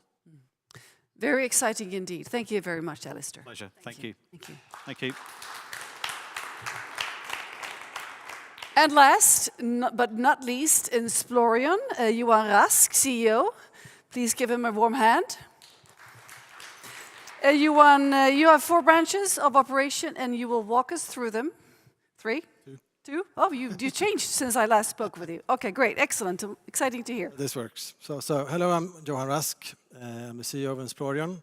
I'm here to talk about our products and sensor technology for accelerated transition to a sustainable future. In particular, I will talk about hydrogen and hydrogen sensors. Briefly, the agenda, overview, the hydrogen opportunity, our solutions and products, the team behind it, obviously, and a summary as to why you should invest in Insplorion. This is a snapshot of who we are. So funded as a spin-off from Chalmers in 2010. Based in Gothenburg, about 16 full-time equivalents. A couple of those are consultants. And the core of what we do is a technology called nanoplasmonic sensing. Without going into details on that, it helps us to understand on a nanoscale what happens close to or at the surface or on the surface. We have 2 business areas, so that changed from a year ago. We've focused our business. We have research instruments. I'll talk a little bit more about that. And we also focus a lot on hydrogen sensors, where we see a significant opportunity. And I will talk about that more as well, of course. So research instruments. This is where it started, basically, in 2010. The company has built and constructed a handful of instruments. And those that you see up here are the S2 and the 4 life science applications, and the M8 for battery research. It's been around 125 publications published using our technology and our instruments. We also use this in-house as we look at new application areas and experiment. Right now, the business is mostly selling into academics, so researchers, universities, professors. Our aim is, of course, to mature that into more industrial applications where the decision process is faster and the volumes are higher. Moving on to hydrogen. So why hydrogen? Pretty simple answer. It's a huge opportunity. It's a tremendous opportunity. Hydrogen will play a critical role in our transition to sustainable society. It's even foreseen that in 2050, it will account for 10% of the global energy consumption. That's a lot. I'm not going to give you numbers. Many terawatts and terabytes. It's projected in the next 7 years that $500 billion will be invested in the value chain of hydrogen. And there are massive initiatives. 20 to 30 different governments have issued their own strategies for how to go on to hydrogen, led, of course, by the US and the EU, and China's not too far behind, for that matter. And the good thing with that is that anywhere along this whole value chain of hydrogen, either you produce it, you store it, or you use it for some application, you need sensors. But why do you need sensors? Well, there's 2 answers to that. One is safety. Let's see, this one here works, yeah. So this is a schematic picture of the value chain of hydrogen. So it's produced over here. I realize the text is a little bit too small, but you have electrolyzers, for instance, where you split water into oxygen and hydrogen. You store it, you transport it, you use it in different applications like fueling stations, transportation, trucks and buses, airplanes. The problem with all of this, it's not going to happen if it's not safe. And hydrogen is great. It's very explosive, everyone knows that. It also doesn't smell, so you can't smell it if there's a leak. It is also the smallest molecule we have. So if you give it the tiniest chance of sipping out, it will, and it will cause a leak and potential damage and safety issues. The other reason why we will need sensors is efficiency. With billions and billions of dollars invested, if you have downtime or yield issues, it will significantly hurt bottom line and profitability. And we want this industry to be profitable because that will also further accelerate the transition to a sustainable future. So how do we do this? Just going back, slightly to technology, still simplified, but basically what we do, we place small nanodiscs on a substrate, can be glass, for instance. These small nanodiscs are made of palladium alloys, and when they come in contact with hydrogen, we shine light through, and we detect on the other side what's happening, and we detect the changes, and we correlate that to the hydrogen concentration. Very simplified. But what does that lead us to? Well, it leads us to a sensor with some clear benefits. First of all, it's very specific to hydrogen, so even in the presence of other gases. And it's a well-known secret that many of the sensors out there that call themselves hydrogen sensors are actually not specific to hydrogen. They measure a collection of gases. It's obviously also very fast. The discs help with that, actually. And you need speed if you want to make the right decision and avoid accidents or safety-related things. It's also not dependent on oxygen. This is not something that's talked about a lot, but actually, a lot of the sensors out there today, they need oxygen present to actually work and to measure. And if you think about that, you actually want to have your hydrogen installation as much as possible, if you can contain that in what we call an inert environment, so no oxygen. That's actually a good thing, because if there's a leak, well, there's reduced risk of safety concerns. But you still want to measure, of course, if there's a leak. That is where we come in. The optical, so this is an optical method. It's good from a safety perspective, of course, because there's no electronics in there. But even more importantly, it also allows us to remote read out through fiber optics. And we have the flexibility to tune the disks for different environments and different measuring needs. So where does this take us? This takes us to the product concept. So you see 3 categories. On the left, you see leak detection. Basically, you want to measure if there's hydrogen where there should not be hydrogen. The other part is process monitoring. You want to measure if the hydrogen concentration is within specific limits, so you run an efficient process. These two come in 2 variants. One is for atmospheric pressure. One is a little bit more sturdy, so it can take either sub-atmospheric pressure or very high pressure. And the third category is our remote readout capability, and that of course can be used in either leak detection or process monitoring. So what's our strategy? How do we take this on going forward? We really want to work with the customers and prove our technology in their applications. There are different applications out there, but we want to work with the customers, prove it in their application, because then we know there's interest and there's money on the table. From an application perspective, when we think about leak detection, we look across the value chain, because the application will not be real if it's not safe. So leak detection across. When it comes to process monitoring, we know that hydrogen needs to first be produced before it can be used. So there we look closer to the production than downstream. We're not holier than the Pope on that, of course, but that is how we think about it. And of course, we want to work with partners to get faster into the marketplace. There, of course, is a fabulous team behind all of this. I'll not go through all of it. As you see, there's a heavy weight on the technology side, led by Elin Langhammer, our CTO, and Olof, our CPO, Chief Product Officer. Elin is actually one of our founders of the company, and both she and Olof have been with the company for more than a decade.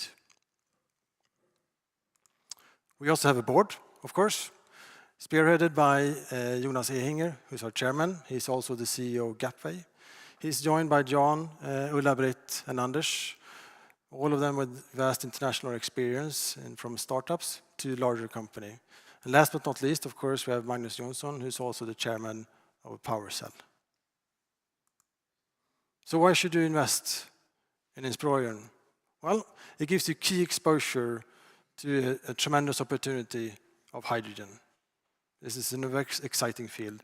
And it does so actually without having to invest tons and tons of money into an expensive infrastructure product. We provide shovels, you can say. Sensors will be needed across the whole value chain. And we have a unique technology with clear benefits that they can address these things. We've been around for some time. We've built up know-how and IP and experience in this. And as of today, we have 2 customer pilots on the hydrogen side. We have significant customer interest. We can't talk about all of them. But we also have ongoing instrument sales. Thank you.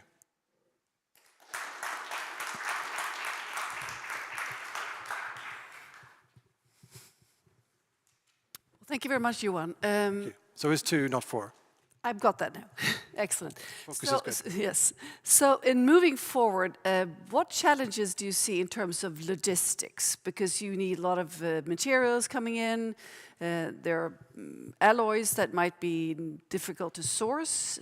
We don't see that as a big concern at the moment. Once we get into bigger volumes, obviously that can be of concern. It's not something that we foresee at the moment, however. You mentioned collaboration. Yes. How important is this for you to succeed? And what are the key players here for you?